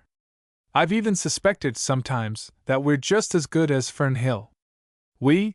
Val looked at him steadily. So you wish to identify yourself with these people, with Polycarp Jenks, and Arlene Hawley, and… Why not? They're shaky on grammar, and their manners could stand a little polish, but aside from that they're exactly like the people you've lived among all your life. Sure, I wish to identify myself with them. I'm just a rancher, pretty small pumpkins too, among all these big outfits, and you're a rancher's wife. The Hawley person could buy us out for cash tomorrow, if she wanted to, and never miss the money. And Val, she's giving that dance in your honor. You ought to appreciate that. The Hawley doesn't take a fancy to every woman she sees, and let me tell you, she stands ace high in this country. If she didn't like you, she could make you wish she did. Well, upon my word, I begin to suspect you of being a humorist, Manley. And even if you mean that seriously, why, it's all the funnier. To prove it, she laughed. Manley hesitated, then left the room with a snort, a scowl, and a slam of the door, and the sound of Val's laughter followed him down the stairs. Arlene came up, her arms full of white satin, white lace, white cambric, and the toes of 2 white satin slippers showing just above the top of her apron pockets. She walked briskly in and deposited her burden upon the bed. My! Them's the nicest smellin' things I ever had a hold of, she observed. And still they don't seem to smell either. Must be a dandy perfumery you've got. I brought up the things, seein' you know they're here. I thought you could take your time about cuttin' off the trail and fillin' in the neck and sleeves. She sat down upon the foot of the bed, carefully tucking her gingham apron close about her so that it might not come in contact with the other. I never did see such clothes, she sighed. I dunno how you'll ever get a chancet to wear 'em out in this country. Seems to me they're most too pretty to wear. Anyhow, I can get Marthy Winters to come over and help you. She does sewin', and you can use my machine any time you want to. I'd take a hold myself if I didn't have all the baking to do for the dance. That Min can't learn nothing, seems like. I can't trust her to do a thing, hardly, unless I stand right over her. Breed girls ain't much account ever, but they're all that'll work out, in this country, seems like. Sometimes I swear I'll get a chink and be done with it, only I got to have somebody I can talk to oncet in a while. I couldn't never talk to a chink, they don't seem hardly human to me. Do they to you? And say, I've got some all over lace, it's ecru, that you can fill in the neck with, you're welcome to use it, there's most a yard of it, and I won't never find a use for it. Or I was thinkin', there'll be enough cut off in the trail to make a gamp of the satin, sleeves and all.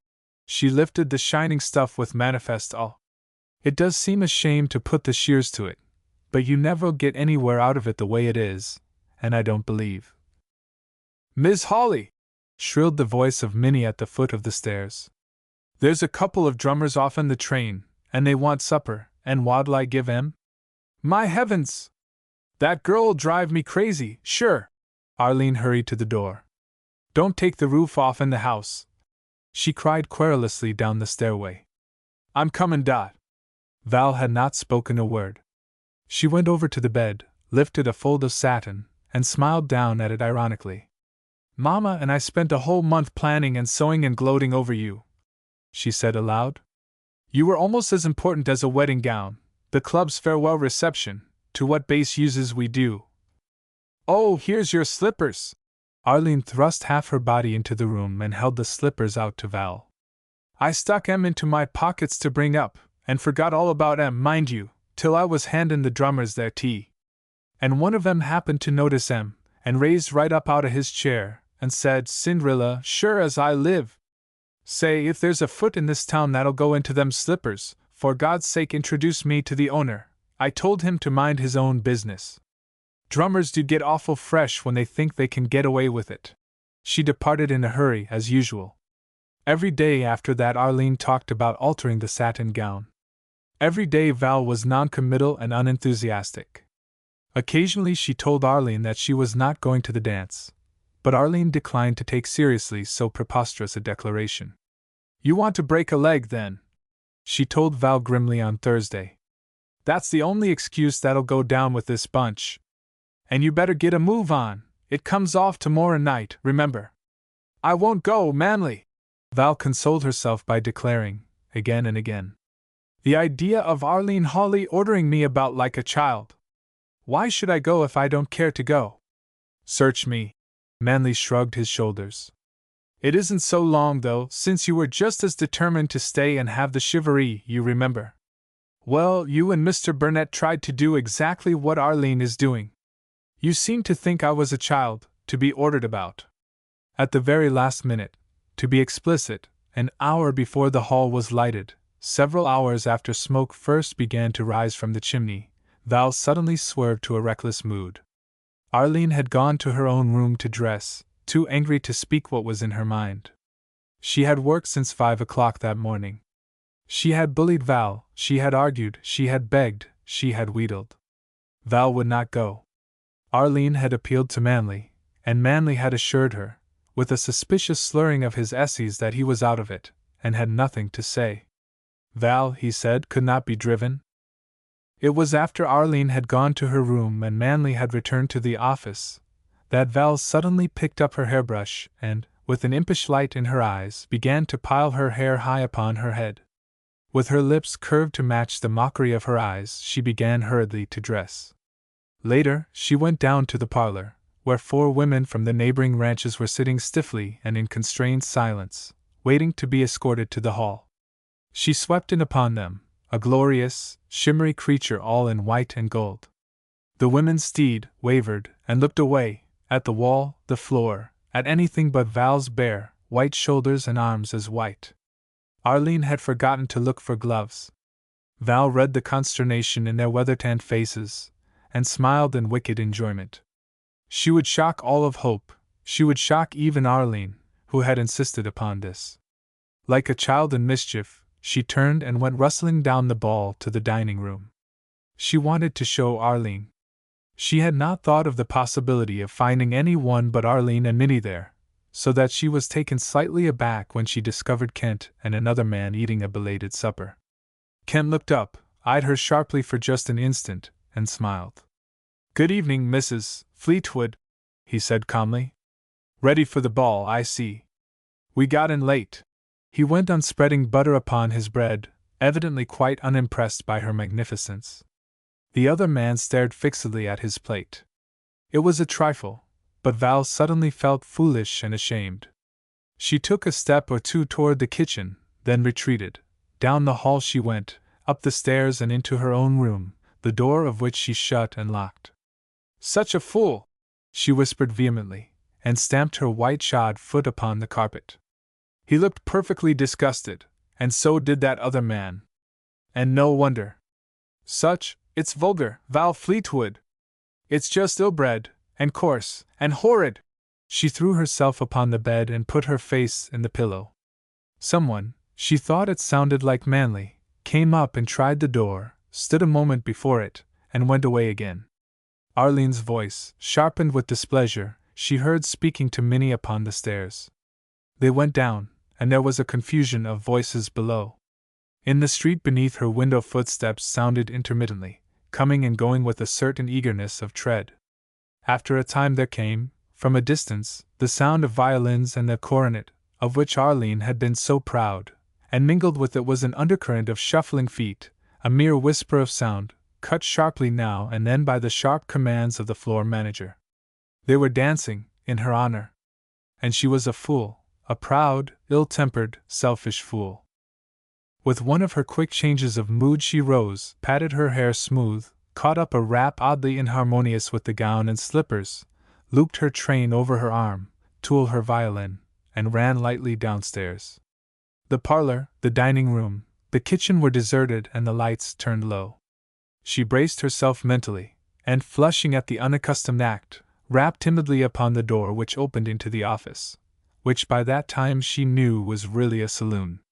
Hawley himself opened the door, and in his eyes bulged at sight of her. "Is Mr. Fleetwood here? I thought, after all, I'd go to the dance," she said, in rather a timid voice, shrinking back into the shadow. "Fleetwood?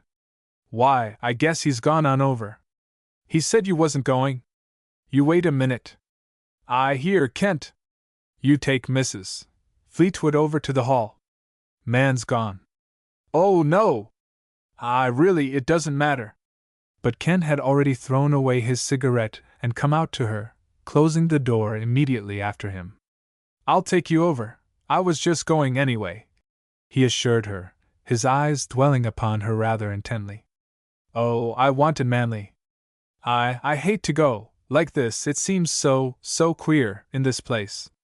At first I thought it would be a joke, but it isn't, it's silly and ill-bred.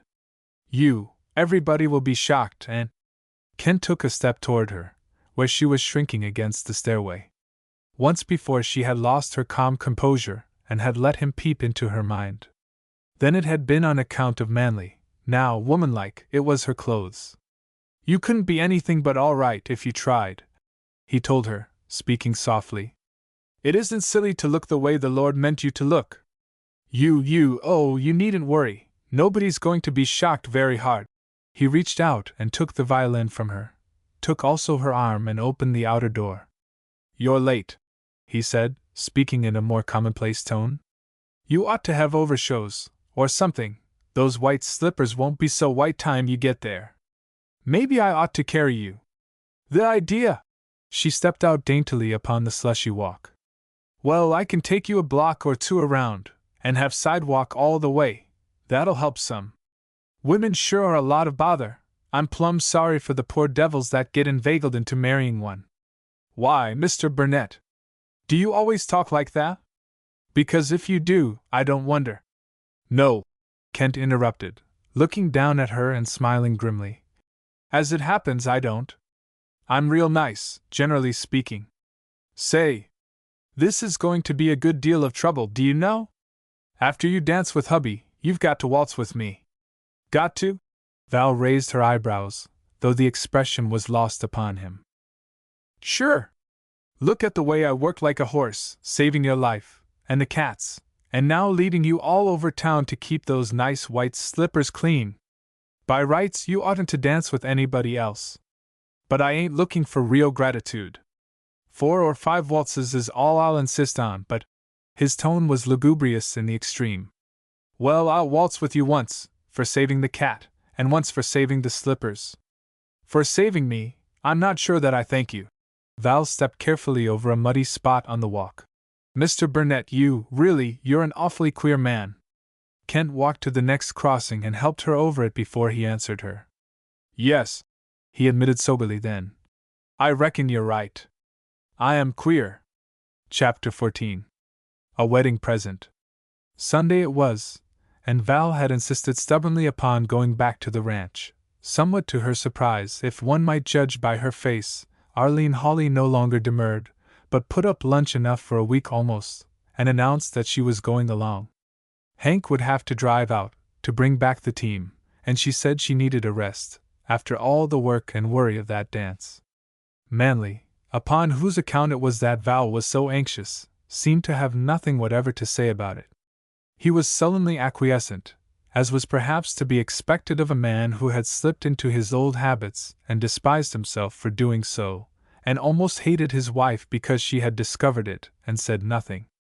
Val was thankful, during that long, bleak ride over the prairie, for Arline's incessant chatter. It was better than silence, when the silence means bitter thoughts. Now, said Arline, moving excitedly in her seat when they neared Cold Spring Coulee, maybe I'd better tell you that the folks round here has kinda planned a little surprise for you. They don't make much of a showin' about being neighborly, not when things go smooth, but they're right there when trouble comes. It's just a little weddin' present, and if it comes kinda late in the day, why, you don't want to mind that. My dance that I gave was a weddin' party, too, if you care to call it that. Anyway, it was to raise the money to pay for our present, as far as it went, and I want to tell you right now, Val, that you was sure the queen of the ball. Everybody said you looked just like a queen in a picture, and I never heard a word against your low-neck dress. It looked all right on you, don't you see? On me, for instance, it would have been something fierce. And I'm real glad you took a hold and danced like you did, and never passed nobody up, like some would have done. You'll be glad you did, now you know what it was for. Even danced with Polycarp Jenks, and there ain't hardly any woman but what'll turn him down. I'll bet he tromped all over your toes, didn't he? Sometimes, Val admitted. What about the surprise you were speaking of, Mrs. Hawley? It does seem as if you might call me Arline, she complained irrelevantly. We're comin' to that, don't you worry. Is it a piano? My lands, no. You don't need a fiddle and a piano both, do you? Man, what'd you rather have for a weddin' present? Manley, upon the front seat beside Hank, gave his shoulders an impatient twitch. $50,000, he replied glumly. I'm glad you're real modest about it, Arline retorted sharply.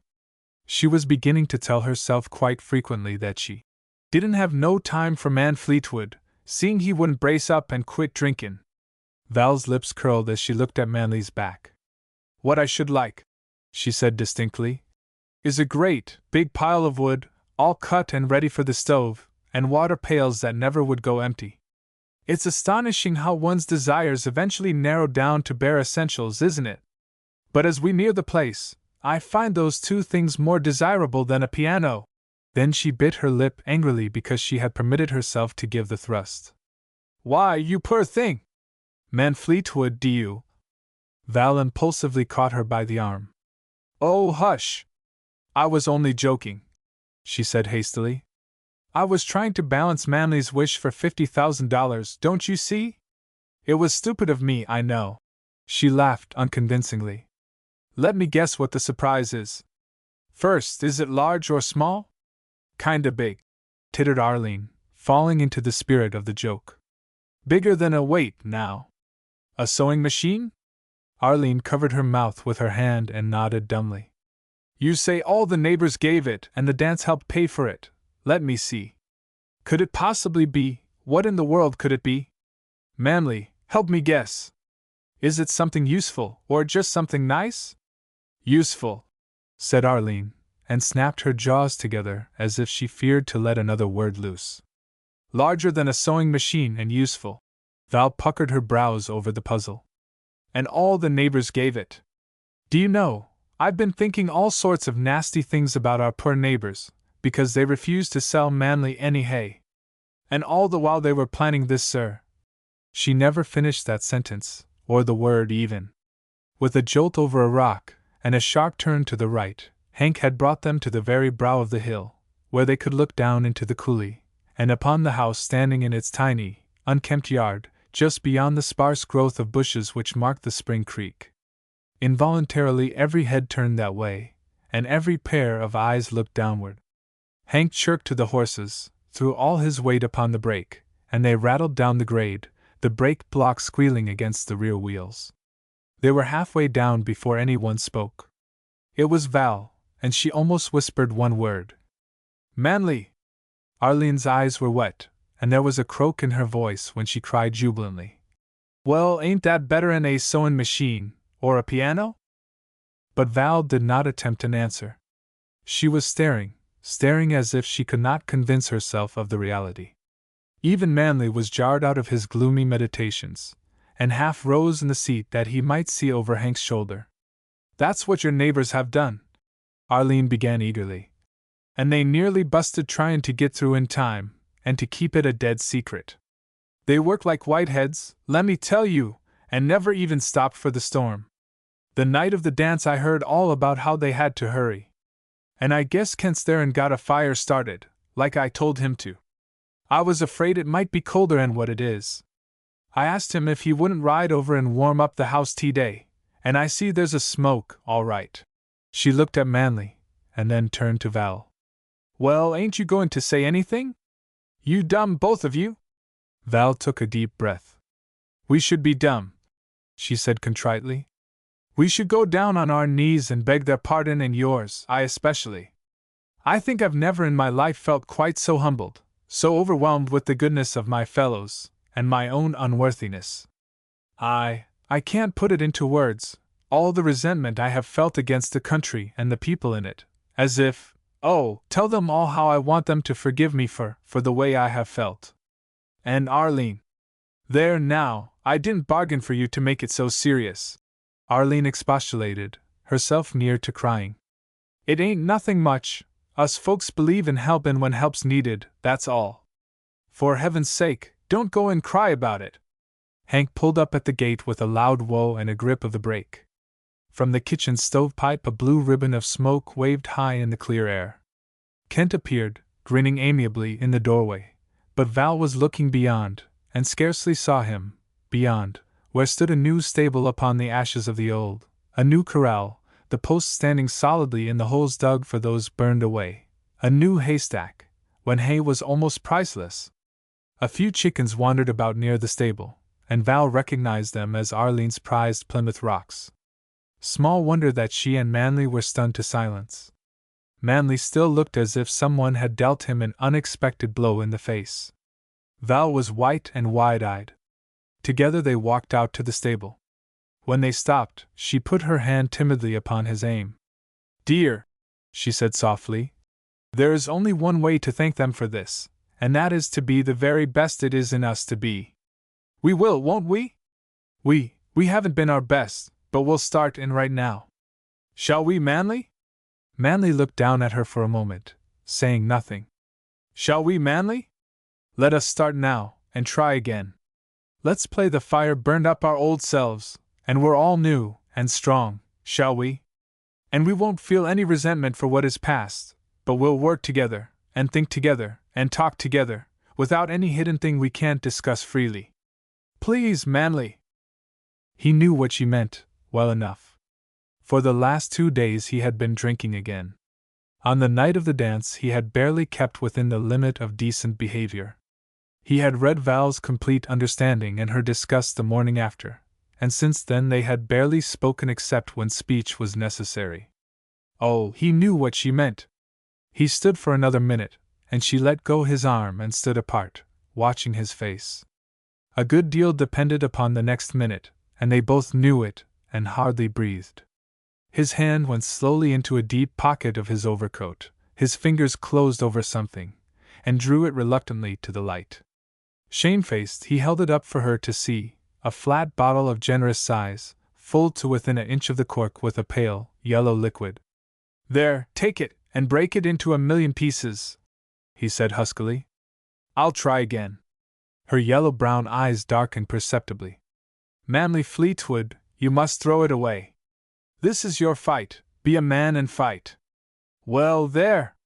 May God damn me forever if I touch liquor again. I'm through with the stuff for keeps. He held the bottle high, without looking at it, and sent it crashing against the stable door. Manly! She stopped her ears, aghast at his words, but for all that her eyes were ashine. She went up to him and put her arms around him. Now we can start all over again, she said. We'll count our lives from this minute, dear, and we'll keep them clean and happy. Oh, I'm so glad! So glad and so proud, dear! Kent had got halfway down the path from the house. He stopped when Manly threw the bottle, and waited. Now he turned abruptly and retraced his steps, and he did not look particularly happy, though he had been smiling when he left the kitchen. Arline turned from the window as he entered. Looks like man has swore off Aegean, she observed dryly. Well, let's hope and pray he stays swore off. Chapter 15. A compact.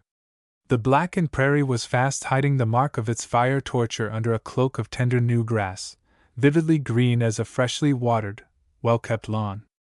Meadowlarks hopped here and there, searching long for a sheltered nesting place, and missing the weeds where they were wont to sway and swell their yellow breasts, and sing at the sun. They sang just as happily, however, on their short, low flights over the levels, or sitting upon gray, half-buried boulders upon some barren hilltop. Spring had come with lavish warmth. The smoke of burning ranges, the bleak winter with its sweeping storms of snow and wind, were pushed into the past, half forgotten in this new heaven and new earth, when men were glad simply because they were alive. On a still, Sunday morning, that day which, when work does not press, is set apart in the range land for slight errands, attention to one's personal affairs, and to the pursuit of pleasure, Kent jogged placidly down the long hill into Cold Spring Coulee and pulled up at the familiar little unpainted house of rough boards, with its incongruously dainty curtains at the windows and its tiny yard, green and scrupulously clean. The cat with white spots on its sides was washing its face on the kitchen doorstep. Val was kneeling beside the front porch, painstakingly stringing white grocery twine upon nails, which she drove into the rough posts with a small rock. The primitive trellis which resulted was obviously intended for the future encouragement of the sweet pea plants just unfolding their second clusters of leaves an inch above ground. She did not see Kent at first, and he sat quiet in the saddle, watching her with a flicker of amusement in his eyes. But in a moment she struck her finger and sprang up with a sharp little cry, throwing the rock from her. Didn't you know that was going to happen, sooner or later? Kent inquired, and so made known his presence. Oh, how do you do? She came smiling down to the gate, holding the hurt finger tightly clasped in the other hand. How comes it you are riding this way? Our trail is all growing up to grass, so few ever travel it. We're all hard-working folks these days. Where's Man? Manly is down to the river, I think. She rested both arms upon the gatepost and regarded him with her steady eyes. If you can wait, he will be back soon. He only went to see if the river is fordable. He thinks 2 or 3 of our horses are on the other side, and he'd like to get them. The river has been too high, but it's lowering rather fast. Won't you come in? She was pleasant, she was unusually friendly, but Kent felt vaguely that, somehow, she was different. He had not seen her for 3 months. Just after Christmas he had met her and Manly in town, when he was about to leave for a visit to his people in Nebraska. He had returned only a week or so before, and if the truth were known, he was not displeased at the errand which brought him this way. He dismounted, and when she moved away from the gate he opened it and went in. "Well," he began lightly, when he was seated upon the floor of the porch and she was back at her trellis. "And how's the world been using you? Had any more calamities while I've been gone?" She busied herself with tying together 2 pieces of string, so that the whole would reach to a certain nail driven higher than her head. She stood with both hands uplifted, and her face and her eyes. She did not reply for so long that Kent began to wonder if she had heard him. There was no reason why he should watch her so intently, or why he should want to get up and push back the one lock of hair which seemed always in rebellion and always falling across her temple by itself. He was drifting into a dreamy wonder that all women with yellow-brown hair should not be given yellow-brown eyes also, and to wishing vaguely that it might be his luck to meet one sometime, one who was not married, when she looked down at him quite unexpectedly.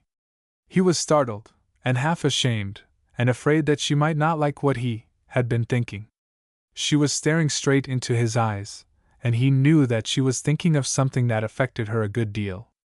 "Unless it's a calamity to discover that the world is what it is, and people in it are what they are, and that you have been a blind idiot. Is that a calamity, Mr. Cowba? Or is it a blessing? I've been wondering." Kent discovered, when he started to speak, that he had run short of breath. "I reckon that depends on how the discovery pans out," he ventured, after a moment. He was not looking at her then. For some reason, unexplained to himself, he felt that it wasn't right for him to look at her, nor wise, nor quite pleasant in its effect. He did not know exactly what she meant, but he knew very well that she meant something more than to make conversation. "That," she said, and gave a little sigh, "that takes so long, don't you know? The panning out, as you call it. It's hard to see things very clearly, and to make a decision that you know is going to stand the test, and then just sit down and fold your hands because some sordid, petty little reason absolutely prevents your doing anything. I hate waiting for anything. Don't you? When I want to do a thing, I want to do it immediately. These sweet peas, now I've fixed the trellis for them to climb upon, I resent it because they don't take hold right now. Nasty little things, 2 inches high, when they should be 2 yards, and all covered with beautiful blossoms." Illustration. "Little woman, listen here," he said. "You're playing hard luck, and I know it. Not the last of April," he qualified. "Give 'em a fair chance, can't you? They'll make it, all right, things take time." She laughed surrenderingly, and came and sat down upon the porch near him, and tapped a slipper toe nervously upon the soft, green sod. "Time? Yes." She threw back her head and smiled at him brightly, and appealingly it seemed to Kent. "You remember what you told me once, about sheepherders and such going crazy out here? The such is sometimes ready to agree with you." She turned her head with a quick impatience. "Such is learning to ride a horse," she informed him airily. "Such does it on the sly, and she fell off once and skinned her elbow, and well, Such hasn't any side saddle, but she's learning, by granny." Kent laughed unsteadily, and looked sidelong at her with eyes alight. She matched the glance for just about 1 second, and turned her eyes away with a certain consciousness that gave Kent a savage delight. Of a truth, she was different. She was human, she was intolerably alluring. She was not the prim, perfectly well-bred young woman he had met at the train. Lonesome Land was doing its work. She was beginning to think as an individual, as a woman, not merely as a member of conventional society. "Such is beginning to be the proper stuff, by granny," he told her softly. He was afraid his tone had offended her. She rose, and her color flared and faded. She leaned slightly against the post beside her, and, with a hand thrown up and half shielding her face, she stared out across the coulee to the hill beyond. I feel like a fool for talking like this, but one sometimes clutches at the least glimmer of sympathy and understanding, and speaks what should be kept bottled up inside, I suppose. But I've been bottled up for so long. She struck her free hand suddenly against her lips, as if she would apply physical force to keep them from losing all self-control. When she spoke again, her voice was calmer. Did you ever get to the point, Mr. Kalba, where you dug right down to the bottom of things, and found that you must do something or go mad, and there wasn't a thing you could do? Did you ever? She did not turn toward him, but kept her eyes to the hills. When he did not answer, however, she swung her head slowly and looked down at him, where he sat almost at her feet. Kent was leaning forward, studying the gashes he had cut in the sod with his spurs. His brows were knitted close. I kinda think I'm getting there pretty fast, he owned gravely when he felt her gaze upon him. Why? Oh, because you can understand how one must speak sometimes. Ever since I came, you have been, I don't know, different. At first I didn't like you at all, but I could see you were different. Since then, well, you have now and then said something that made me see one could speak to you, and you would understand. So She broke off suddenly and laughed in apology. Am I boring you dreadfully? One grows so self-centered living alone. If you aren't interested. I am. Kent was obliged to clear his throat to get those two words out. Go on. Say all you want to say. She laughed again wearily. Lately, she confessed nervously, I've taken to telling my thoughts to the cat. It's perfectly safe, but after all, it isn't quite satisfying. She stopped again, and stood silent for a moment.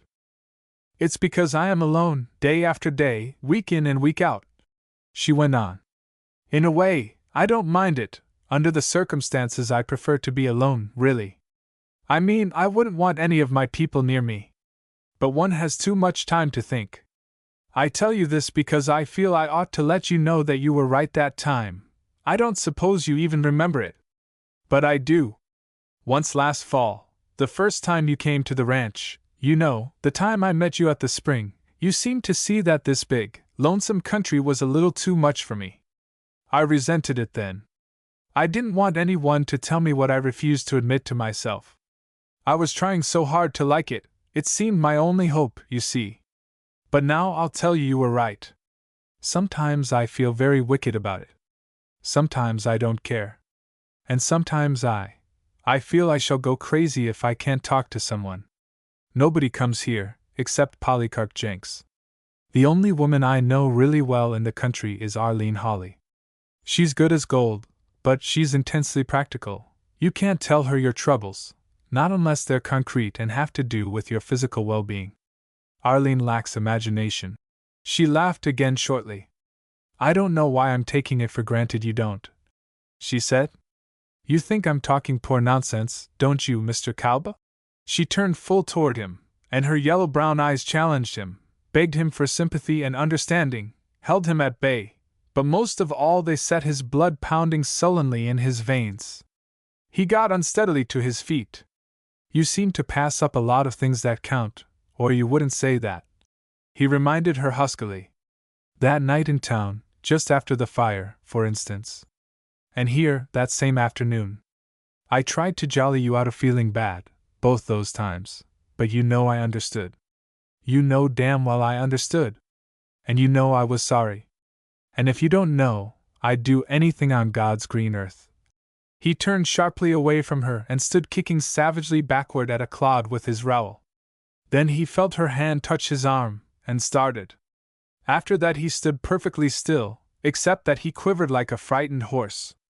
Oh, it doesn't mean much to you, you have your life, and you're a man, and can do things when you want to. But I do so need a friend. Just somebody who understands, to whom I can talk when that is the only thing will keep me sane. You saved my life once, so I feel. No, I don't mean that. It isn't because of anything you did, it's just that I feel I can talk to you more freely than to anyone I know. I don't mean whine. I hope I'm not a winner. If I blundered, I'm willing to take my medicine, as you would say. But if I can feel that somewhere in this big, empty country just one person will always feel kindly toward me, and wish me well, and be sorry for me when I'm miserable, and… She could not go on. She pressed her lips together tightly, and winked back the tears. Kent faced about and laid both his hands upon her shoulders. His face was very tender and rather sad, and if she had only understood as well as he did. But she did not.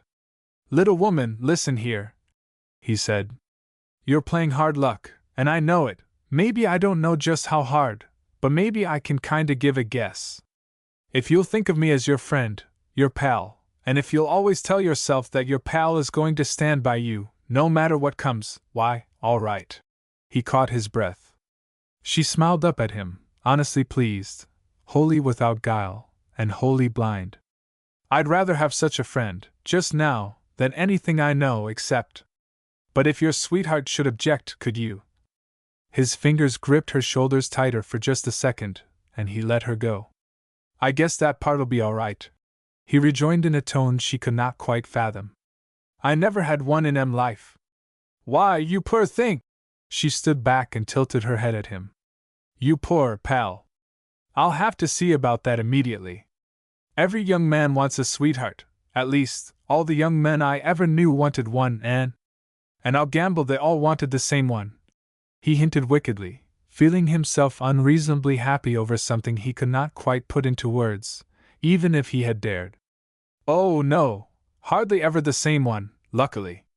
Do you know, pal, I've quite forgotten what it was all about, the unburdening of my soul, I mean. After all, I think I must have been just lonesome. The country is just as big, but it isn't quite so empty, you see. Aren't you awfully vain, to see how you have peopled it with your friendship?" She clasped her hands behind her, and regarded him speculatively. "I hope, Mr. Cowboy, you're in earnest about this," she observed doubtfully. "I hope you have imagination enough to see it isn't silly, because if I suspected you weren't playing fair, and would go away and laugh at me, I'd scratch you." She nodded her head slowly at him. "I've always been told that, with tiger eyes, you find the disposition of a tiger. So if you don't mean it, you'd better let me know at once." Kent brought the color into her cheeks with his steady gaze.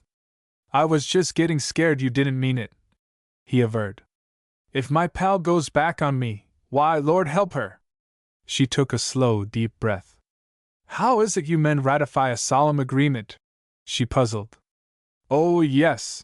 With a pretty impulse, she held out her right hand, half grave, half playful. "Shake on it, pal." Kent took her hand and pressed it as hard as he dared. "You're going to be a dandy little chum," he predicted gamely. "But let me tell you right now, if you ever get up on your stilts with me, there's going to be all kinds of trouble. You call me Kent, that is," he qualified, with a little, unsteady laugh, "when there ain't anyone around to get shocked." "I suppose this isn't quite conventional," she conceded, as if the thought had just then occurred to her. "But thank goodness, out here there aren't any conventions. Everyone lives as everyone sees fit. It isn't the best thing for some people," she added drearily. "Some people have to be bolstered up by conventions, or they can't help miring in their own weaknesses. But we don't, and as long as we understand—" She looked to him for confirmation. "As long as we understand, why, it ain't anybody's business but our own," he declared steadily. She seemed relieved of some lingering doubt. "That's exactly it. I don't know why I should deny myself a friend, just because that friend happens to be a man, and I happen to be married. I never did have much patience with the rule that a man must either be perfectly indifferent, or else make love. I'm so glad you understand. So that's all settled," she finished briskly. "And I find that, as I said, it isn't at all necessary for me to unburden my soul." They stood quiet for a moment, their thoughts too intangible for speech. "Come inside, won't you?" she invited at last, coming back to everyday matters. "Of course you're hungry, or you ought to be. You daren't run away from my cooking this time, Mr. Cowba. Manley will be back soon, I think. I must get some lunch ready." Ken replied that he would stay outside and smoke, so she left him with a fleeting smile, infinitely friendly and confiding and glad. He turned and looked after her soberly, gave a great sigh, and reached mechanically for his tobacco and papers, thoughtfully rolled a cigarette, lighted it, and held the match until it burned quite down to his thumb and fingers. "Pals!" he said just under his breath, for the mere sound of the word. "All right, pals it is, then." He smoked slowly, listening to her moving about in the house. Her steps came nearer.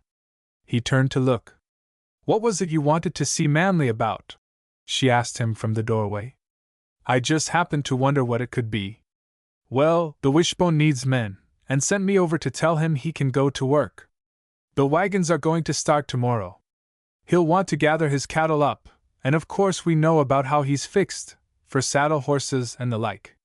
He can work for the outfit and draw wages, and get his cattle thrown back on this range and his calves branded besides.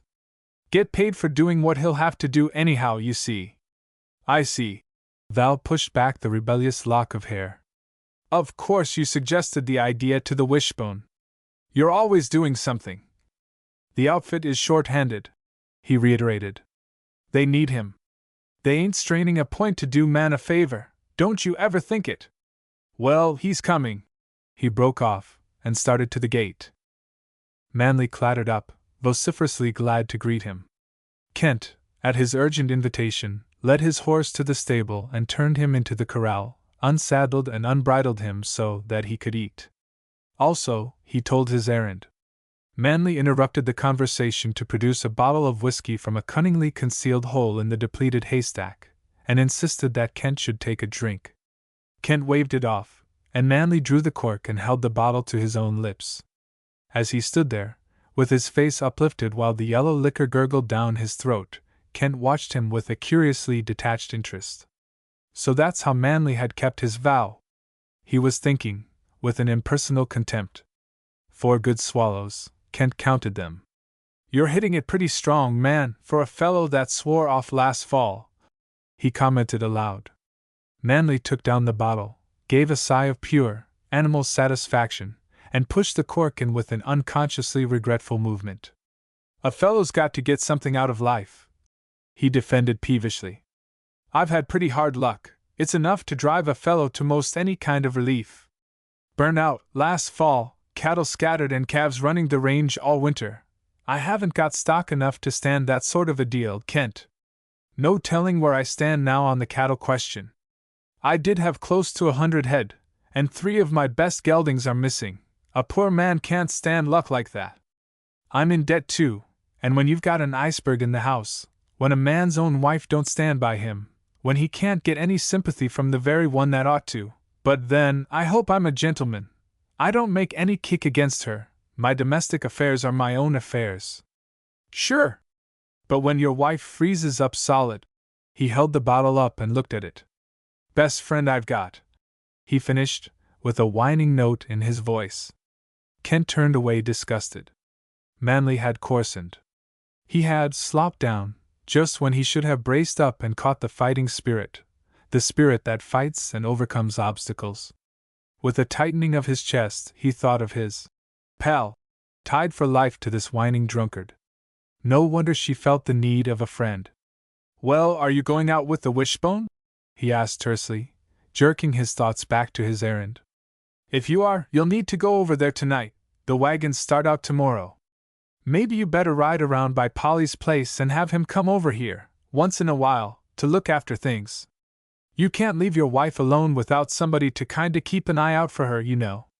Polycarp ain't going to ride this spring, he's got rheumatism, or some darn thing. But he can chop what wood she'll need, and go to town for her once in a while, and make sure she's all right. You better leave your gentlest horse here for her to use, too. She can't be left afoot out here." Manly was taking another long swallow from the bottle, but he heard. "Why, sure, I never thought about that. I guess maybe I had better get Polycarp. But Val could make out all right alone. Why, she's held it down here for a week at a time, last winter, when I'd forgot to come home." He winked shamelessly. "Or a storm would come up so I couldn't get home. Val isn't like some fool women, I'll say that much for her. She don't care whether I'm around or not. Fact is, sometimes I think she's better pleased when I'm gone. But you're right, I'll see Polycarp and have him come over once in a while." "Sure. Glad you spoke of it. You always had a great head for thinking about other people, Kent. You ought to get married." "No, thanks," Kent scowled. "I haven't got any grudge against women. The world's full of men ready and willing to give them a taste of pure, unadulterated hell. Manly stared at him stupidly, and then laughed doubtfully, as if he felt certain of having, by his dullness, missed the point of a very good joke. After that the time was filled with the preparations for Manly's absence. Kent did what he could to help, and Val went calmly about the house, packing the few necessary personal belongings which might be stuffed into a war bag and used during roundup. Beyond an occasional glance of friendly understanding, she seemed to have forgotten the compact she had made with Kent. But when they were ready to ride away, Kent purposely left his gloves lying upon the couch, and remembered them only after Manly was in the saddle. So he went back, and Val followed him into the room.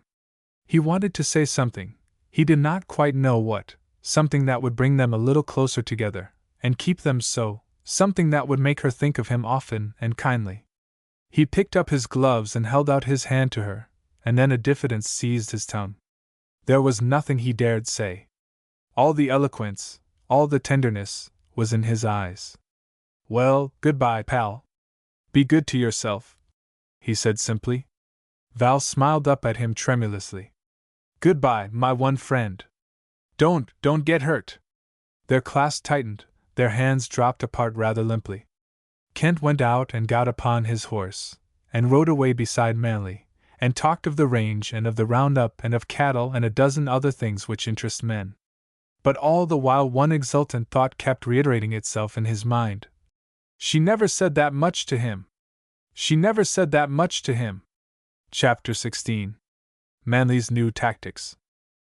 To the east, to the south, to the north went the riders of the Wishbone, gathering the cattle which the fires had driven afar. No river stopped them, nor mountains, nor the deep-scarred coulees, nor the plains. It was Manly's first experience in real roundup work.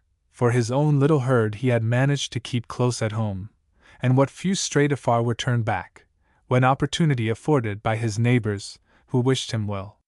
Now he tasted the pride of ownership to the full, when a VP cow and her calf mingled with the milling Wishbones and Double Diamonds. He was proud of his brand, and proud of the sentiment which had made him choose Val's initials. More than once he explained to his fellows that VP meant Val Payson, and that he had got it recorded just after he and Val were engaged. He was not sentimental about her now, but he liked to dwell upon the fact that he had been. It showed that he was capable of fine feeling. More dominant, however, as the weeks passed and the branding went on, became the desire to accumulate property, cattle. The Wishbone brand went scorching through the hair of hundreds of calves, while the VP scared tens. It was not right. He felt, somehow, cheated by fate. He mentally figured the increase of his herd, and it seemed to him that it took a long while, much longer than it should, to gain a respectable number in that manner. He cast about in his mind for some rich acquaintance in the East who might be prevailed upon to lend him capital enough to buy, say, 500 cows. He began to talk about it occasionally when the boys lay around in the evenings. "You want to ride with a long rope," suggested Bob Royden, grinning openly at the others. "That's the way to work up in the cow business. Capital nothing! You don't get enough excitement buying cattle, you want to steal them. That's what I'd do if I had a brand of my own and all your ambitions to get rich. And get sent up." Manly rounded out the situation. "No, thanks," he laughed. "It's a better way to get to the pen than it is to get rich, from all accounts."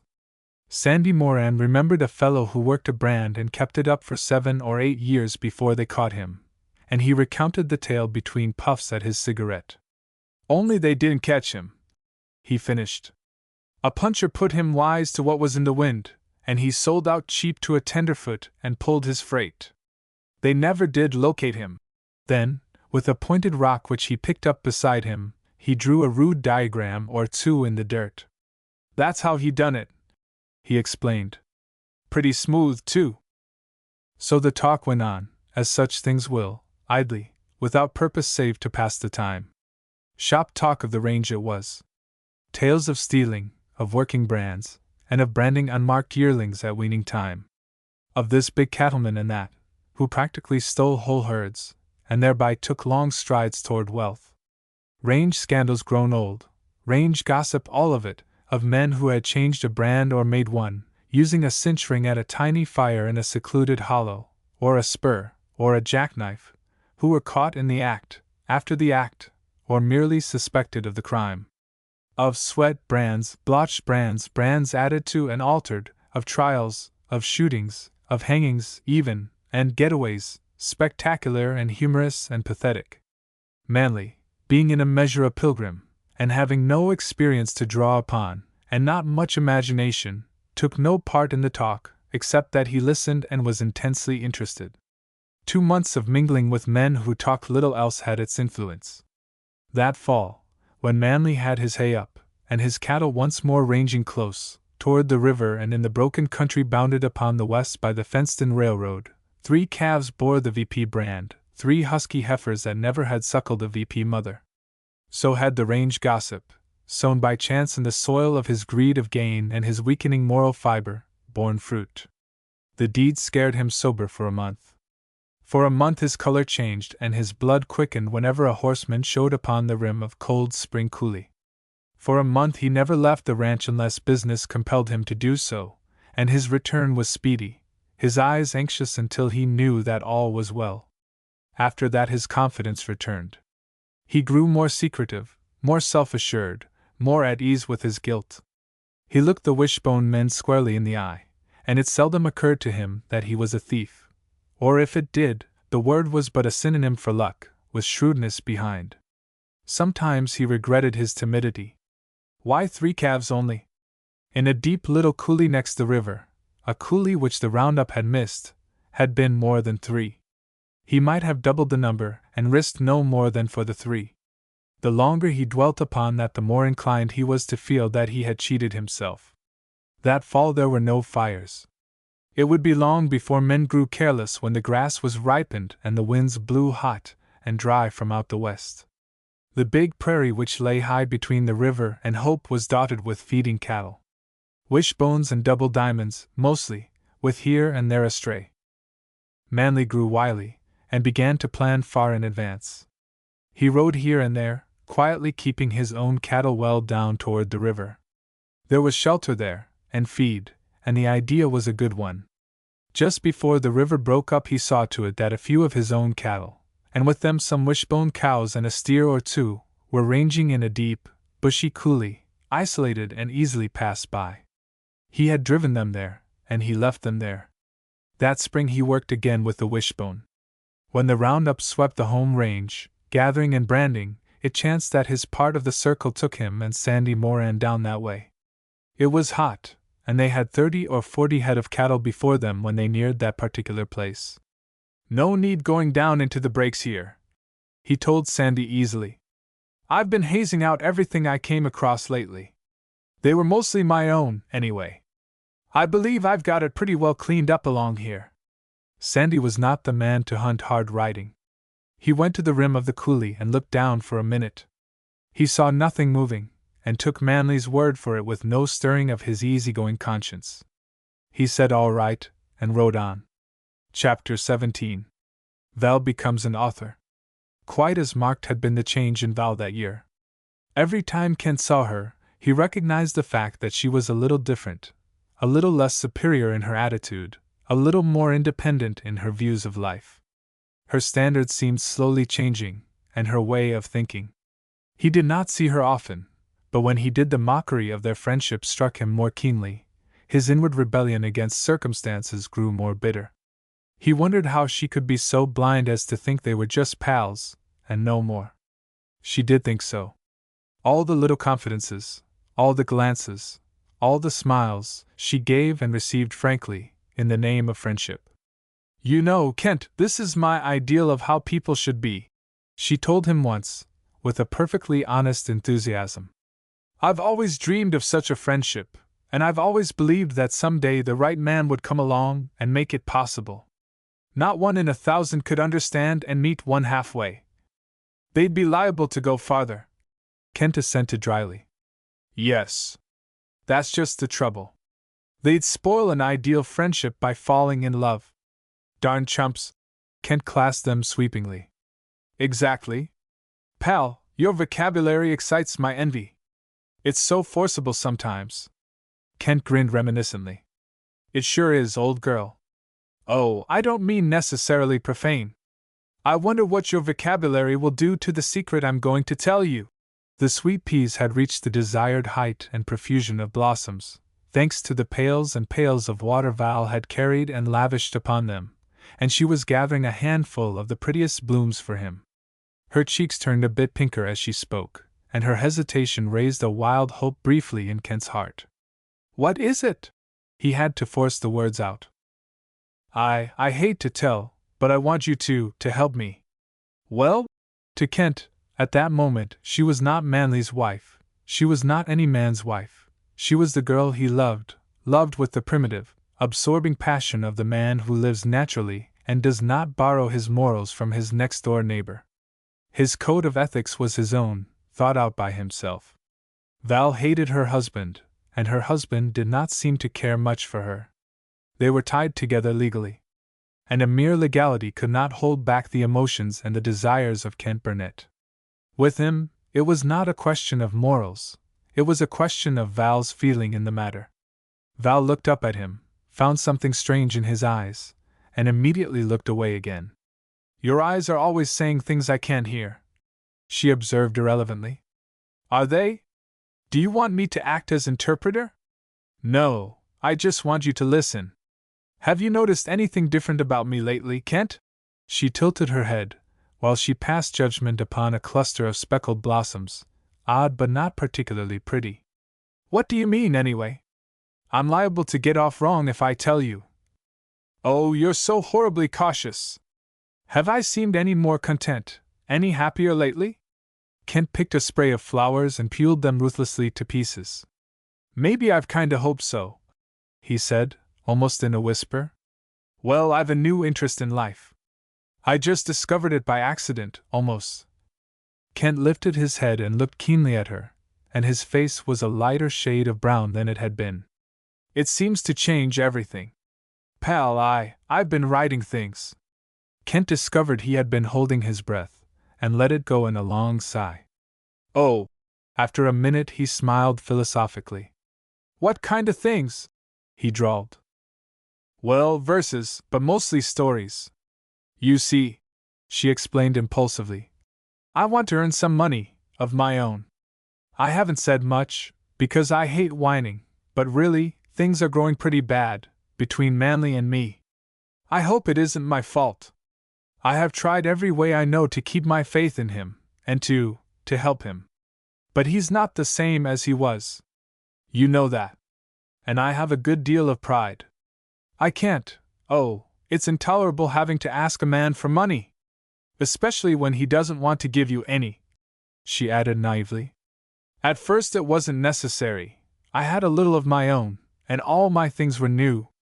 But one must eventually buy things, for the house, you know, and for one's personal needs, and he seems to resent it dreadfully. I never would have believed that Manley could be stingy, actually stingy, but he is, unfortunately. I hate to speak of his faults, even to you. But I've got to be honest with you. It isn't nice to say that I'm writing, not for any particularly burning desire to express my thoughts, nor for the sentiment of it, but to earn money. It's terribly sordid, isn't it? She smiled wistfully up at him. But there seems to be money in it, for those who succeed, and it's work that I can do here. I have oceans of time, and I'm not disturbed. Her lips curved into bitter lines. I do so much thinking, I might as well put my brain to some use. With one of her sudden changes of mood, she turned to Kent and clasped both hands upon his arm. Now you see, pal, how much our friendship means to me, she said softly. I couldn't have told this to another living soul. It seems awfully treacherous, saying it even to you, I mean about him. But you're so good, you always understand, don't you, pal? I guess so. Kent forced the words out naturally, and kept his breath even, and his arms from clasping her. He considered that he performed quite a feat of endurance. You're modest! She gave his arm a little shake. Of course you do. You know I'm not treacherous, really. You know I'd do anything I could for him. But this is something that doesn't concern him at all. He doesn't know it, but that is because he would only sneer. When I have really sold something, and received the money for it, then it won't matter to me who knows. But now it's a solemn secret, just between me and my pal. Her yellow-brown eyes dwelt upon his face. Kent, stealing a glance at her from under his drooped lids, wondered if she had ever given any time to analyzing herself. He would have given much to know if, down deep in her heart, she really believed in this pal business, if she was really a friend, and no more. She puzzled him a good deal, sometimes. Well, if anybody can make good at that business, you sure ought to. You've got brains enough to write a dictionary. He permitted himself the indulgence of saying that much, and he was perfectly sincere. He honestly considered Val the cleverest woman in the world. She laughed with gratification. Your sublime confidence, while it is undoubtedly mistaken, is nevertheless appreciated, she told him primly, moving away with her hands full of flowers. If you've got the nerve, come inside and read some of my stuff. I want to know if it's any good at all. Presently he was seated upon the couch in the little, pathetically bright front room, and he was knitting his eyebrows over Val's beautifully regular handwriting, pages and pages of it, so that there seemed no end to the task, and was trying to give his mind to what he was reading instead of to the author, sitting near him with her hands folded demurely in her lap and her eyes fixed expectantly upon his face, trying to read his decision even as it was forming. Some verses she had tried on him first. Kent, by using all his determination of character, read them all, every word of them. That's sure all right, he said, though, beyond a telling phrase or two, one line in particular which would stick in his memory. He had no very clear idea of what it was all about. Certain lines seemed to go bumping along, and one had to mispronounce some of the final words to make them rhyme with others gone before, but it was all right. Val wrote it. I think I do better at stories, she ventured modestly. I wrote one, a little story about university life, and sent it to a magazine. They wrote a lovely letter about it, but it seems that field is overdone, or something. The editor asked me why, living out here in the very heart of the West, I don't try Western stories. I think I shall, and that's why I said I should need your help. I thought we might work together, you know. You've lived here so long, and ought to have some splendid ideas, things that have happened, or that you've heard, and you could tell me, and I'd write them up. Wouldn't you like to collaborate, go in cahoots on it? Sure. Kent regarded her thoughtfully. She really was looking brighter and happier, and her enthusiasm was not to be mistaken. Her world had changed. Anything I can do to help, you know. Of course I know. I think it's perfectly splendid, don't you?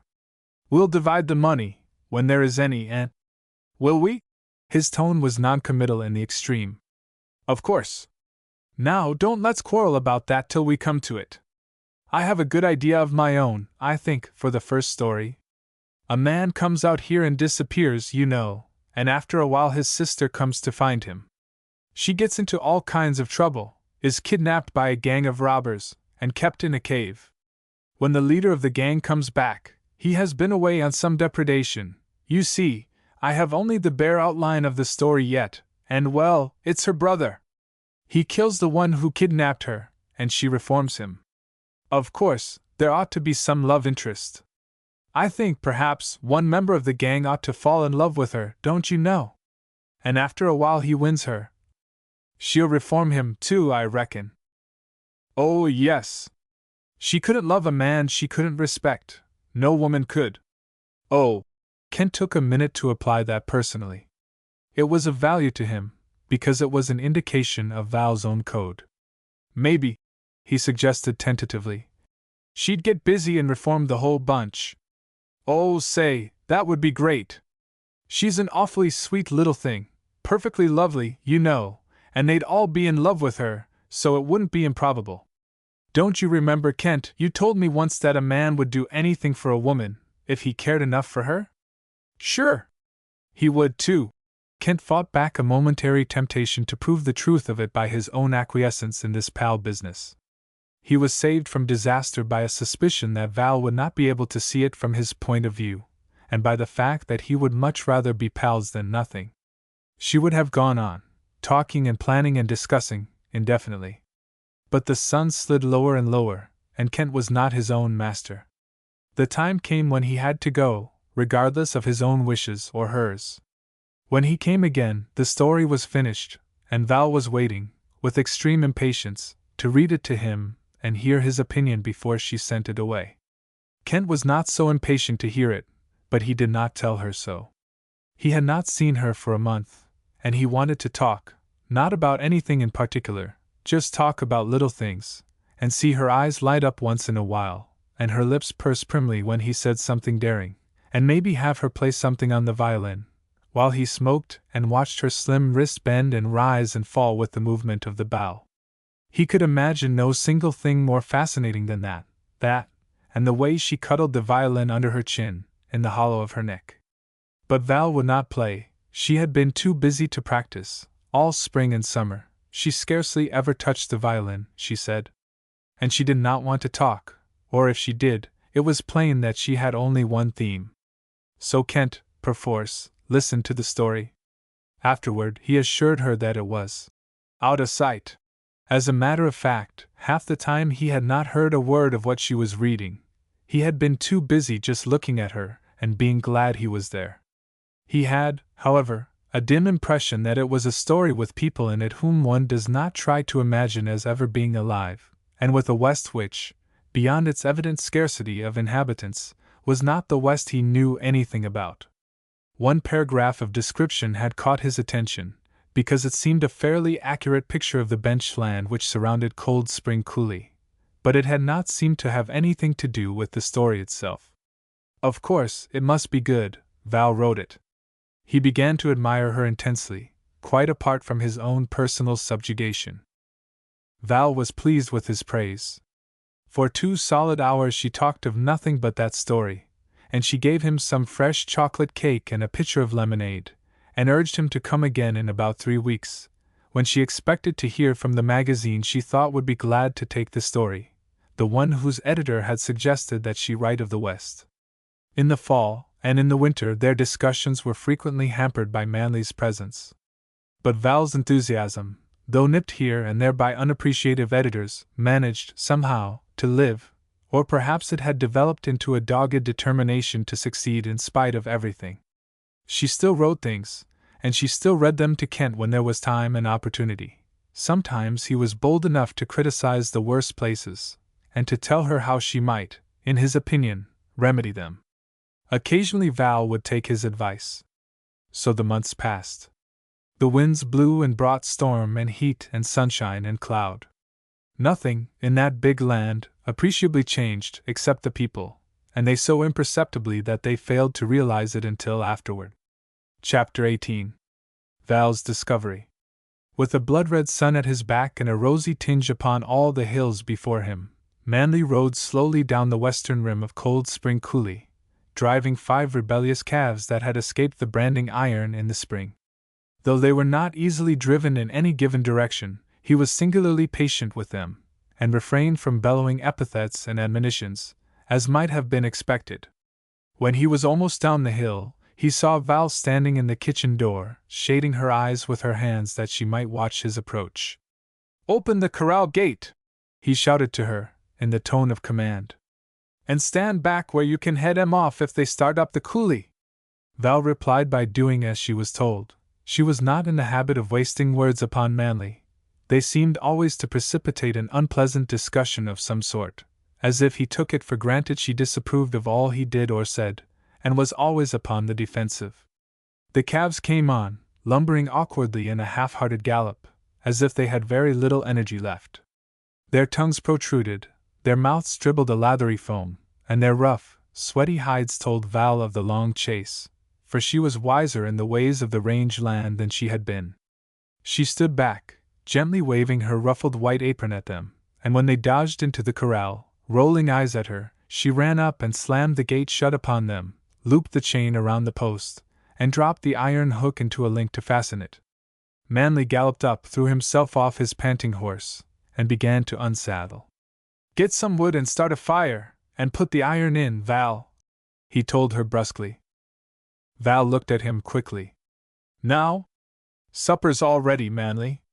There's no hurry about branding them, is there?" and she added, "Dear me!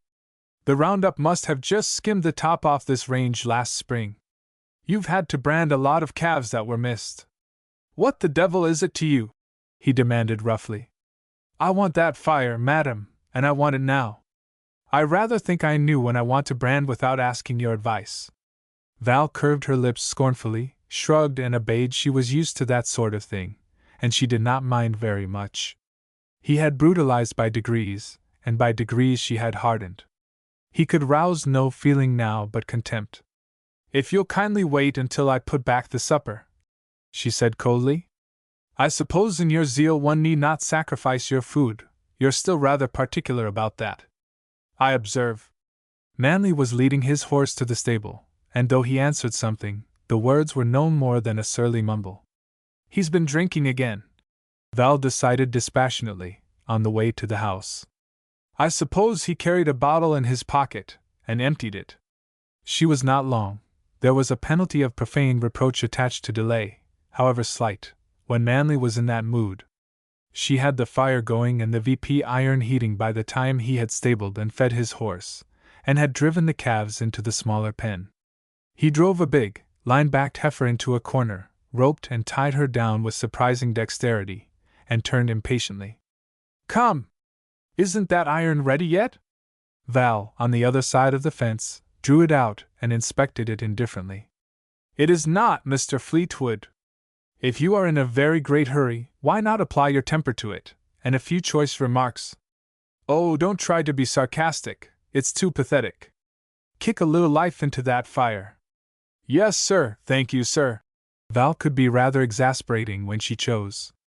She always could be sure of making Manley silently furious when she adopted that tone of respectful civility, as employed by butlers and footmen upon the stage. Her mimicry, be it said, was very good. "'Ere it is, sir, thank you, sir. 'Ope I haven't kept you waiting, sir," she announced, after he had fumed for 2 minutes inside the corral, and she had cynically hummed her way quite through the hymn which begins, "Blessed be the tie that binds." She passed the white-hot iron deftly through the rails to him, and fixed the fire for another heating. Really, she was not thinking of Manley at all, nor of his mood, nor of his brutal coarseness. She was thinking of the rebuilt typewriter, advertised as being exactly as good as a new one, and scandalously cheap, for which she had sold her watch to Arlene Hawley to get money to buy. She was counting mentally the days since she had sent the money order, and was thinking it should come that week surely. She was also planning to seize upon the opportunity afforded by Manley's next absence for a day from the ranch, and drive to Hope on the chance of getting the machine. Only, she wished she could be sure whether Kent would be coming soon. She did not want to miss seeing him. She decided to sound Polycarp Jenks the next time he came. Polycarp would know, of course, whether the Wishbone outfit was in from Roundup. Polycarp always knew everything that had been done, or was intended, among the neighbors. Manley passed the ill-smelling iron back to her, and she put it in the fire, quite mechanically. It was not the first time, nor the second, that she had been called upon to help brand. She could heat an iron as quickly and evenly as most men, though Manley had never troubled to tell her so. 5 times she heated the iron, and heard, with an inward quiver of pity and disgust, the spasmodic blat of the calf in the pen when the VP went searing into the hide on its ribs. She did not see why they must be branded that evening, in particular, but it was as well to have it done with. Also, if Manley meant to wean them, she would have to see that they were fed and watered, she supposed. That would make her trip to town a hurried one. If she went at all, she would have to go and come the same day, and Arlene Hawley would scold and beg her to stay, and call her a fool. "Now, how about that supper?" asked Manley, when they were through, and the air was clearing a little from the smoke and the smell of burned hair. "I really don't know. I smelled the potatoes burning some time ago. I'll see, however." She brushed her hands with her handkerchief, pushed back the lock of hair that was always falling across her temple, and because she was really offended by Manley's attitude and tone, she sang softly all the way to the house, merely to conceal from him the fact that he could move her even to irritation. Her best weapon, she had discovered long ago, was absolute indifference, the indifference which overlooked his presence and was deaf to his recriminations. She completed her preparations for his supper, made sure that nothing was lacking and that the tea was just right, placed his chair in position, filled the water glass beside his plate, set the teapot where he could reach it handily, and went into the living room and closed the door between. In the past year, filed as it had been with her literary ambitions and endeavors, she had neglected her music, but she took her violin from the box, hunted the cake of resin, tuned the strings, and when she heard him come into the kitchen and sit down at the table, seated herself upon the front doorstep and began to play. There was one bit of music which Manly thoroughly detested. That was the Tromirii. Therefore, she played the Tromirii slowly, as it should, of course, be played, with full value given to all the pensive, long-drawn notes, and with a finale positively creepy in its dreamy wistfulness. Val, as has been stated, could be very exasperating when she chose. In the kitchen there was the subdued rattle of dishes, unbroken and unhurried. Val went on playing, but she forgot that she had begun in a half-conscious desire to annoy her husband. She stared dreamily at the hill which shut out the world to the east, and yielded to a mood of loneliness, of longing, in the abstract, for all the pleasant things she was missing in this life which she had chosen in her ignorance. When Manly flung open the inner door, she gave a stifled exclamation. She had forgotten all about Manly. "By all the big and little gods of Greece!" he swore angrily. "Calves bawling their heads off in the corral, and you squalling that whiny stuff you call music in the house. Home's sure a hell of a happy place. I'm going to town. You don't want to leave the place till I come back. I want those calves looked after." He seemed to consider something mentally, and then added, "If I'm not back before they quit bawling, you can turn 'em down in the river field with the rest. You know when they're weaned and ready to settle down.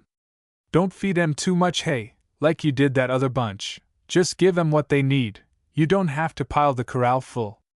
And don't keep 'em shut up an hour longer than necessary." Val nodded her head to show that she heard, and went on playing. There was seldom any pretense of good feeling between them now.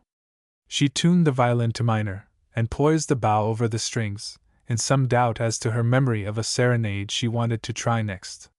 "Shall I have Polycarp take the team and haul up some wood from the river?" she asked carelessly.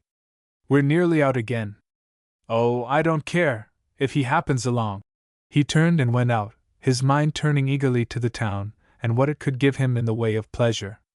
Val, still sitting in the doorway, saw him ride away up the grade and disappear over the brow of the hill. The dusk was settling softly upon the land, so that his figure was but a vague shape. She was alone again. She rather liked being alone, now that she had no longer a blind, unreasoning terror of the empty land.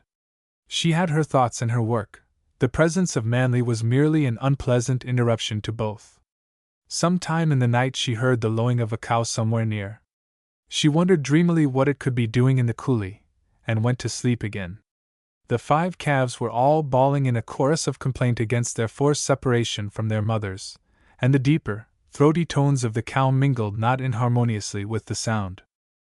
Range cattle were not permitted in the coulee, and when by chance they found a broken panel in the fence and strayed down there, Val drove them out, afoot, usually, with shouts and badly aimed stones to accelerate their lumbering pace. After she had eaten her breakfast in the morning, she went out to investigate. Beyond the corral, her nose thrust close against the rails, a cow was bawling dismally. Inside, in much the same position, its tail waving a violent signal of its owner's distress, a calf was clamoring hysterically for its mother and its mother's milk.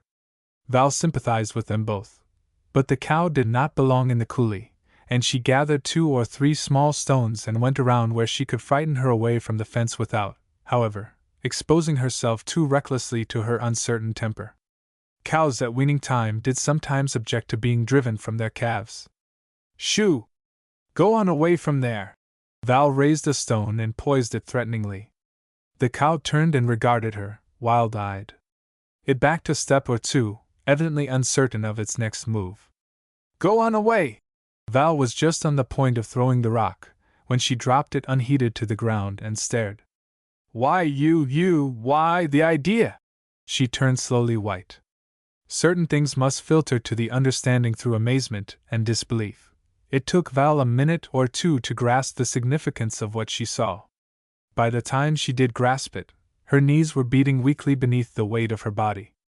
She put out a groping hand and caught at the corner of the corral to keep herself from falling. And she stared and stared. Oh, surely not, she whispered, protesting against her understanding. She gave a little sob that had no immediate relation to tears. Surely not. It was of no use. Understanding came, and came clearly, pitilessly.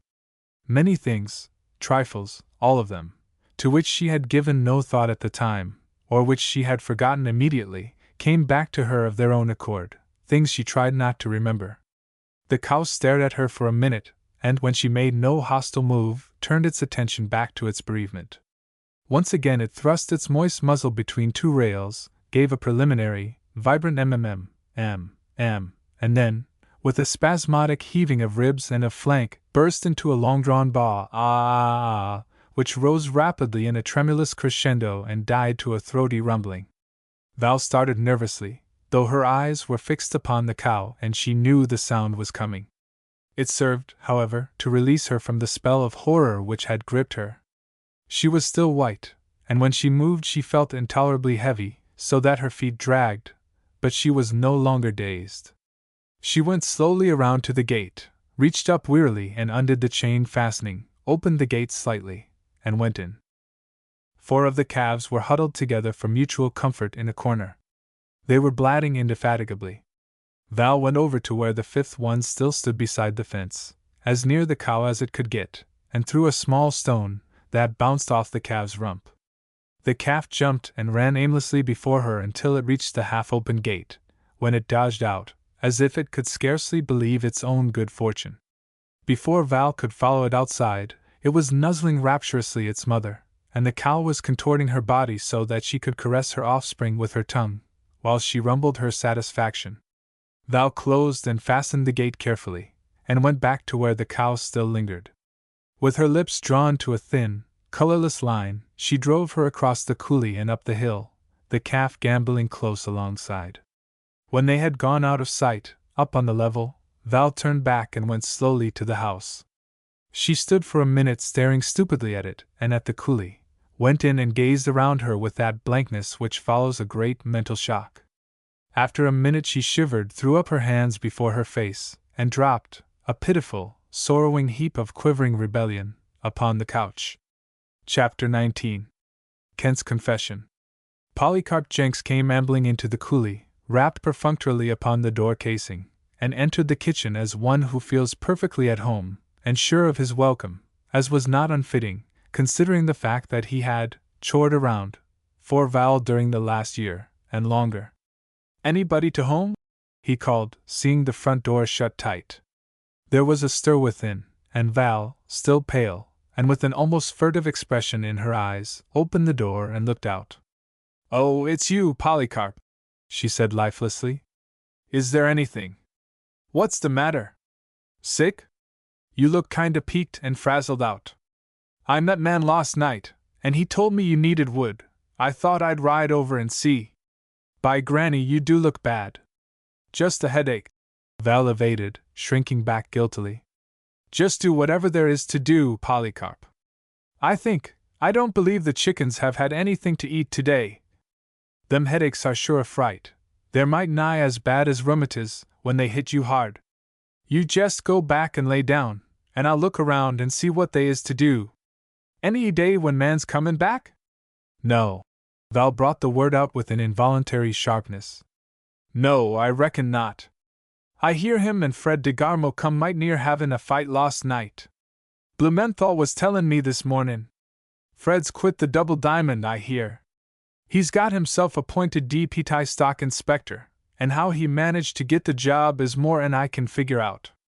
They say he's all swelled up over it, got his headquarters in town, you know, and seems he got to lordin' it over man last night, and I guess if somebody hadn't stopped 'em they'd have been a mix-up, all right. Man wasn't in no shape to fight, he'd been drinkin' pretty." "Yes, well, just do whatever there is to do, Polycarp. The horses are in the upper pasture, I think, if you want to haul wood." She closed the door, gently, but with exceeding firmness, and Polycarp took the hint. Women is queer, he muttered, as he left the house. Now, she knows man drinks like a fish, and she knows everybody else knows it, but if you so much as mention such a thing, why? He waggled his head disapprovingly and proceeded, in his habitually laborious manner, to take a chew of tobacco. No matter how much they may know a thing is so, if it don't suit 'em you can't never get 'em to stand right up and face it out. Seems like, by granny, it comes natural to 'em to make believe things is different. Now, she knows might well she can't fool me. I've heard man swear at her like. He reached the corral, and his insatiable curiosity turned his thoughts into a different channel. He inspected the 4 calves gravely, wondered audibly where man had found them, and how the roundup came to miss them, and criticized his application of the brand. In the opinion of Polycarp, man lay either burned too deep or not deep enough. Time that line-backed heifer scabs off, you can't tell what's on her, he asserted, expectorating solemnly before he turned away to his work. From a window, Val watched him with cold terror. Would he suspect? Or was there anything to suspect? It's silly, it's perfectly idiotic, she told herself impatiently. But if he hangs around that corral another minute, I shall scream. She watched until she saw him mount his horse and ride off toward the upper pasture. Then she went out and began apathetically picking seed pods off her sweet peas, which the early frosts had spared. Had better? Called Polycarp, half an hour later, when he went rattling past the house with the wagon, bound for the river bottom where they got their supply of wood. A little, Val answered inattentively, without looking at him.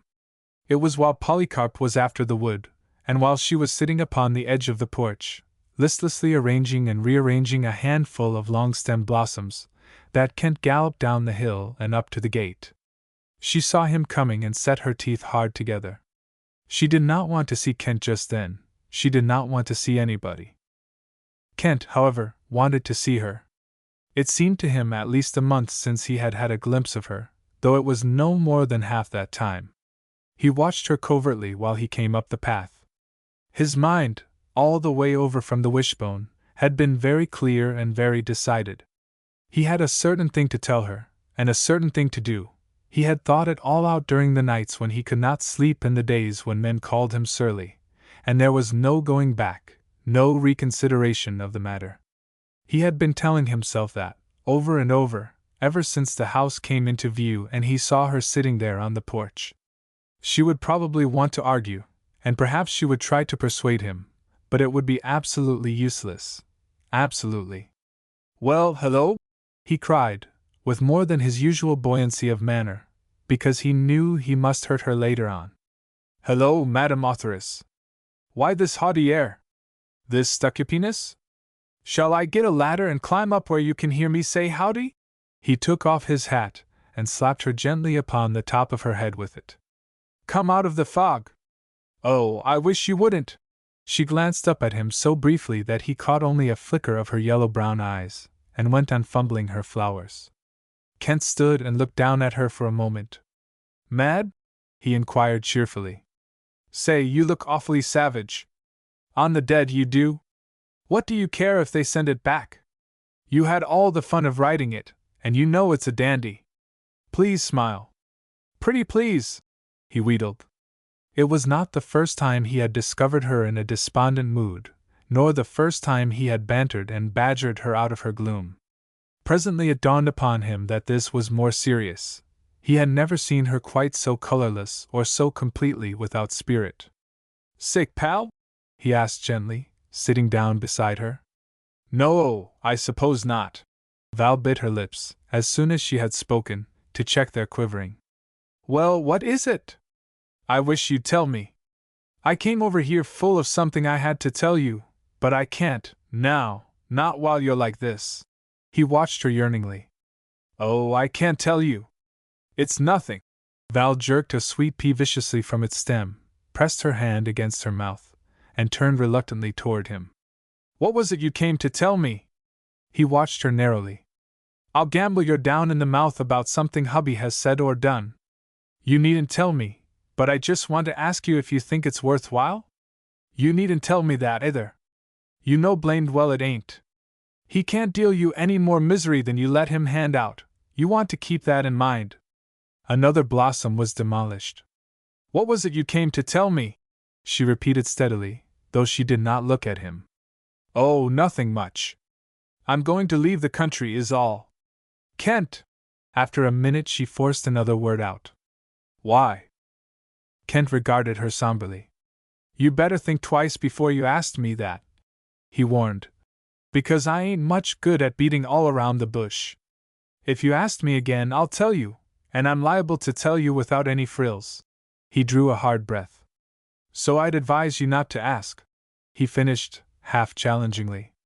Val placed a pale lavender blossom against the creamy white one, and held the two up for inspection. When are you going? She asked evenly. I don't know exactly, in a day or so. Saturday, maybe. She hesitated over the flowers in her lap, and selected a pink one, which she tried with the white and the lavender. And why are you going?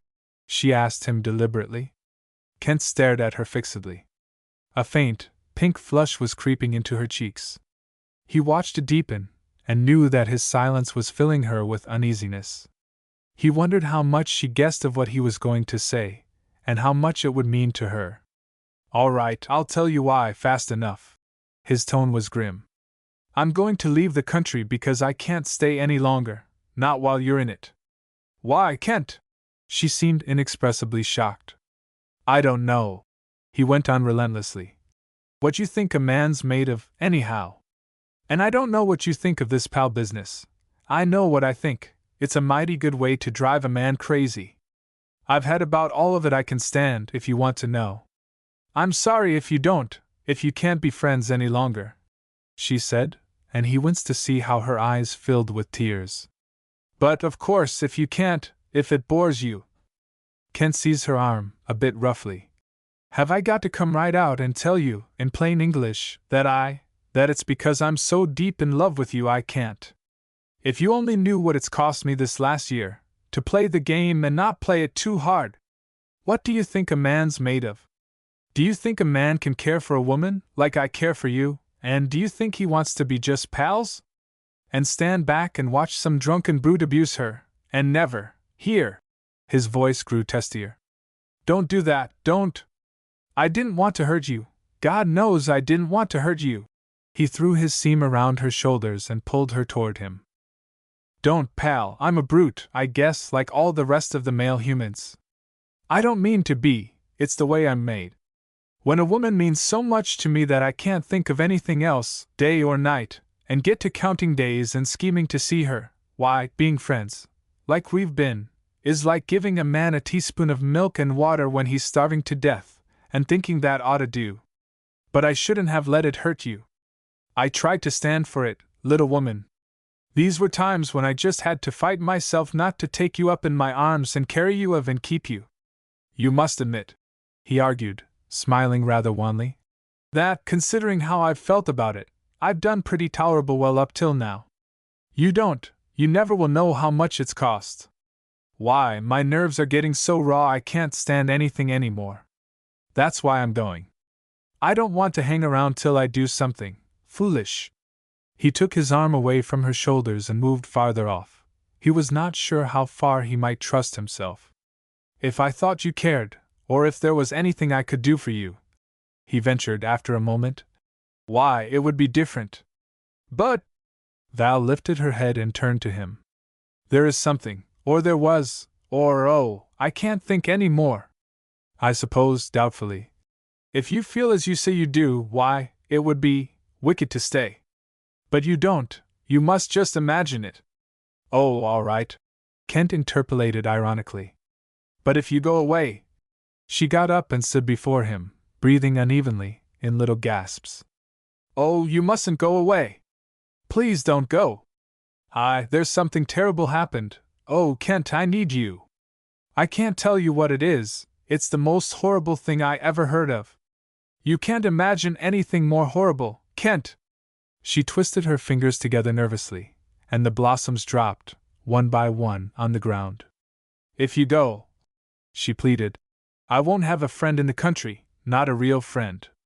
And and I never needed a friend as much as I do now, and you mustn't go. I can't let you go. It was like her hysterical fear of being left alone after the fire. Kent eyed her keenly. He knew there must have been something to put her into this state, something more than his own rebellion. He felt suddenly ashamed of his weakness in giving way, in telling her how it was with him. The faint, far-off chuckle of a wagon came to his ears. He turned impatiently toward the sound. Polycarp was driving up the coulee with a load of wood. Already he was nearing the gate which opened into the lower field. Kent stood up, reached out, and caught Val by the hand. "Come on into the house," he said peremptorily. "Polly's coming, and you don't want him goggling and listening. And I want you," he added, when he had led her inside and closed the door, "to tell me what all this is about. There's something, and I want to know what. If it concerns you, then it concerns me a whole lot, too. And what concerns me I'm going to find out about. What is it?" Val sat down, got up immediately, and crossed the room aimlessly to sit in another chair. She pressed her palms tightly against both cheeks, drew in her breath as if she were going to speak, and, after all, said nothing. She looked out of the window, pushing back the errant strand of hair. I don't know how to tell you," she began desperately. "It's too horrible. Maybe it is. I don't know what you'd call too horrible. I kinda think it wouldn't be what I'd tack those words to. Anyway, what is it?" He went close, and he spoke insistently. She took a long breath. "Manly's a thief." She jerked the words out like his automaton. They were not, evidently, the words she had meant to speak, for she seemed frightened afterward. "Oh, that's it!" Kent made a sound which was not far from a snort. "Well, what about it? What's he done? How did you find it out?" Val straightened in the chair and gazed up at him. Once more her tawny eyes gave him a certain shock, as if he had never before noticed them. "After all our neighbors have done for him," she cried bitterly. "After giving him hay, when his was burned and he couldn't buy any, after building stables, and corral, and everything they did, the kindest, best neighbors a man ever had, oh, it's too shameful for utterance. I might forgive it, I might, only for that. The ingratitude. It's too despicable, too." Kent laid a steadying hand upon her arm. "Yes, but what is it?" he interrupted. Val shook off his hand unconsciously, impatient of any touch. "Oh, the bare deed itself. Well, it's rather petty, too, and cheap." Her voice became full of contempt. "It was the calves. He brought home 5 last night, 5 that hadn't been branded last spring. Where he found them I don't know. I didn't care enough about it to ask. He had been drinking, I think, I can usually tell, and he often carries a bottle in his pocket, as I happen to know. Well, he had me make a fire and heat the iron for him, and he branded them, last night. He was very touchy about it when I asked him what was his hurry. I think now it was a stupid thing for him to do. And well, in the night, sometime, I heard a cow bawling around close, and this morning I went out to drive her away. The fence is always down somewhere. I suppose she found a place to get through. So I went out to drive her away." Her eyes dropped, as if she were making a confession of her own misdeed. She clenched her hands tightly in her lap. "Well, it was a wishbone cow. After all," she said it very quietly. "The devil it was."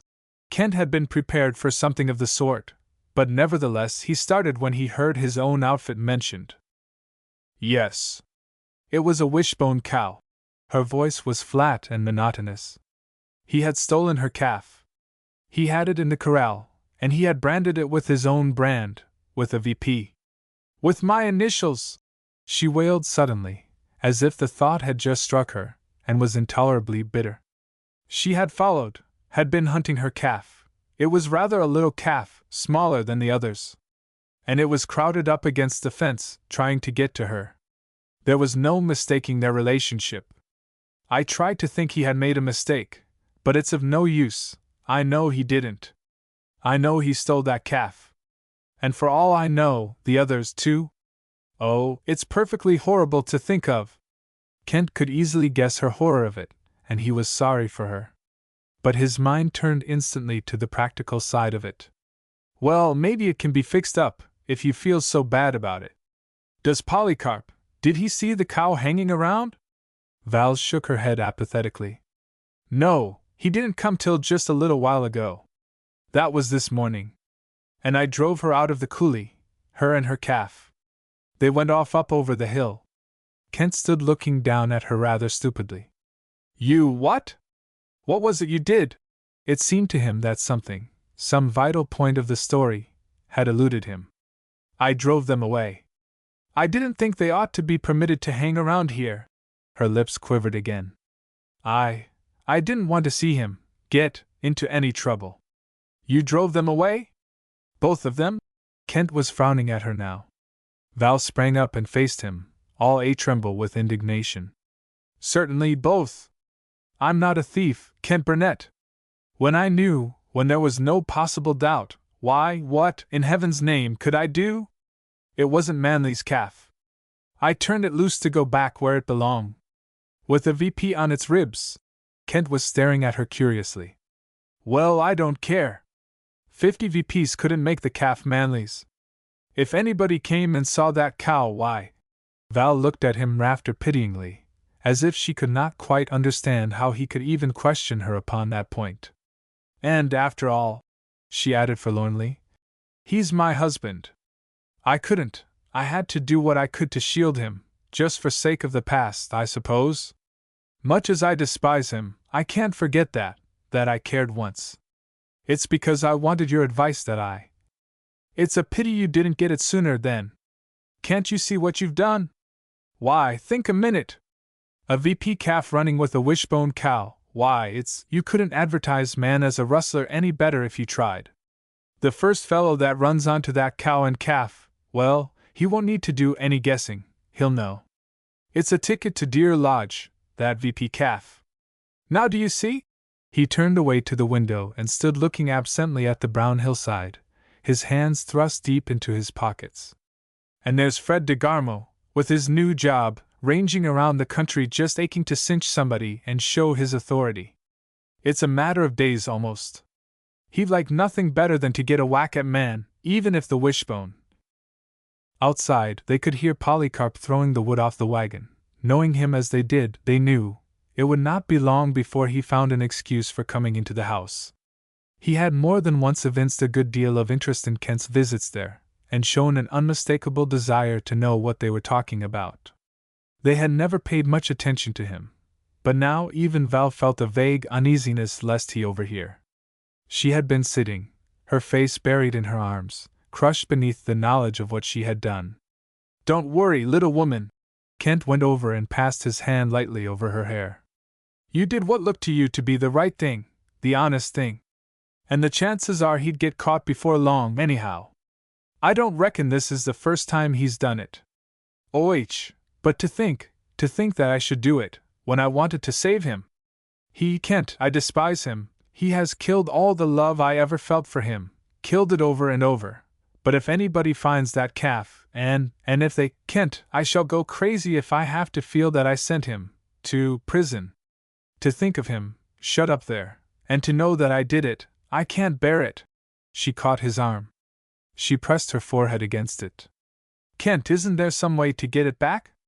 If I should find it, and shoot it, and pay the wishbone what it's worth, any amount, or shoot the cow, or… She raised her face imploringly to his. Tell me, pal, or I shall go stark, raving mad. Polycarp came into the kitchen, and from the sound, he was trying to enter as unobtrusively as possible, even to the extent of walking on his toes. Go see what that darned old sneak wants, Kent commanded in an undertone. Act as if nothing happened, if you can. He watched anxiously, while she drew a long breath, pressed her hands hard against her cheeks, closed her lips tightly, and then, with something like composure, went quietly to the door and threw it open. Polycarp was standing very close to it, on the other side. He drew back a step. I wondered if I'd better get another load, now I've got the team hooked up. He began in his rasping, nasal voice, his slit-like eyes peering inquisitively into the room. Hello, Kenneth, I thought that was your horse standin' outside. Or would you rather I cut up a pile? I dunno but what I'll have to go T-town tomorrow or next day. Mebbe I better cut you some wood, hey? If man ain't likely to be home, mebbe. I think, Polycarp, we'll have a storm soon. So it would be good policy to haul another load, don't you think? I can manage very well with what there is cut until Manly returns, and there are always small branches that I can break easily with the axe. I really think it would be safer to have another load hauled now while we can. Don't you think so? Val even managed to smile at him. If my head wasn't so bad, she added deceitfully, I should be tempted to go along, just for a dose sight of the river. Mr. Burnett is going directly. Perhaps I may walk down later on. But you had better not wait. I shouldn't want to keep you working till dark. Polycarp, eyeing her and Kent, and the room in all its details, forced his hand into his trousers pocket, brought up his battered plug of tobacco and pried off a piece, which he rolled into his left cheek with his tongue. Just as you say. He surrendered, though it was perfectly plain that he would much prefer to cut wood and so be able to see all that went on, even though he was denied the gratification of hearing what they said. He waited a moment, but Val turned away, and even had the audacity to close the door upon his unfinished reply. He listened for a moment, his head craned forward. Pretty kinda goings on, he mumbled. Time man had a flea put in his ear, by granny, if he don't want to lose that yeller-eyed wife of his'n. To Polycarp, a closed door, when a man and woman were alone upon the other side, could mean nothing but surreptitious kisses and the like. He went stumbling out and drove away down the coulee, his head turning automatically so that his eyes were constantly upon the house. From his attitude, as Kent saw him through the window, Polycarp expected an explosion, at the very least. His outraged virtue vested itself in one more sentence. Pretty blame nervy, by granny, to go and shut the door right in face. Inside the room, Val stood for a minute with her back against the door, as if she half feared Polycarp would break in and drag her secret from her. When she heard him leave the kitchen, she drew a long breath, eloquent in itself. When the rattle of the wagon came to them there, she left the door and went slowly across the room until she stood close to Kent. The interruption had steadied them both. Her voice was a constrained calm when she spoke. Illustration: to draw the red-hot spur across the fresh VP did not take long. Well, is there anything I can do?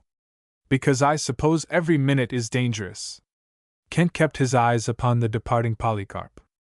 There's nothing you can do, no. Maybe I can do something. Soon as that granny gossip is out of sight, I'll go and round up that cow and calf, if somebody hasn't beaten me to it. Val looked at him with a certain timid helplessness. Oh! Will you? Won't it be against the law if you kill it? She grew slightly excited again. Kent, you shall not get into any trouble for his sake. If it comes to a choice, why, let him suffer for his crime. You shall not! Kent turned his head slowly and gazed down at her. Don't run away with the idea I'm doing it for him, he told her distinctly.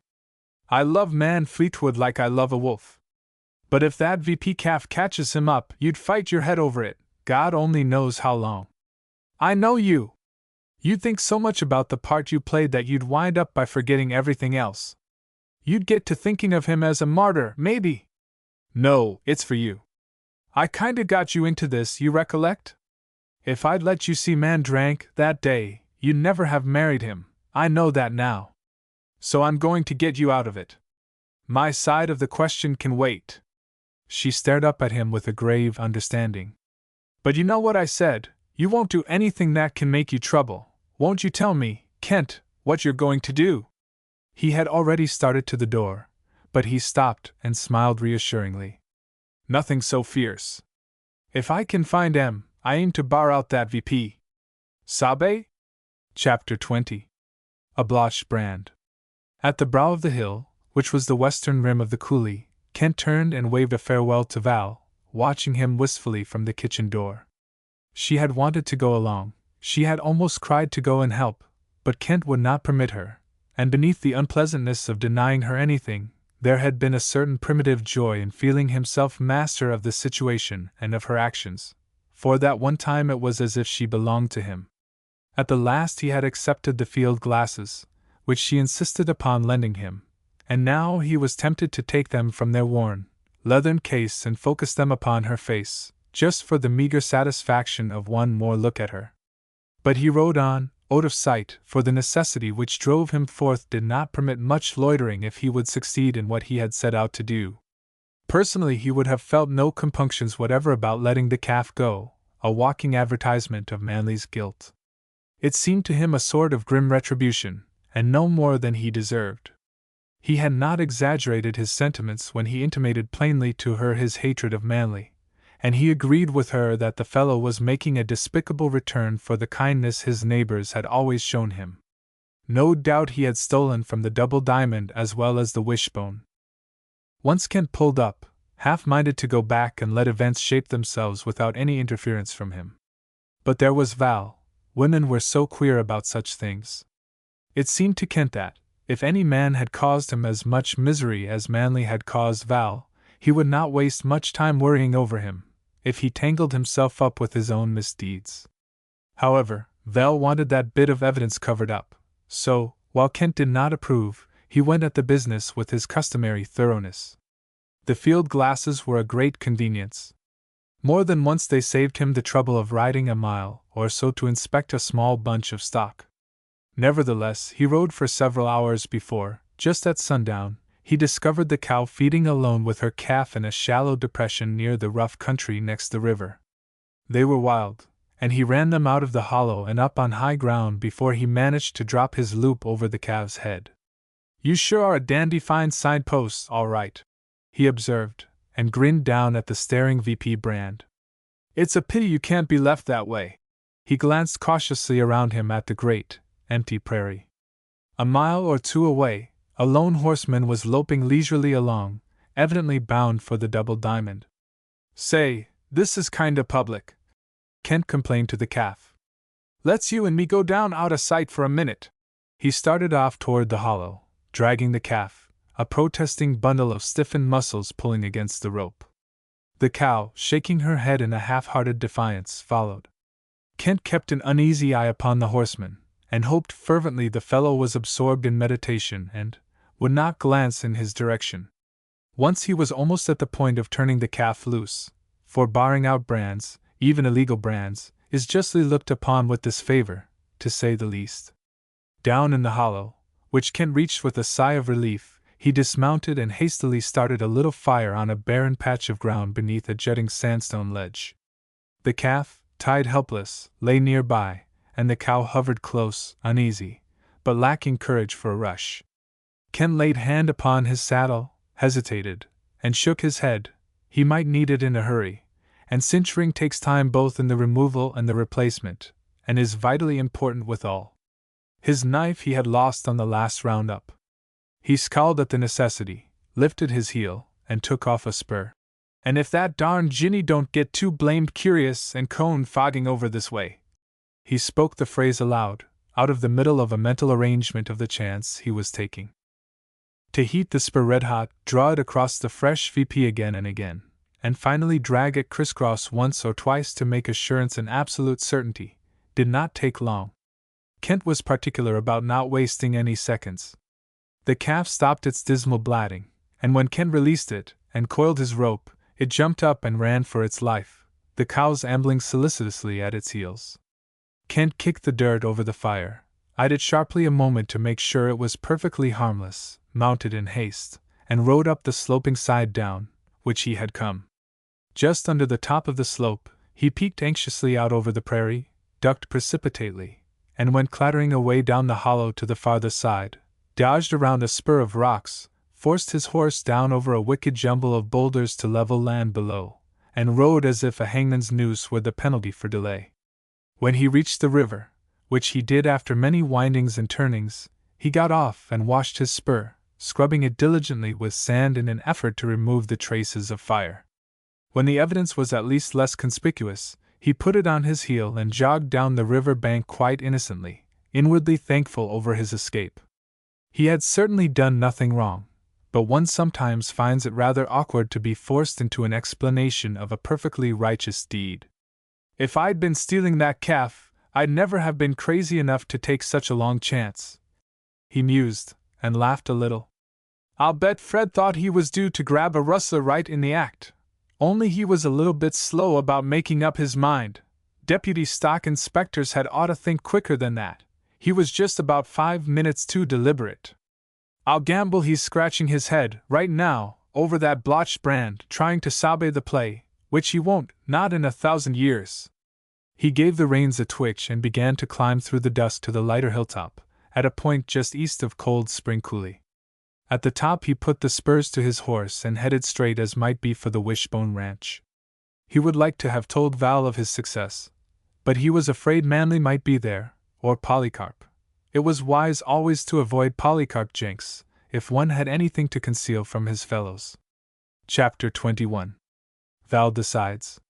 It was the middle of the next forenoon when Manly came riding home, sullen from drink and a losing game of poker, which had kept him all night at the table, and at sunrise sent him forth in the mood which meets a grievance more than halfway. He did not stop at the house, though he saw Val through the open door. He did not trouble to speak to her, even, but rode on to the stable, stopping at the corral to look over the fence at the calves, still bawling sporadically between half-hearted nibblings at the hay which Polycarp had thrown into them. Just at first he did not notice anything wrong, but soon a vague disquiet seized him, and he frowned thoughtfully at the little group. Something puzzled him, but his brain, fogged with whiskey and loss of sleep, and the reaction from hours of concentration upon the game, could not quite grasp the thing that troubled him. In a moment, however, he gave an inarticulate bellow, wheeled about, and rode back to the house. He threw himself from the horse almost before it stopped, and rushed into the kitchen. Val, ironing one of her ruffled white aprons, looked up quickly, turned rather pale, and then stiffened perceptibly for the conflict that was coming. "There's only 4 calves in the corral, and I brought in 5. Where's the other one?" He came up and stood quite close to her, so close that Val took a step backward. He did not speak loud, but there was something in his tone, in his look, that drove the little remaining color from her face. "Manly," she said, with a catch of the breath, "why did you do that horrible thing? What devil possessed you? I asked you where is that other calf? Where is it? There's only 4. I brought in 5. His very calmness was terrifying. Val threw back her head, and her eyes were, as they frequently became in moments of stress, yellow, inscrutable, like the eyes of a lion in a cage. "Yes, you brought in 5. What of the 5, at least, you stole? You put your brand, Manly Fleetwood, on a calf that did not belong to you. It belonged to the Wishbone, and you know it. I have learned many disagreeable things about you, Manly, in the past 2 years. Yesterday morning I learned that you were a thief. I despise you. Stealing from the very men who helped you, the men to whom you owe nothing but gratitude and friendship. Have you no manhood whatever? Besides being weak and shiftless, are you a criminal as well? How can you be so utterly lacking in common decency even?" She eyed him as she would look at some strange monster in a museum about which she was rather curious. "I asked you where that other calf is, and you'd better tell me." It was the tone which goes well with a knife thrust or a blow. But the contempt in Val's face did not change. "Well, you'll have to hunt for it if you want it. The cow, a Wishbone cow, mind you, came and claimed it. I let her have it. No stolen goods can remain on this ranch with my knowledge, Manly Fleetwood. Please remember." "Oh, you turned it out, did you? You turned it out?" He had her by the throat, shaking her as a puppy shakes a purloined shoe. "I could kill you for that. Manly." It was not pleasant, that gurgling cry, as she straggled to get free. He had the look of a maniac as he pressed his fingers into her throat and glared down into her purpling face. With a sudden impulse he cast her limp form violently from him. She struck against a chair, fell from that to the floor, and lay a huddled heap, her crisp, ruffled skirt just giving a glimpse of tiny, half-worn slippers, her yellow hair fallen loose and hiding her face. He stared down at her, but he felt no remorse. She had jeopardized his liberty, his standing among men. A cold horror caught him when he thought of the calf turned loose on the range, his brand on its ribs. He rushed in a panic from the kitchen, flung himself into the saddle, and went off across the coulee, whipping both sides of his horse. She had not told him, indeed, he had not asked her, which way the cow had gone, but instinctively he rode to the west, the direction from which he had driven the calves. One thought possessed him utterly: he must find that calf. So he rode here and there, doubling and turning to search every feeding herd he glimpsed, fearing to face the possibility of failure and its inevitable consequence. The cat with the white spots on its sides, Val called her Mary Arabella, for some whimsical reason, came into the kitchen, looked inquiringly at the huddled figure upon the floor, gave a faint mew, and went slowly up, purring and arching her back. She snuffed a moment at Val's hair, then settled herself in the hollow of Val's arm, and curled down for a nap. The sun, sliding up to midday, shone straight in upon them through the open door. Polycarp Jenks, riding that way in obedience to some obscure impulse, lifted his hand to give his customary tap-tap before he walked in, saw Val lying there, and almost fell headlong into the room in his haste and perturbation. It looked very much as if he had at last stumbled upon the horrible tragedy which was his one daydream. To be an eyewitness of a murder, and to be able to tell the tale afterward with minute, horrifying detail, that, to Polycarp, would make life really worth living.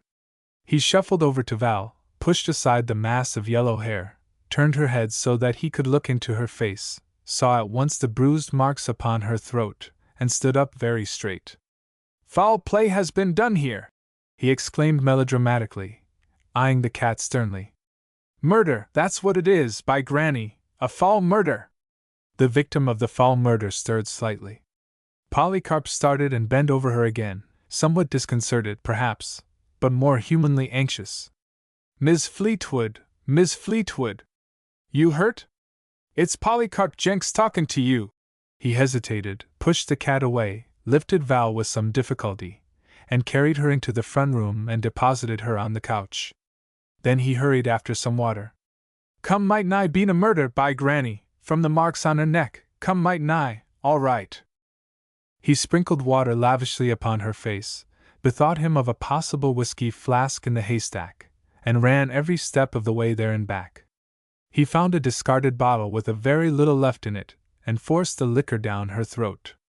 "That'll fetch ye if anything will, he mumbled, tittering from sheer excitement. Beyond a very natural desire to do what he could for her, he was extremely anxious to bring her to her senses, so that he could hear what had happened, and how it had happened. "Betche man got jealous of her and Kenneth, by granny, I'd betche that's how it come about, hey? Feelin' better, Miss Fleetwood?" Val had opened her eyes and was looking at him rather stupidly. There was a bruise upon her head, as well as upon her throat. She had been stunned, and her wits came back slowly. When she recognized Polycarp, she tried ineffectually to sit up. He gone?" Her voice was husky, her speech labored. "Man, you mean? He's gone, yes. Don't you be afeard, not whilst I'm here, by granny. How came it he done this to ye?" Val was still staring at him bewilderedly. Polycarp repeated his question 3 times before the blank look left her eyes. "I turned the calf out, the cow came and claimed it, Manly." She lifted her hand as if it were very, very heavy, and fumbled at her throat. "Manly, when I told him, he was a thief." She dropped her hand wearily to her side and closed her eyes, as if the sight of Polycarp's face, so close to hers and so insatiably curious and eager and cunning, was more than she could bear. "Go away," she commanded, after a minute or 2. "I'm all right. It's nothing. I fell. It was the heat. Thank you so much." She opened her eyes and saw him there still.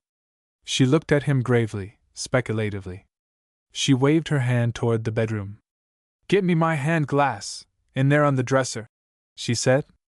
When he had tiptoed in and got it for her, she lifted it up slowly, with both hands, until she could see her throat. There were distinct, telltale marks upon the tender flesh, unmistakable fingerprints. She shivered and dropped the glass to the floor. But she stared steadily up at Polycarp, and after a moment she spoke with a certain fierceness.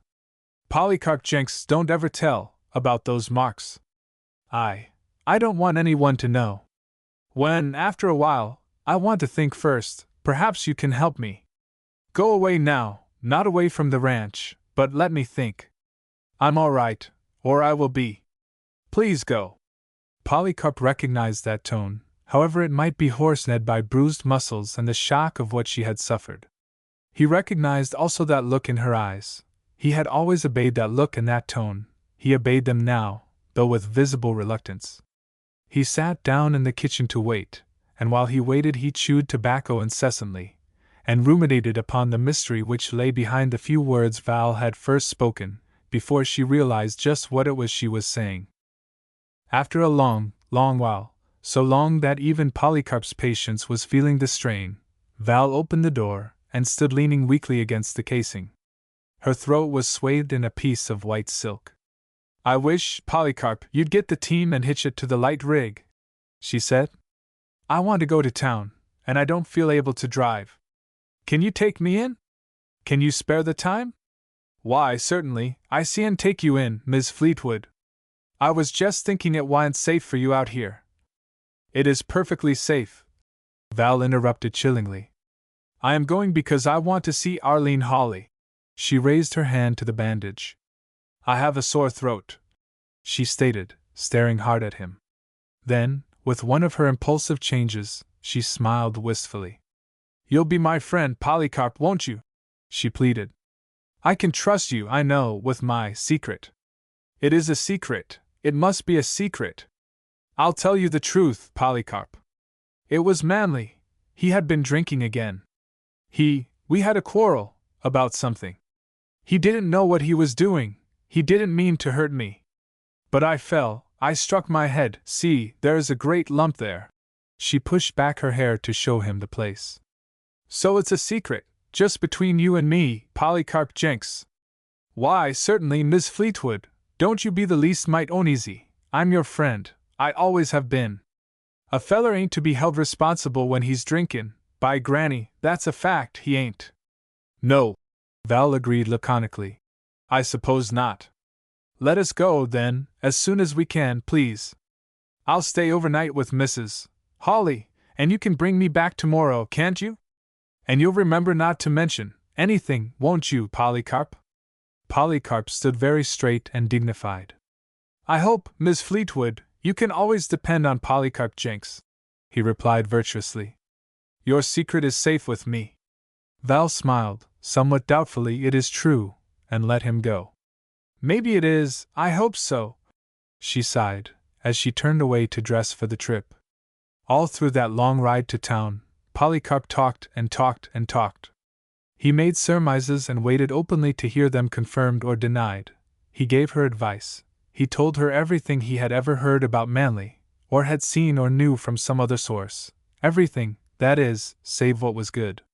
The sums he had lost at poker, or had borrowed, the debts he owed to the merchants, the reputation he had for talking big and doing little, the trouble he had had with this man and that man, and what he did not know for a certainty he guessed at, and so kept the subject alive. True, Val did not speak at all, except when he asked her how she felt. Then she would reply dully, Pretty well, thank you, Polycarp. Invariably those were the words she used. Whenever he stole a furtive, sidelong glance at her, she was staring straight ahead at the great, undulating prairie with the brown ribbon, which was the trail, thrown carelessly across to the skyline. Polycarp suspected that she did not see anything, she just stared with her eyes, while her thoughts were somewhere else. He was not even sure that she heard what he was saying. He thought she must be pretty sick, she was so pale, and she had such wide, purple rings under her eyes. Also, he rather resented her desire to keep her trouble a secret. He favored telling everybody, and organizing a party to go out and run Man Fleetwood out of the country, as the very mildest rebuke which the outraged community could give and remain self-respecting. He even fell silent during the last 3 or 4 miles, while he dwelt longingly upon the keen pleasure there would be in leading such an expedition. You'll remember, Polycarp, not to speak of this, Val urged abruptly when he drew up before the Hawley Hotel. Not a hint, you know, until I give you permission. You promised. Oh, certainly, Miss Fleetwood. Certainly. Don't you be a mite uneasy. But the tone of Polycarp was dejected in the extreme. And please be ready to drive me back in the morning. I should like to be at the ranch by noon, at the latest." With that she left him and went into the hotel. Chapter 22. A Friend in Need. "And so," Val finished, rather apathetically, pushing back the fallen lock of hair, "it has come to that. I can't remain here and keep any shred of self-respect. All my life I've been taught to believe divorce a terrible thing, a crime, almost. Now I think it is sometimes a crime not to be divorced. For months I have been coming slowly to a decision, so this is really not as sudden as it may seem to you. It is humiliating to be compelled to borrow money, but I would much rather ask you than any of my own people. My pride is going to suffer enough when I meet them. As it is, I can't let them know just how miserable and sordid a failure." Arlene gave an inarticulate snort, bent her scrawny body nearly double, and reached frankly into her stocking. She fumbled there a moment, and straightened triumphantly, grasping a flat, buckskin bag. "I'd feel like shaking you if you went to anybody else but me," she declared, untying the bag. "I know what men is, Lord knows I see enough of 'em and their meanness, and if I can help a woman out of the clutches of one, I'm tickled to death to get the chance it. I ain't sayin' they're all of 'em bad. I can't afford to give the devil his due and still say that men is the limit. The good ones is so dern scarce it ain't one woman in 50 lucky enough to get one. All I'd blame you for is staying with him as long as you have. I'd have quit long ago. I was beginning to think you never would come to your senses. But you had to fight that thing out for yourself. Every woman has to. I'm glad you woke up to the fact that man Fleetwood didn't get a deed to you, body and soul, when he married you. You've been acting as if you thought he had. And I'm glad you've got sense enough to pull out of the game when you know the best you can expect is the worst of it. There ain't no hope for man Fleetwood. I seen that when he went back to drinking again after you was burnt out. I did think that would steady him down, but he ain't the kind that braces up when trouble hits him. He's the sort that stays down ruther than go to the trouble of getting up. He's hopeless now as a rotten egg, and has been for the last year. Here, you take the whole works, and if you need more, I can easy get it for you by sending in to the bank." "Oh, but this is too much," Val protested when she had counted the money. "You're so good, but really and truly, I won't need half." Arlene pushed away the proffered money impatiently. "How in time are you going to tell how much you'll need? Let me tell you, Val Payson, I ain't going to call you by his name no more, the dirty cur. I've been packing that money in my stocking for 6 months, just so's to have it handy when you wanted it. Divorces cost more in marriage licenses, as you'll find out when you get started. And why, the idea!" Val pursed her lips with something like her old spirit. "How could you know I'd need to borrow money? I didn't know it myself, even. Well, I see through a wall when there's a knothole in it," paraphrased Arlene calmly. "You may not know it, but you've been getting your back east notions knocked out of you pretty fast the last year or so. It was all a question of what kind of stuff you was made of underneath. You see and put a polish on most anything, so I couldn't tell, right at first, what there was to you. But you're all right, I've seen that a long time back, and so I know darn well you'd be wantin' money to pull loose with. It takes money, though I know it ain't polite to say much about real dollars and cents. You'll likely use every cent of that before you're through with the deal, and remember, there's a lot more growin' on the same bush if you need it. It's only waitin' to be picked." Val stared, found her eyes blurring so that she could not see, and with a sudden, impulsive movement leaned over and put her arms around Arlene, unkempt, scrawny, and wholly unlovely though she was. "Arlene, you're an angel of goodness!" she cried brokenly. "You're the best friend I ever had in my life. I've had many who petted me and flattered me, but you do things. I'm ashamed, because I haven't loved you every minute since I first saw you. I judged you, you're pure, shining gold inside, instead of— Oh, get out!" Arlene was compelled to gulp twice before she could say even that much. "I don't shine nowhere, inside or out. I know that well enough. I never had no chancet to shine. It's always been wore off with hard knocks. But I like shiny folks all right, when they're fine clear through and— Arlene, dear, I do love you. I always shall. Arlene loosened her clasp and jumped up precipitately. "Get out!" she repeated bashfully. "If you get me to cryin', Val Payson, I'll wish you was in Halifax. You go to bed, and go to sleep, Ryle." She almost ran from the room. Outside, she stopped in a darkened corner of the hallway and stood for some minutes with her checked gingham apron pressed tightly over her face, and several times she sniffed audibly. When she finally returned to the kitchen, her nose was pink, her eyelids were pink, and she was extremely petulant when she caught Minnie eyeing her curiously. Val had refused to eat any supper, and beyond telling Arlene that she had decided to leave Manly and return to her mother in Fern Hill, she had not explained anything very clearly. Her colorless face, for instance, nor her tightly swathed throat, nor the very noticeable bruise upon her temple. Arlene had not asked a single question. Now, however, she spent some time fixing a tray with the daintiest food she knew and could procure, and took it upstairs with a certain diffidence in her manner and a rare tenderness in her faded, worldly wise eyes. "You got to eat, you know," she reminded Val gently. "You're bucking up against the hardest part of the trail, and grub's a necessity. Take it like you would medicine, unless your throat's too sore. I see you got it all tied up." Val raised her hands in a swift alarm and clasped her throat as if she feared Arlene would remove the bandages. "Oh, it's not sore, that is, it is sore, I mean not very much," she stammered betrayingly. Arlene set down the tray upon the dresser and faced Val grimly. "I never asked you any questions, did I?" she demanded. "But you act for all the world as if— Do you want me to give a guess about that tied-up neck, and that black and blue lump on your forehead? I never asked any questions, I didn't need to. Man Fleetwood's been maulin' you abound. I was kinda afraid he'd get to that point some day when he got mad enough. He's just the brand to beat up a woman. But if it took a beatin' to bring you to the quitting point, I'm glad he done it. Only," she added darkly, "he better keep out of my reach. I'm just in the humor to claw him up some if I should get close enough. And if I happen to forget I'm a lady, I'd sure bawl him out, and the bigger crowd heard me the better. Now you eat this, and don't get the idea you can cover up any meanness of Man Fleetwood's, not from me, anyhow. I know men better 'n you do. You couldn't tell me nothing about 'em that would surprise me the least bit. I'm only thankful he didn't murder you in cold blood. Are you going to eat?" "Not if you keep on reminding me of such horrid things," wailed Val, and sobbed into her pillow.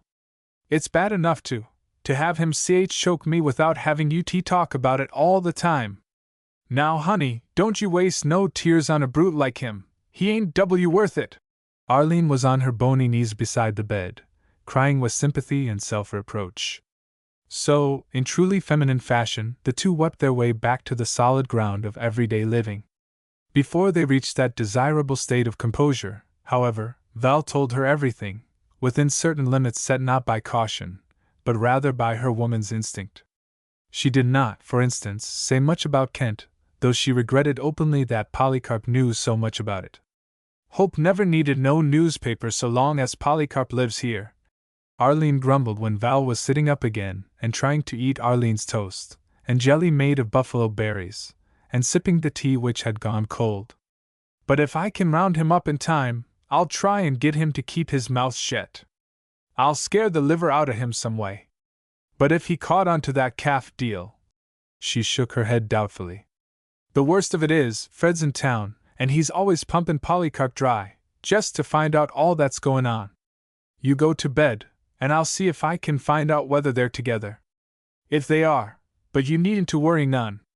I reckon I'm a match for the both of 'em. Why, I'd dope their coffee and send 'em both to sleep till Man got out of the country, if I had to." She stood with her hands upon her angular hips and glared at Val. "I sure would do that very thing, for you," she reiterated solemnly. "I don't pretend I'd do it for Man, but I would for you. But it's likely Ken has fixed things up so they can't get nothing on Man if they try. He would if he said he would, that there's one feller that's on the square. You go to bed now, whilst I go on a still hunt of my own. I'll come and tell you if there's anything to tell." It was easy enough to make the promise, but keeping it was so difficult that she yielded to the temptation of going to bed and letting Val sleep in peace, which she could not have done if she had known that Polycarp Jenks and Fred de Garmo left town on horseback within an hour after Polycarp had entered it, and that they told no man their errand. Over behind Brynberg's store, Polycarp had told Fred all he knew, all he suspected, and all he believed would come to pass. Strictly on the quiet? Of course, he reminded Fred of that, over and over, because he had promised Mrs. Fleetwood that he would not mention it. But, by granny, he apologized, I didn't like the idea of keepin' a thing like that from you. It would kinda look as if I was standin' in on the deal, which I ain't. Nobody can't accuse me of rustlin', no matter what else I might do, you know that, Fred. Sure, I know you're honest anyway, Fred responded quite sincerely. Well, I considered it my duty to tell you. I've kinda had my suspicions all fall that there was something scaly goin' on at Cold Spring. Looked to me like man had too blamed many calves missed by spring roundup, for the size of his herd. I dunno, of course, just where he gets 'em, you'll have to find that out. But he's brung 12 or 14 to the ranch, 2 or 3 at a time. And what she said when she first come to, told me right out, by granny, 'at man choked her because she called him a thief, and something about a cow comin' and claimin' her calf, and her tinnin' it out. That ought to be might nigh all the evidence you need, Fred, if you find it. She don't know she said it, but she wouldn't have told it, by granny, if it wasn't so, now would she? And you say all this happened today? Fred pondered for a minute. That's queer, because I almost caught a fellow last night doing some funny work on a calf. A wishbone cow it was, and her calf fresh burned, a barred-out brand, by thunder. If it was today, I'd say man found it and blotched the brand. I wish now I'd hazed them over to the Double Diamond and corralled them, like I had a mind to. But we can find them, easy enough. But that was last night, and you say this big setting came off today, you sure, Polly? Course I'm sure. Polycarp waggled his head solemnly. He was enjoying himself to the limit. He was the man on the inside, giving out information of the greatest importance, and an officer of the law was hanging anxiously upon his words. He spoke slowly, giving weight to every word. I rode up to the house, man's house, somewhere close to noon, and there she was, layin' on the kitchen floor. Didn't know nothin', and had the marks of somebody's fingers on her throat, the rest of her neck so white they showed up, by granny, like. Polycarp never could think of a simile. He always expectorated in such an emergency, and left his sentence unfinished. He did so now, and Fred cut in unfeelingly. Never mind that, you've gone over it half a dozen times. You say it was today, at noon, or thereabouts. Man must have done it when he found out she turned the calf loose. He wouldn't unless he was pretty mad, and scared. He isn't cold-blooded enough to wait till he'd barred out the brand, and then go home and choke his wife. He didn't know about the calf till today, that's a cinch.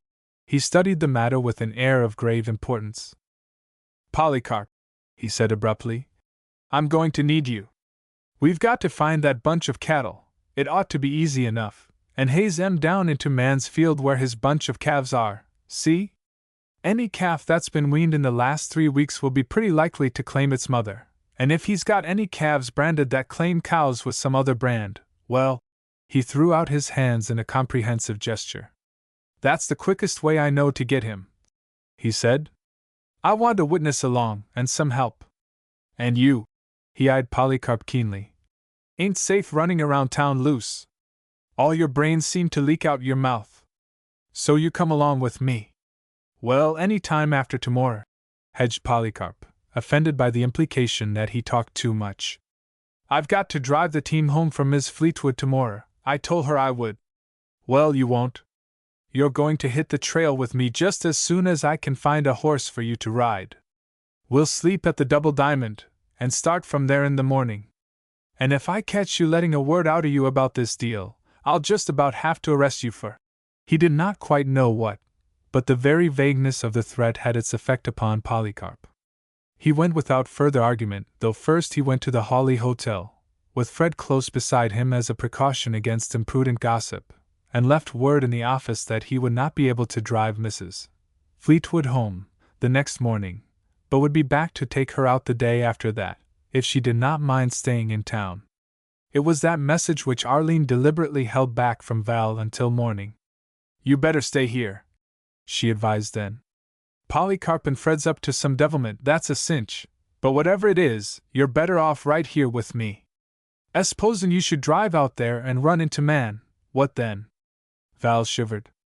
"That's the only thing I can't bear," she admitted, as if the time for proud dignity and reserve had gone by. "If I could be sure I wouldn't need to meet him, I'd rather go alone, really and truly I would. You know the horses are perfectly safe, I've driven them to town 50 times if I have once. I had to, out there alone so much of the time. I'd rather not have Polycarp spying around. I've got to pack up, there are so many things of no value to him, things I brought out here with me. And there are all my manuscripts, I can't leave them lying around, even if they aren't worth anything, especially since they aren't worth anything." She pushed back her hair with a weary movement. "If I could only be sure, if I knew where he is," she sighed. "I'll lend you my gun," Arlene offered in good faith. "If he comes around you and starts any funny business again, you can stand him off, even if you got some delicate feelin's about blowing his brains out." "Oh, I couldn't. I'm deadly afraid of guns," Val shuddered. "Well, then you can't go atone. I'd go with you, if you could get packed up so as to come back today. I guess Min could make out to get 2 meals alone." "Oh, no, really and truly, Arlene, I'd just as soon go alone. I would rather, dear." Arlene was not accustomed to being called dear. She surrendered with some confusion and a blush. "Well, you better wait," she admonished temporizingly. "Something may turn up." Presently something did turn up. She rushed breathlessly into Val's room and caught her by the arm. "Now's your chance at Val," she hissed in a loud whisper. "Man just now rode into town, he's over in Pop's place, I seen him go in. He's good for the day, sure. I'll have Hank hitch right up, and you can go down to the stable and start from there, so'st he won't see you. And I'll keep an eye out, and if he leaves town I won't be fur behind, let me tell you. He won't though, there ain't one chance in 100 he'll leave that saloon till he's full, and if he tries to go then, I'll have somebody lock him up in the ice house till you get back. You want to hurry up that packin', and get in here quick's you can." She went to the stable with Val, her apron thrown over her head for want of a hat. When Val was settling herself in the seat, Arlene caught at the wheel. "Say, how in time you going to get your trunks loaded into the wagon?" she cried. "You can't do it alone." Val parsed her lips, she had not thought of that. "But Polycarp will come, by the time I am ready," she decided. "You couldn't keep him away, Arlene. He would be afraid he might miss something, because I suppose ours is the only ranch in the country where the wheels aren't turning smoothly. Polycarp and I can manage." Hank, grinning under his ragged brown mustache, handed her the lines. "I've got my orders," he told her briefly. "I'll watch out the trail's kept clear." "Oh, thank you. I've so many good friends," Val answered, giving him a smile to stir his sluggish blood. "Goodbye, Arlene. Don't worry about me, there's a dear. I shall not be back before tomorrow night, probably." Both Arlene and Hank stood where they were and watched her out of sight before they turned back to the sordid tasks which made up their lives. "She'll make it, she's the proper stuff," Hank remarked, and lighted his pipe. Arlene, for a wonder, sighed and said nothing. Chapter 23. Caught! After 2 nights and a day of torment unbearable, Kent bolted from his work, which would have taken him that day, as it had done the day before, in a direction opposite to that which his mind and his heart followed, and without apology or explanation to his foreman rode straight to Cold Spring Coulee. He had no very definite plan, except to see Val. He did not even know what he would say when he faced her. Michael was steaming from nose to tail when he stopped at the yard gate, which shows how impatience had driven his master. Kent glanced quickly around the place as he walked up the narrow path to the house. Nothing was changed in the slightest particular, as far as he could see, and he realized then that he had been uneasy as well as anxious. Both doors were closed, so that he was obliged to knock before Val became visible. He had a fleeting impression of extreme caution in the way she opened the door and looked out, but he forgot it immediately in his joy at seeing her. "Oh, it's you. Come in, and you won't mind if I close the door? I'm afraid I'm the victim of nerves today." "Why?" Kent was instantly solicitous. "Has anything happened since I was here?" Val shook her head, smiling faintly. "Nothing that need to worry you, pal. I don't want to talk about worries. I want to be cheered up. I haven't laughed, Kent, for so long I'm afraid my facial muscles are getting stiff. Say something funny, can't you?" Kent pushed his hat far back on his head and sat down upon a corner of the table. "Such is life in the far west, and the farther west you go, the livelier," he began to declaim dutifully. "The livelier it gets. Yes, I've heard that a million tunes, I believe. I can't laugh at that. I never did think it funny." She sighed, and twitched her shoulders impatiently because of it. "I see you brought back the glasses," she remarked inanely. "You certainly weren't in any great hurry, were you?" "Oh, they had us riding over east of the home ranch, hazing in some out of the hills. I'm supposed to be over there right now, but I ain't. I expect I'll get the can, all right." "If you're going away, what do you care?"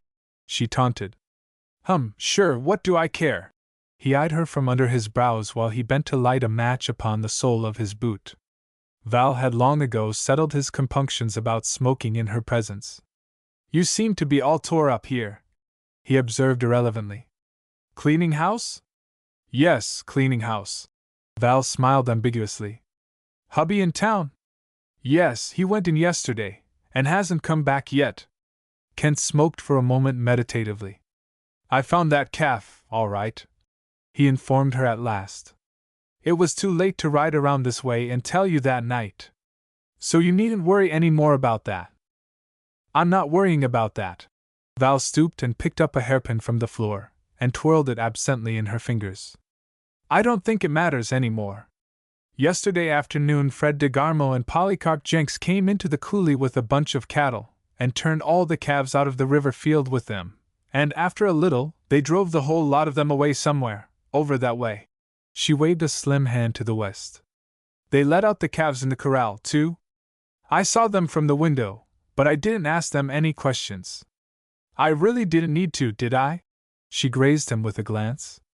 "I thought perhaps you had failed to find that calf. I'm glad you did, though, so it wasn't that started them hunting around here. Polycarp and Fred, I mean." Kent looked at her queerly. Her voice was without any emotion whatever, as if the subject held no personal interest for her.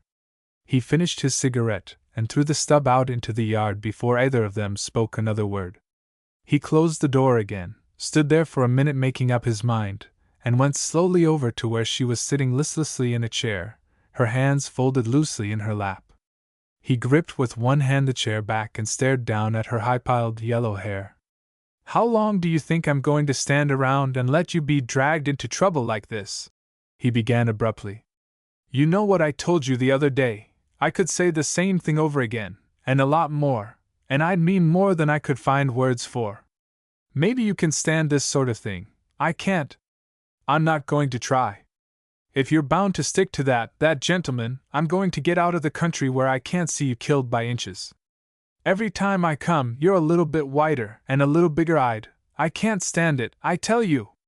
You weren't made for a hell like you're living. You were meant to be happy, and I was meant to make you happy. Every morning when I open my eyes, do you know what I think? I think it's another day we ought to be happy in, you and me." He took her suddenly by the shoulder and brought her up, facing him, where he could look into her eyes. "We've only got just one life to live, Val," he pleaded. "And we could be happy together. I'd stake my life on that. I can't go on forever just being friends, and eating my heart out for you, and seeing you abused. And what for? Just because a preacher mumbled some words over you too. Only for that, you wouldn't stay with him overnight, and you know it. Is that what ought to tie two human beings together, without love, or even friendship? You hate him. You can't look me in the eyes and say you don't. And he's tired of you. Some other woman would please him better. And I could make you happy." Val broke away from his grasp, and retreated until the table was between them. Her listlessness was a thing forgotten. She was panting with the quick beating of her heart. "Kent, Don't, pal. You mustn't say those things, it's wicked. It's true, he cried hotly. Can you look at me and say it ain't the truth? You've spoiled our friendship, Kent, she accused, while she evaded his question. It meant so much to me, just your dear, good friendship. My love could mean a whole lot more, he declared sturdily. But you mustn't say those things, you mustn't feel that way, Kent. Oh, he laughed grimly. Mustn't I? How are you going to stop me? He stared hard at her, his face growing slowly rigid. There's just one way to stop me from saying such wicked things, he told her. You can tell me you don't care anything about me, and never could, not even if that down east conscience of yours didn't butt into the game. You can tell me that, and swear it's the truth, and I'll leave the country. I'll go so far you'll never see me again, so I'll never bother you any more. I can't promise I'll stop loving you, but for my own sake I'll sure try hard enough. He set his teeth hard together and stood quiet, watching her. Val tried to answer him. Evidently she could not manage her voice, for he saw her begin softly beating her lips with her fist, fighting to get back her self-control. Once or twice he had seen her do that, when, womanlike, the tears would come in spite of her. I don't want you to go away, she articulated at last, with a hint of stubbornness. Well, what do you want? I can't stay unless. He did not attempt to finish the sentence. He knew there was no need, she understood well enough the alternative. For long minutes she did not speak, because she could not. Like many women, she fought desperately against the tears which seemed a badge of her femininity. She sat down in a chair, dropped her face upon her folded arms, and bit her lips until they were sore. Kent took a step toward her, reconsidered, and went over to the window, where he stood staring moodily out until she began speaking. Even then, he did not turn immediately toward her. You needn't go, Kent, she said with some semblance of calm. Because I'm going. I didn't tell you, but I'm going home. I'm going to get free, by the same law that tied me to him. You are right, I have a down east conscience. I think I was born with it. It demands that I get my freedom honestly. I can't steal it, pal. I couldn't be happy if I did that, no matter how hard I might try, or you. He turned eagerly toward her then, but she stopped him with a gesture. No, stay where you are. I want to solve my problem and leave you out of it. You're a complication, pal, when you talk like you've just been talking. It makes my conscience wonder whether I'm honest with myself. I've got to leave you out, don't you see? And so, leaving you out, I don't feel that any woman should be expected to go on like I'm doing. You don't know, I couldn't tell you just how impossible this marriage of mine has become. The day after, well, yesterday, no, the day before yesterday, he came home and found out what I'd done. I couldn't stay here after that, so. What did he do? Kent demanded sharply. He didn't dare to lay his hands on you, did he? By. Don't swear, Kent, I hear so much of that from him. Val smiled curiously. He swore at me. I couldn't stay with him, after that, could I, dear? Whether she really meant to speak that last word or not, it set Kent's blood dancing so that he forgot to urge his question farther. He took 2 eager steps toward her, and she retreated again behind the table. Kent, don't! How can I tell you anything if you won't be good? She waited until he was standing rather sulkily by the window again. Anyway, it doesn't matter now what he has done. I am going to leave him. I'm going to get a divorce. Not even the strictest down east conscience could demand that I stay. I'm perfectly at ease upon that point. About this last trouble, with the calves, if I could help him, I would, of course. But all I could say would only make matters worse, and I'm a wretched failure at lying. I can help him more, I think, by going away. I feel certain there's going to be trouble over those calves. Fred de Garmo never would have come down here and driven them all away, would he, unless there was going to be trouble? If he came in here and got the calves, it looks as if he meant business, all right. Kent frowned absently at the white window curtain. I've seen the time, he added reflectively, when I'd be all broke up to have man get into trouble. We used to be pretty good friends. A year ago it would have broken my heart, Val sighed. We do change so.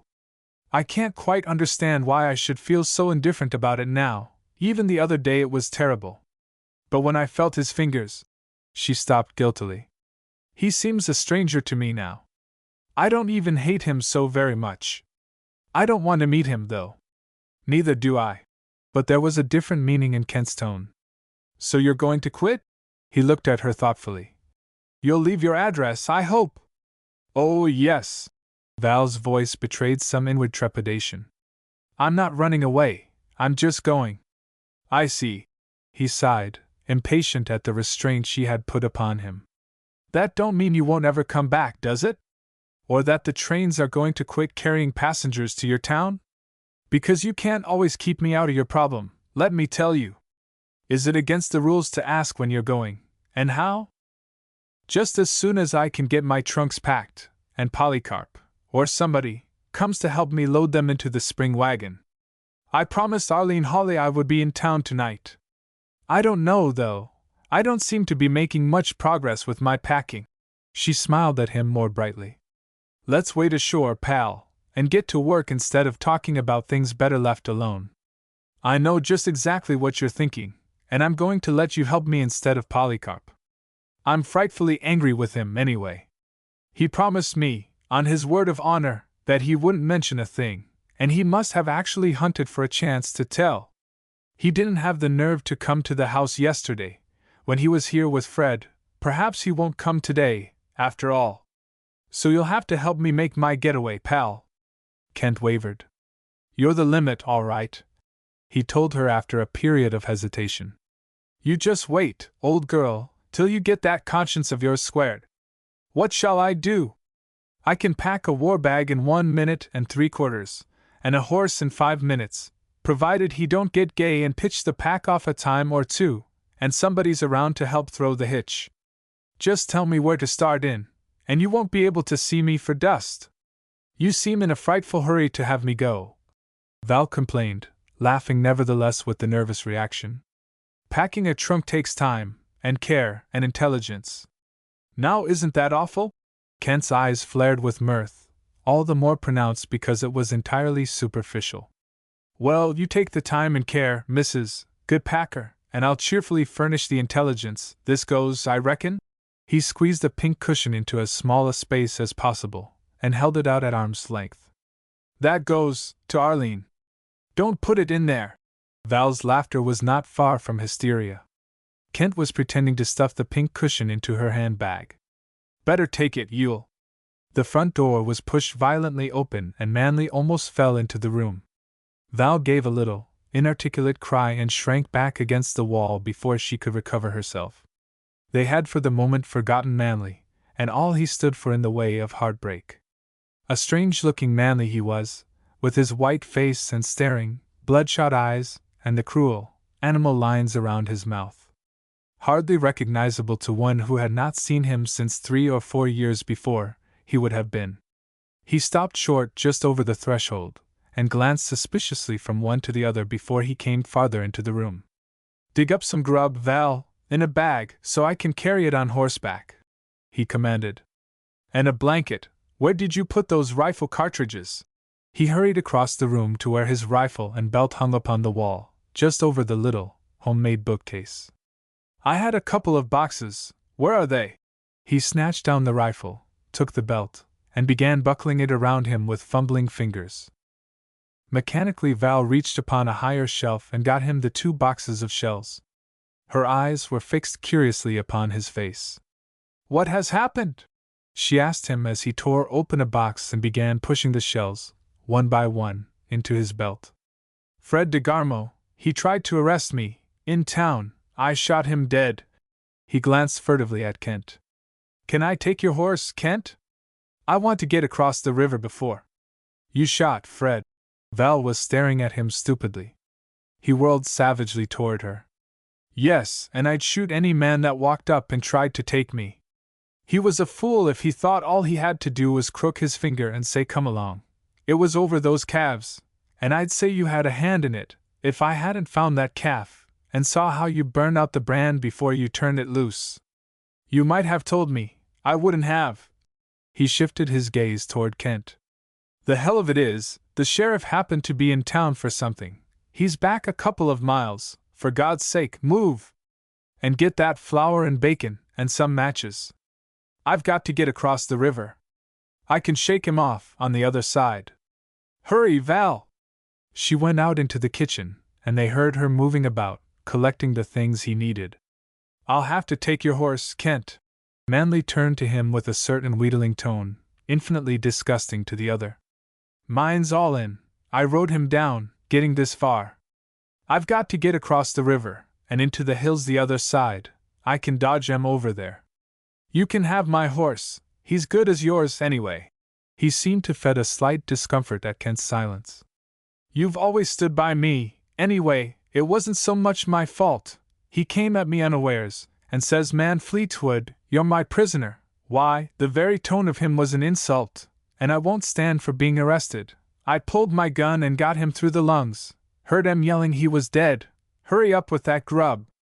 I can't wait here till.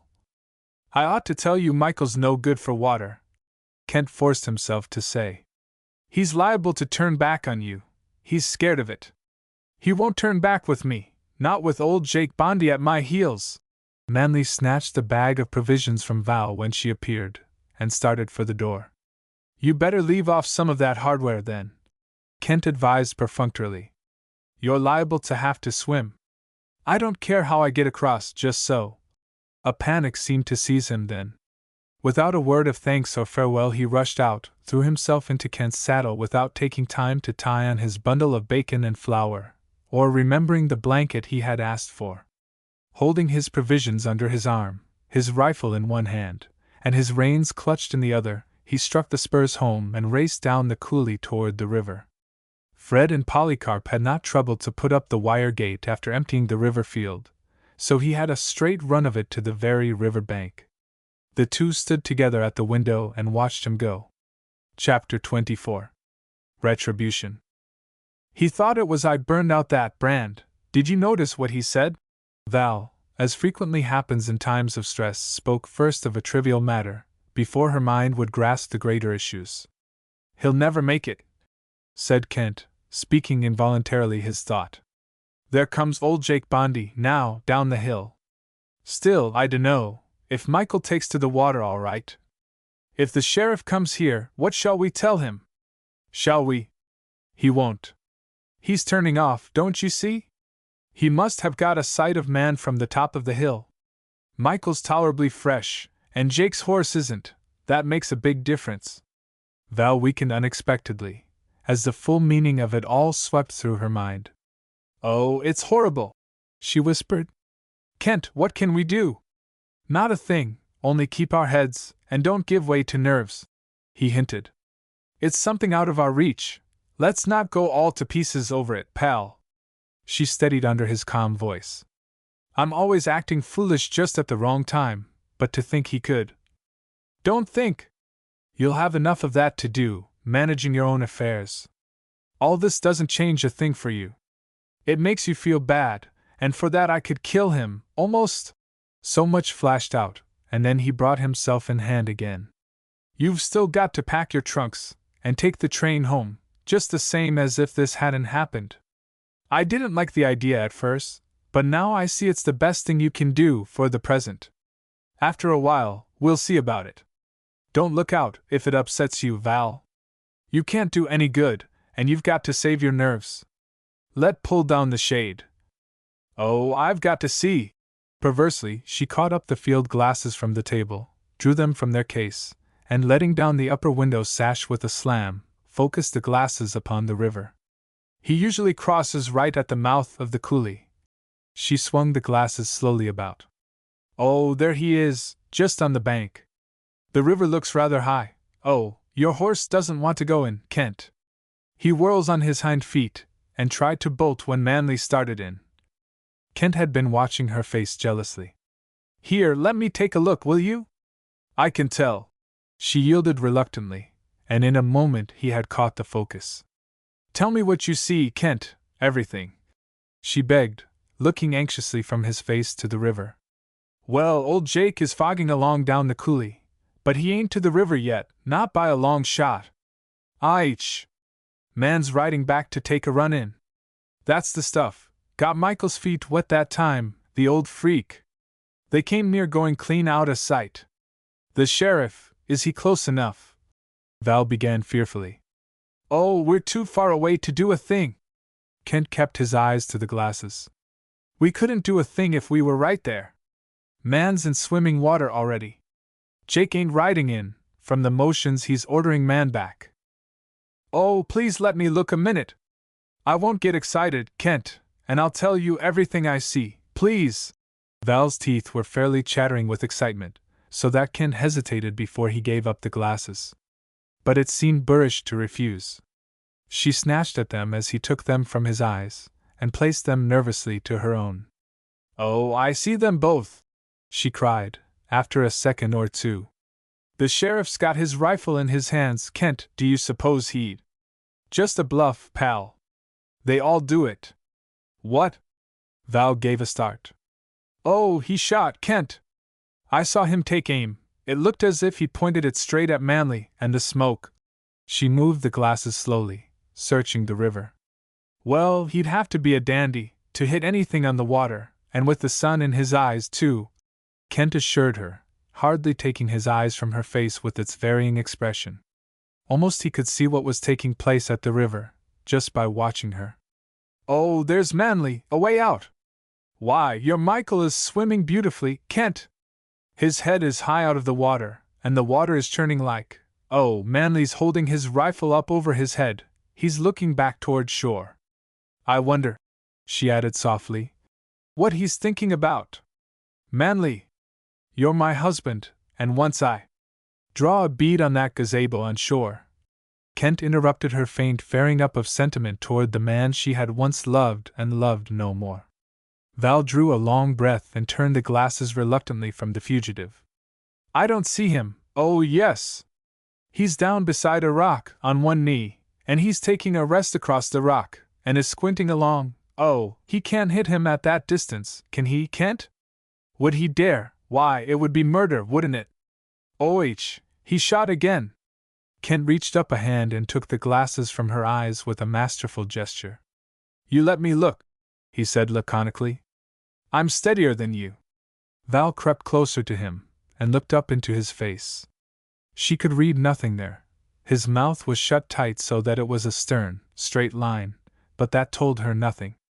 He always looked so when he was intent upon something, or thinking deeply. She turned her eyes toward the river, flowing smoothly across the mouth of the coulee. Between, the land lay sleeping lazily in the hazy sunlight of mid-autumn. The grass was brown, the rocky outcroppings of the coulee wall yellow and gray and red, and the river was so blue, and so quiet. Surely that sleepy coulee and that placid river could not be witnessing a tragedy. She turned her head, irritated by its very calmness. Her eyes dwelt wistfully upon Kent's half-concealed face.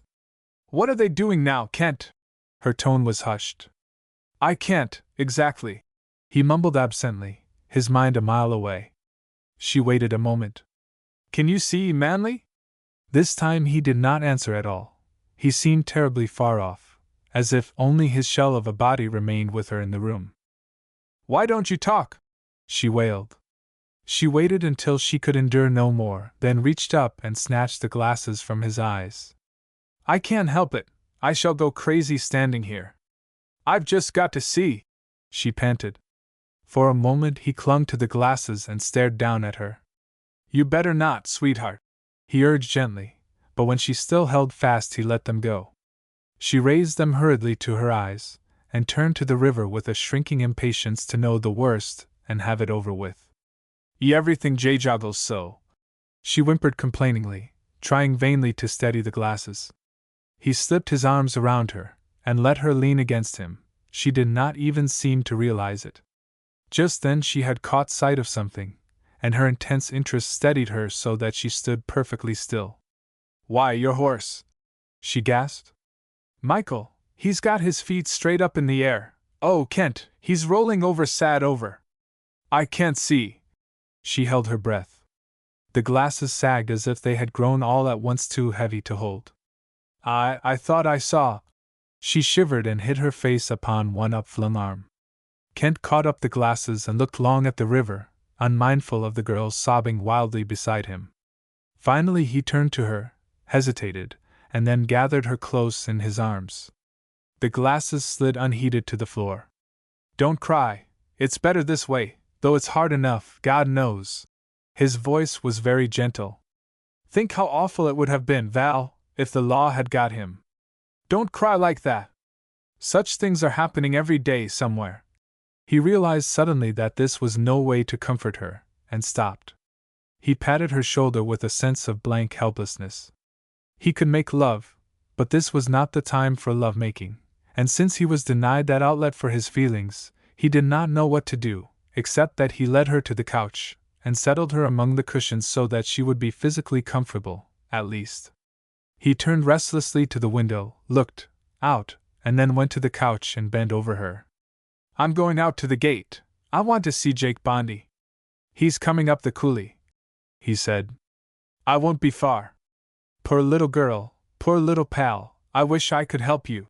He touched his lips to her hair, so lightly she could not feel it, and left her. At the gate he met not the sheriff, who was riding slowly, and had just passed through the field gate, but Arline and Hank, rattling up in the Holly buckboard. "Thank the good Lord!" he exclaimed when he helped her from the rig. "I never was so glad to see anybody in my life. Go on in, she's in there crying her heart out. Man's dead, the sheriff shot him in the river. Oh, there's been hell to pay out here. My heavens above!" Arline stared up at him, while she grasped the significance of his words. "I knowed he'd hit for here. I followed right out as quick as Hank could hitch up the team. Did you hear about Fred?" Yes, I know all about it." Kent was guilty of pulling her through the gate, and then pushing her toward the house. "You go and do something for that poor girl. Pack her up and take her to town as quick as God'll let you. There's been misery enough for her out here to kill a dozen women." He watched until she had reached the porch, and then swung back to Hank, sitting calmly in the buckboard, with the lines gripped between his knees while he filled his pipe. "I can take care of the man's side of this business, fast enough," Kent confessed whimsically. "But there's some things it takes a woman to handle." He glanced again over his shoulder, gave a huge sigh of relief when he glimpsed Arline's thin face as she passed the window and knelt beside the couch, and turned with a lighter heart to meet the sheriff.